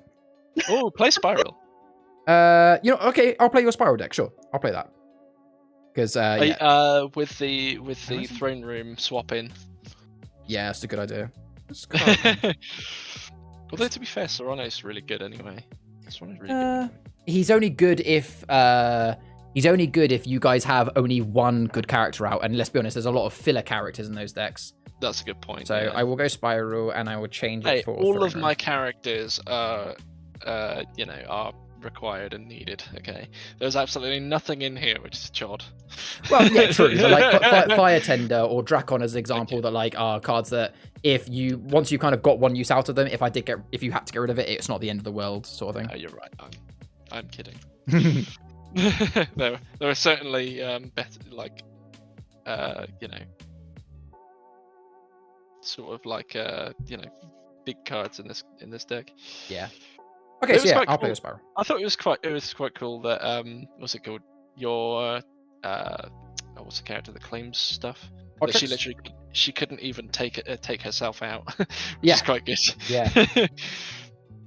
Yeah, because otherwise that is a really good strategy with Otrix to just keep sacrificing her to dig for her to the player again. All right, just waiting for you, I think, Adam. 944867. Yep, just join in now. There we go. All right, we'll just play by the phone. So my turn first. And we'll just go clockwise in Discord. So me, then Sarah, then you, Adam. Sounds good. Okay, well, I'll draw 5. And yeah, so for the YouTube recording, so this, I've lost count of how many games we've played today, but it would have been in the link. But the next game is now a 3-player game. It is myself, Adam, and Sarah. And this is a fully Fall of Flutterby game. I am playing Adam's custom deck, the Spiral Traitorius, which I still am doing a video on. I just haven't got around to it. Is this the tournament version or? It's the one with the promo cards with. Oh, I see. Yes. Yeah. And then both of the others are playing their own CoCH custom deck. So it's CoCH versus Spiral. So it's going to be a very chaotic game with role reversal, lots of double troubles. This game really could go any way. I predict that it will go to one of the CoCHs, if I'm honest, but hey, who knows? We'll see. This is a very strong deck. I predict Adam. So it's my turn first. The worst part is, what makes these decks good is making yellows and reds cheaper, but that helps everybody. That helps everybody. So well, I ended up taking one of the one of the lava fountains out of the deck in the end, because it was okay, but it was kind of a bit. It wasn't really doing. I didn't draw a card. It wasn't really pulling its weight as like the rest of the deck. Gotcha. I mean, it was kind of expensive. It just gives 1, and it makes reds cheaper, which is, I guess it's okay. Now the Splat Teacher, on the other hand, is very good because he actually helps Spirals sort of like steal. Yes. So on top of making yellows cheaper. So I'm starting my turn with that's a solid start. Yeah. So I drew a card, Splat Teacher to make yellow cheaper, which meant I could play Daydrifter for free and actually gained a shard from it, and Trainee Painter for 1, which he will splat the Daydrifter. I'll resolve 1 from the Teacher, 1 from the Daydrifter thanks to the splat, and 1 for the Trainee Painter. I will draw a card and hand over to Sarah. I'm going to draw a card. I'm going to start. Deck. We'll start with Mrs. Potts. So she's slightly the cheaper. yellows are cheaper, aren't they? Yeah. Like. Yep. I'm going to play a fire tender for free.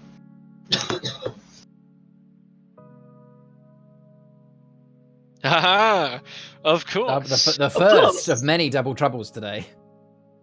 Oh god, we've all got them, haven't we? We've got a triple double trouble. Amazing.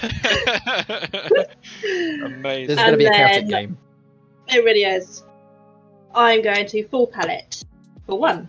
Nice. Right, so 1, 2, 3, 4, 5, 6 for the full palette, and 1, 2, 3. And draw a card. All and right. it's your go. 13's a good start. Yeah. Okay. Oops, sorry, my phone has locked itself. Right. I'm gonna draw. Guess. I'm gonna play a fire tender. Oh, surprising. Find something in my deck. Oh, really? Yeah. Let's find. Don't really know. Something.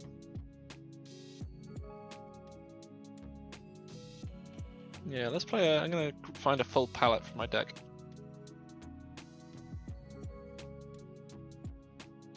If he's getting the full palette, he probably has the double trouble in his hand.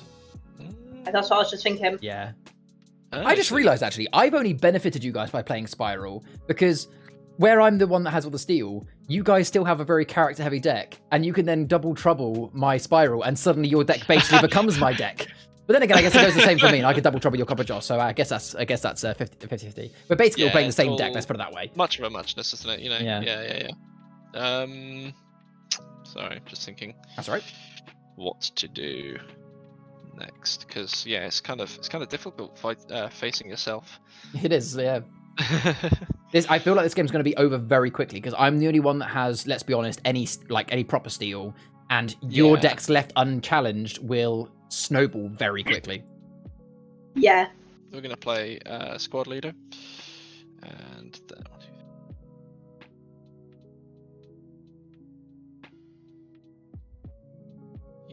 then we're gonna. I didn't really want to do this, but I'll play a full palette for one. So 1, 2, 3, and one more plus 6. Cool, and I'm gonna draw. All right, also a respectable turn. Yeah. So I will start by drawing. Yeah, I found that sometimes it's too dangerous to have a turn that drops you below 10. Especially with the deck that I've got. Yeah. Yeah. So, my attack step, there's really nothing worth me attacking at this stage. Not really, because the only thing I could realistically kill is, I guess I could. Some fire tenders, and Mrs. Potts. Yeah, I could suicide, but yellow's. I take out a squad leader, I guess. I need my splat teacher though, because I need the yellow being cheaper. Although it does help you guys, it helps me just as much. So I'm just gonna go straight to my deploy phase. I'll spend 3. I need to get some steel out, so I will get the promo card out. I will then play for 1 a full palette, and I'll just full palette the promo cards. And that is all I will do for this turn. So I'll resolve. So I get 6 for the full palettes. And then I get 1, 2 for the naturals, and then steel 2. Which, again, I don't know if you guys were in the call with me when I figured out before, but I only found out recently that you can't split a card. So I have to do both steel to Sarah or both steel to Adam. Currently, it makes little no difference. So I'm purely... No, I'm going to go with... Oh god, I don't know. You're both just as hard. You're both just as difficult. I think at the moment you've got double the work to do now. I think at the moment I'm going to go with you, Adam, purely because you both have roughly the same amount of kind of gain potential, but that squad leader is currently the biggest character on the board, which means you're likely going to have the strongest canvas, in a few turns. So I'm going to steal from you. Sure. Okay. And I will draw a card, and that is where I'm at turn. Cool. Okay, I'm going to draw a card. Right. Mrs. Potts is going to attack your Daydrifter. Yeah, makes sense. And the Fire Tender is going to attack your... Is that Trading Painter? Yeah, Trading Painter, yeah. Yep. That is all fair. And then... Oh, the Joss is out. Here we go. Yeah. Number 1. And then... Watch all the double troubles come out. Yep. On 2, yep.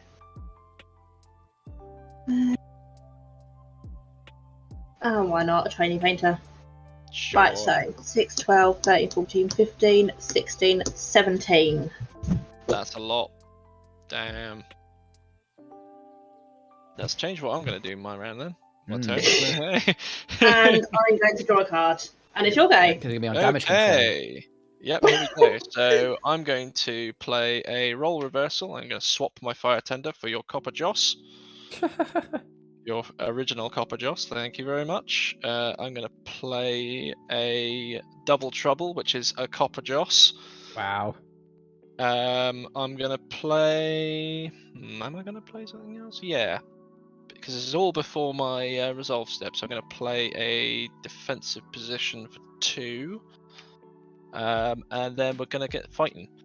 First, let's see. My Copper Joss is going to take out Mrs. Potts. Copper Joss, Mrs. Potts, yep. My other Copper Joss is going to take out... It has to do the Training Painter. It'll die to anything else because it's a double trouble. No, I've got defensive position. Oh, you have? Sorry. My apologies. Splat Teacher. Teacher okay. is dead. Squad Leader is going to take out the... Fire Tender. Sure, why not? I've played 3 cards. I've got 6. I've got 12 resolve there. 1, 2, 3, 4. And I've got so 2 there plus 1, 2. And I'm gonna draw. Your turn. God, I mean, like. But yeah. I don't think we beat Sarah. I think she's. Not necessarily. Yeah, it's gonna be hard. I will start by drawing. Unless you can deal with the double trouble, but then you also want to deal with me at the same time. So I guess. Yeah, it's one of those things. Yeah, I guess I would have had to have played a much more. I'd have either had to have been lucky and got Spiral and Double Trouble early in my build, or I would needed to play. Honestly, I think my Conjure Otrix would have been actually better against these two because then I could have been aggressively hitting you both with those control cards. Yeah. But I can still have a bit of a fun turn. Why not? I will spend 3 to bring down Double Trouble. May as well. I fancy joining the Copper Joss party. Why not? I'll make that Copper Joss. Why not? Yeah. And you know what? I feel like there are now 4 Copper Josses on the board. Well, I feel like there's too many, so I'm going to bounce Sarah's back. So at least it means that you have to pay 3 shards to get it at least back. Oh, what? Her original or her? Oh no! Sorry, to be very clear, the Double Trouble. Because if I do the original, then well, actually, no. Because if I do the original, that actually benefits Sarah because she gets it back to her hand to play next turn and definitely win. So yeah, I'm doing the Double Trouble. So Sarah, you can still play it next turn and get another Copper Dross back, but at least it costs you another 3 shards, I will. I've got one more card I can play. Go on. And that with how that works out, then she'll be on 20, and then she'll add 6 and 7.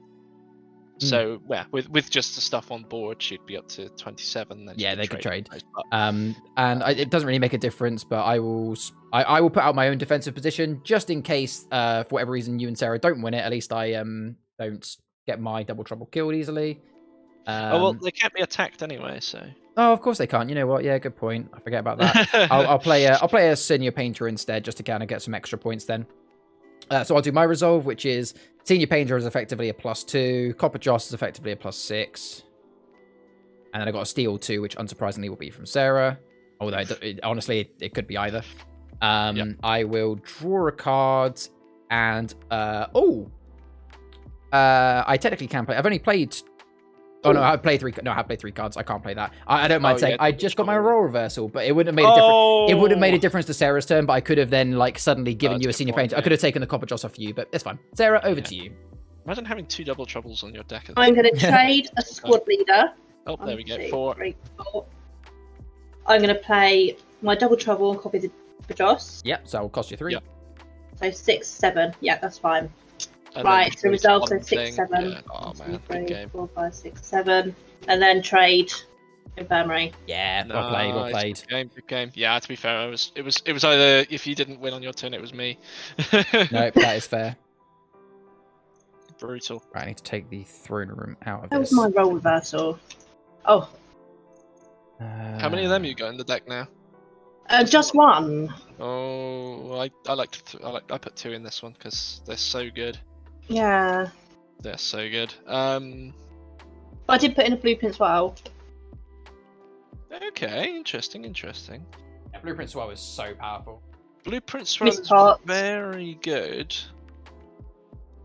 But I think what's missing from it, magenta, I think, is missing from the colours. So you can't quite get the full effect out of it. You know what, I've got a plan. Anyway, yeah. Not a bad shout though. I do quite like the blueprints as well.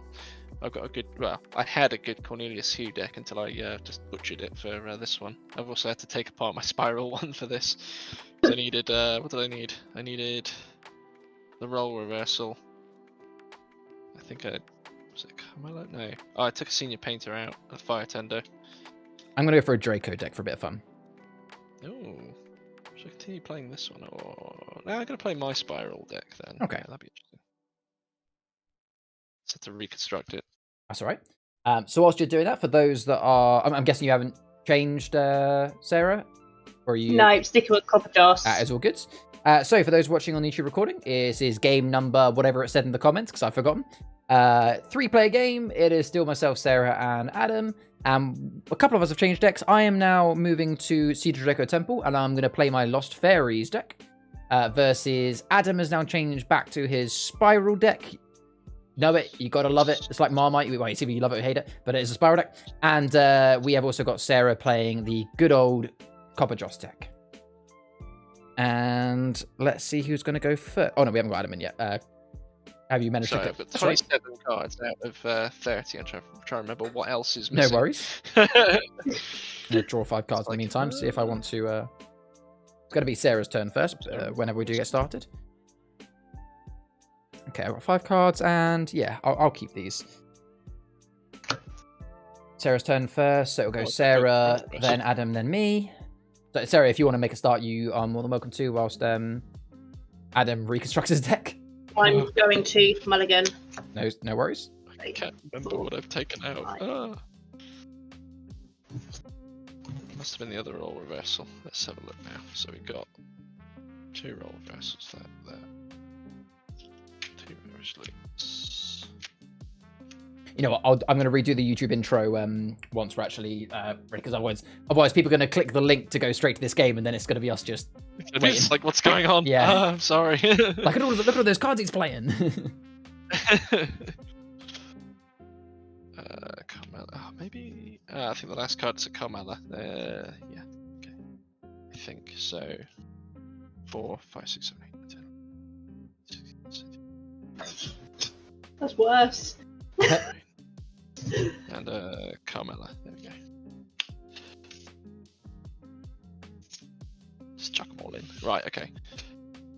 Cool. Yeah. You carry on. I'll Okay. get So my deck sorted out. I'll read the intro. So, for those watching the YouTube recording, this is the next game in the stream. I've forgotten the numbers at this point. It's the same 3 players, myself, Adam, and Sarah. I've changed to a Lost Fairies deck from Siege of Draco Temple. Sarah is playing her Copper Joss deck from Fall of Flutterby, and Adam is now playing his Spiral Territorius deck from Fall of Flutterby as well. It's Sarah first, whenever you're ready. Okay, I'm going to draw a card. I'm going to start with a Fire Tender for free. Oh, I wonder what he's going to find. Double Trouble, or maybe if you're feeling, do you see a full palette? A full palette. Hey! Oh, that means the Double Trouble's in the hand. So Yeah, I managed to. I used him to find a what's it called? A defensive position. Yeah, that's useful. Yeah. I was there like, Okay. I could use him. I mean, yeah, I could use that quite, quite handily right now. And I'm going to play a Dracon for 2. Very nice. So me then. Okay, let's. Hang on. Oh, Got to resolve. so So 1, 2, 3. And draw a card. And draw. Cool. And it's your go. Cool. Right. What are you playing again, Fal? You're playing... My Lost Fairies deck, which I don't mind saying, it's very control heavy. It's more Chroma than Achroma, but it has a couple of it still. But it's mostly gain to 30 whilst controlling others. Sure. Okay.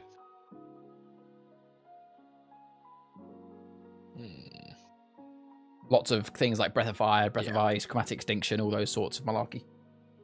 Yeah. Gonna play a Fire Tender and find a card. It's a bit of a theme. Go on, find a full palette and then You'll play get a Dracon out. I don't have Dracon. he does have a fairy painter though. He does. Yeah,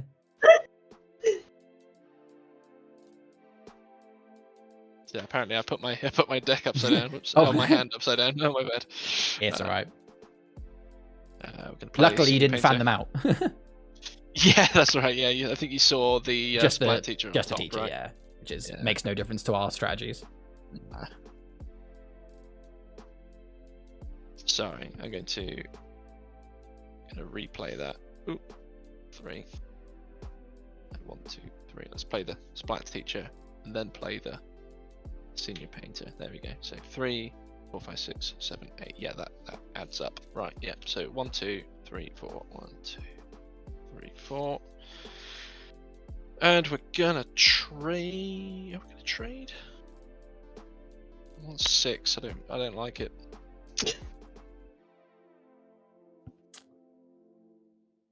I mean, you're kind of the only steely deck. Like, oh, I thought you said you were steely. No, I said it is a hybrid. I have got some steel in here, but it is mostly Chroma.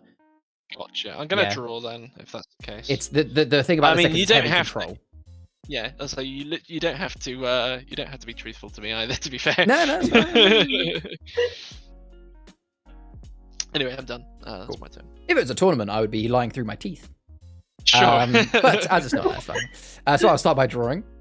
I feel like if if someone asked me and I didn't want to lie to them, I'd probably just say nothing. Yeah, which then you start assuming me. Yeah. Oh. So I'm going to play 3 cards to start with this turn. I'm going to start with a Dracoplanium Library. Very nice card to get started with. Oh, that was what I was looking for earlier. Dracoplanium. Yeah. Which means once per turn you can research 1. I may as well do it now because why not? I'll look at the cards, and if I want to pay to keep it, I can. Yeah, you know what? I will pay to keep it. Because I do want to get all the dragon stuff at the moment. Yeah, I'm going to be ordering it again next because I'm really happy with the 3 decks I've got. But I want to make... the one thing I don't really have at the moment is I don't have a dragon deck made that's Achroma. I really want to make a bit like how I made that really heavy King Craven one. I want to make like the heaviest... A really good... Drake one. Sort of like... I was looking at it, well, because I picked up the Drake one because it was in short supply, basically. Yeah. I was looking at it thinking... I'd really like to put something together with these cards, maybe with Vortigen or something. So I'm going to play Cerulean Draco, which is the one where you must discard a card. You can choose though, so you don't have to tell me. Well, I guess you can tell me what card it's going to discard, but it's just discard one. I'm discarding an Infirmary. Okay. And then my last card this turn, I will spend 2 to add a Prism Stone to the Cerulean Draco. Nice. I will then resolve, which is +1 for the library, +1 for the Draco, +3 for the Prism Stone.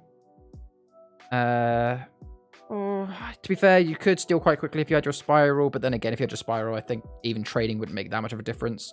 So, yeah, I'm just going to draw and end my turn there.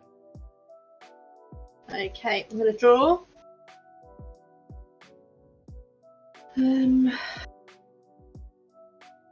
Worst cards possible. Right. For who? For you or for us? For me. Never actually really used this card. Ooh. Interesting it being used. It's a cool game. It's a cool card, Right. but yeah. Again, gambling. I don't like it. Yeah. Yeah. I do like it, but I don't really think it. I don't know. It doesn't really fit the rest of the Right. decks. If you see it, like the. Right. I don't know. I can't make it all. Again, that will work in my Spiral, in my Sprat deck. Sure. Right, Oh but yeah. I am Sure. gonna Because that makes play- some sense, right? Yeah. Dovetail, Oh, nice. Oh, which is only going to cost me 3 at the moment. Yeah. nice. And then I've got one more card I can play. So I'm going to play a full palette. Ah. Right, so 1, 2, 3, 4, 5, 6 for that. 1, 2, 3, 4, and 2 still. Anyone got any prevents? No one's got a friend at the moment. It's a hard decision, isn't it? Because, you know... So like... Because both of us would be a valid target, really. There it is. yeah, There it is. Right.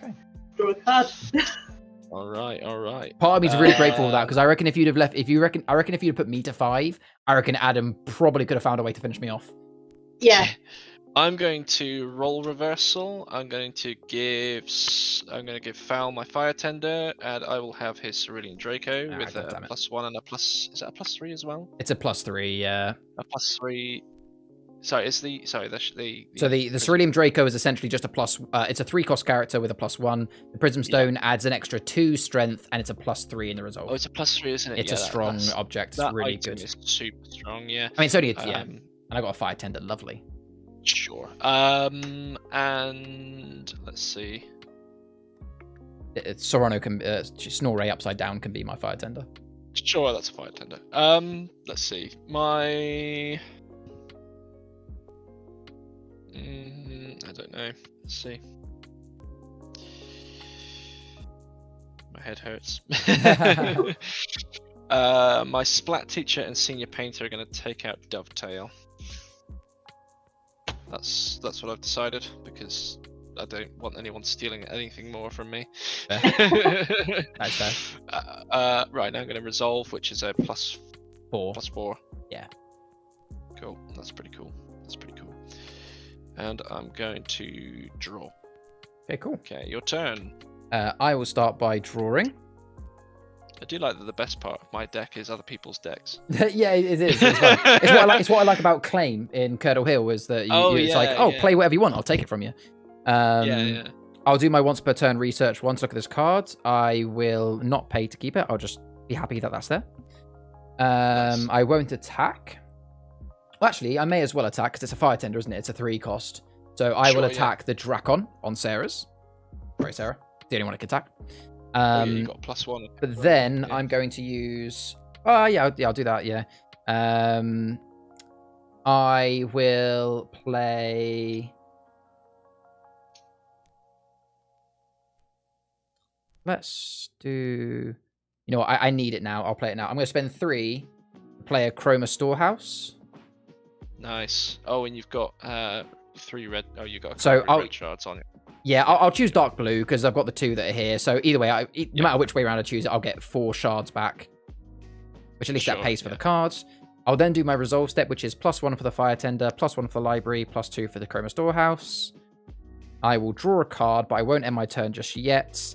I'm going to spend 2 to play Ritualistic Notion. Nice. Where is that one? So I get to erase a card from my canvas. Pardon? Yeah. So I get the dragon deck's got by that. Cool. Yeah, and being a control deck, I've got lots of sacrifice in here. So I will sacrifice the card you just gave me, the fire tender, and I will kill my own dragon with the object of power to put that off your turn. That off yours. Yeah. Totally understandable. Yeah. Like I said, this is a control deck, so you guys are going to be spiraling out of control, and I'm going to be just desperately trying to keep you in control. And that is my turn over. Over to you, Sarah. Okay, I'm going to draw a card. I'm going to play a squad leader for 4.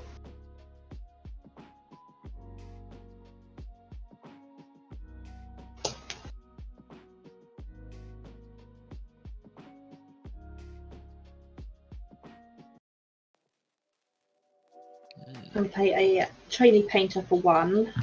Right. 1, 2, 3, 4, 5. So that's 6. Resolve.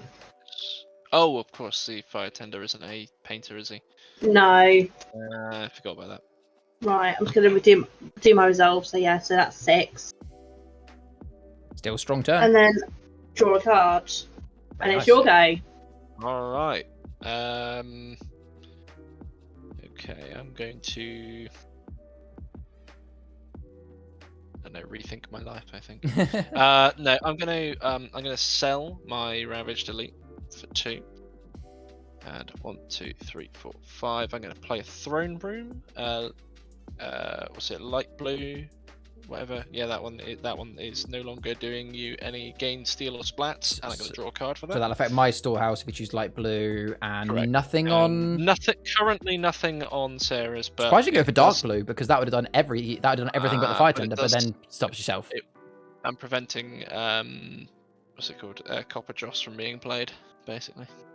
You're preventing Copper Joss, but yeah, I guess dark blue would have been more damage now, but I guess you're stopping her from playing Copper Joss next turn. I mean, to be fair, a lot of my cards have dark blue on it as well. Yeah, so it'd be you're doing yourself. That makes sense. I'm gonna steal 2. That was Throne Room, right? Yeah, that's right, Throne Room, and I'm going to draw a card. Okay. I will start by drawing. I'll do my once per turn research 1. I'll pay to keep it.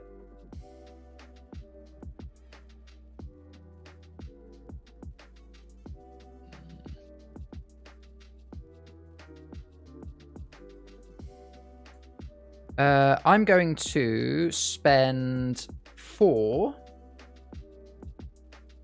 to play a Breath of Fire. Ooh. So I'm going to use this. Obviously, it doesn't have to be from the same canvas. So the character will be the squad leader, because that's the biggest gain. But then I will get rid of the... So I'm helping you by also not helping you, Sarah, by getting away with that throne room as well. That's very sad. And you know what? Just for some extra... no, it doesn't really make a difference. I will just...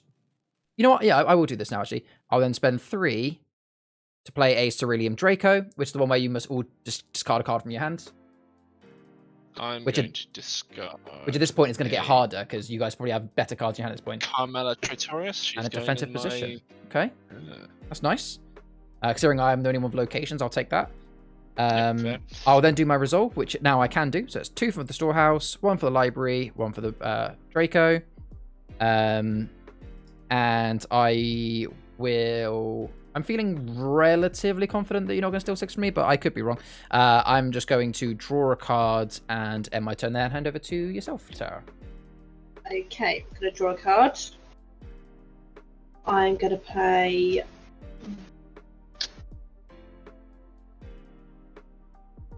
Trainee Painter for 1.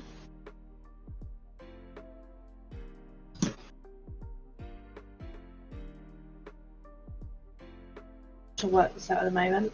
Okay.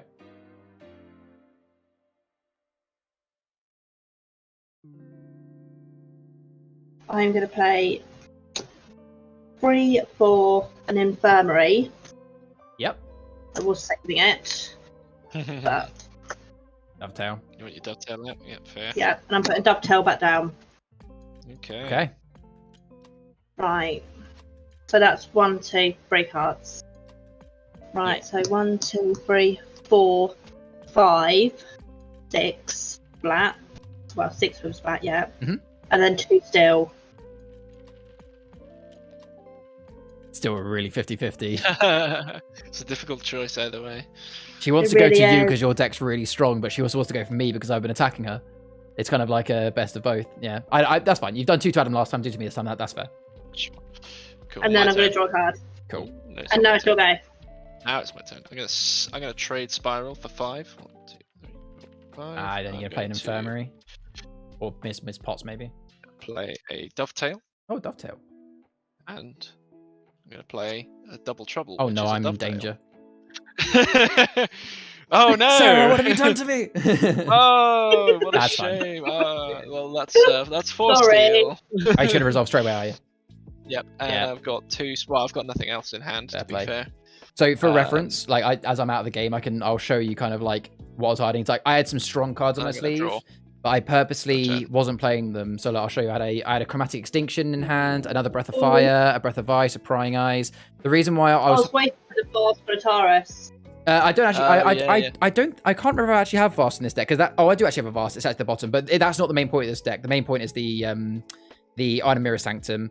The main point of this deck is the control. What I was hoping for, which wasn't that far away, was a Lost. I wanted to get, because some of these actions are so expensive to play. I was hoping for my Lost Fairy so I could start playing them for free. But nope, Yeah. that was a GG. I'm still quite happy with how that went. But yeah, I shouldn't have doubted how much steel could come back out. So well done. Yeah, I am out. that was Your turn, Sarah. Okay, I'm going to draw a card. Cool. I am. So they're both 4s. Correct. Yeah, they both got 4 strength.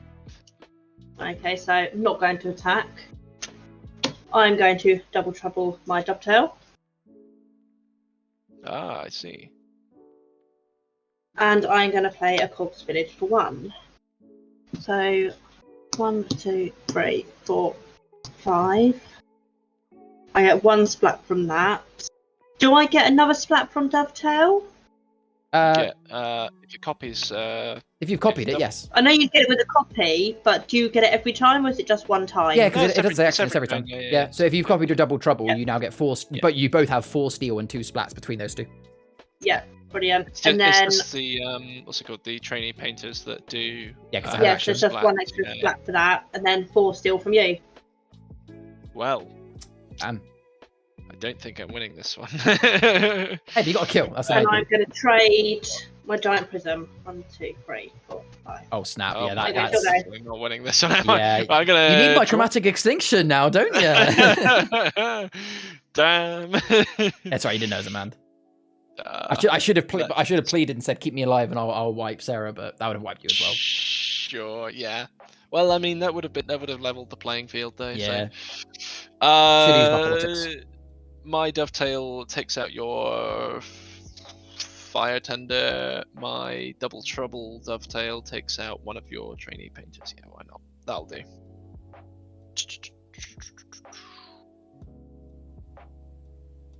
Then I don't know what to take out. There's really not a lot I can do out of this. I've got 4 steel, 2 gain. Yeah, let's just resolve it, I guess. 1, 2, 3, 4, and 2 gain. Let's just hope there's something interesting in my deck that I can find. Draw. It's not. It was in fact that, which is like one of the worst cards. I haven't seen. You know what? Considering we've played a lot of Copper Joss and Spiral decks today, I haven't seen one Lava Fountain go out. No. Yeah. I don't know if I've got any in this deck. I mean, I guess for the Copper Joss deck, it doesn't really matter too much. Obviously, in the Spiral deck, it's a little bit more important, but it's like I said, I've only got 1 in the deck. I'd maybe swap out a CoCH Village for it. Yeah. Yeah, maybe. Yes. Oh, my turn, by the way. It is your. You have well and truly won. You've well and truly won this one. Yeah. So right, I'll start with the 4 steel, and then the 3. Well played. Good. Well played. Well played. And where was Copper Joss? That is a good question. Where was Mrs. Potts? Damn it. She was right at the bottom. or any of my dig, actually, for that matter.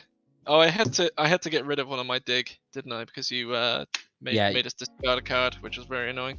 Yeah. I didn't have any. I didn't really have anything like that I wanted to discard in hand at the time. Oh, good game. That was a good game.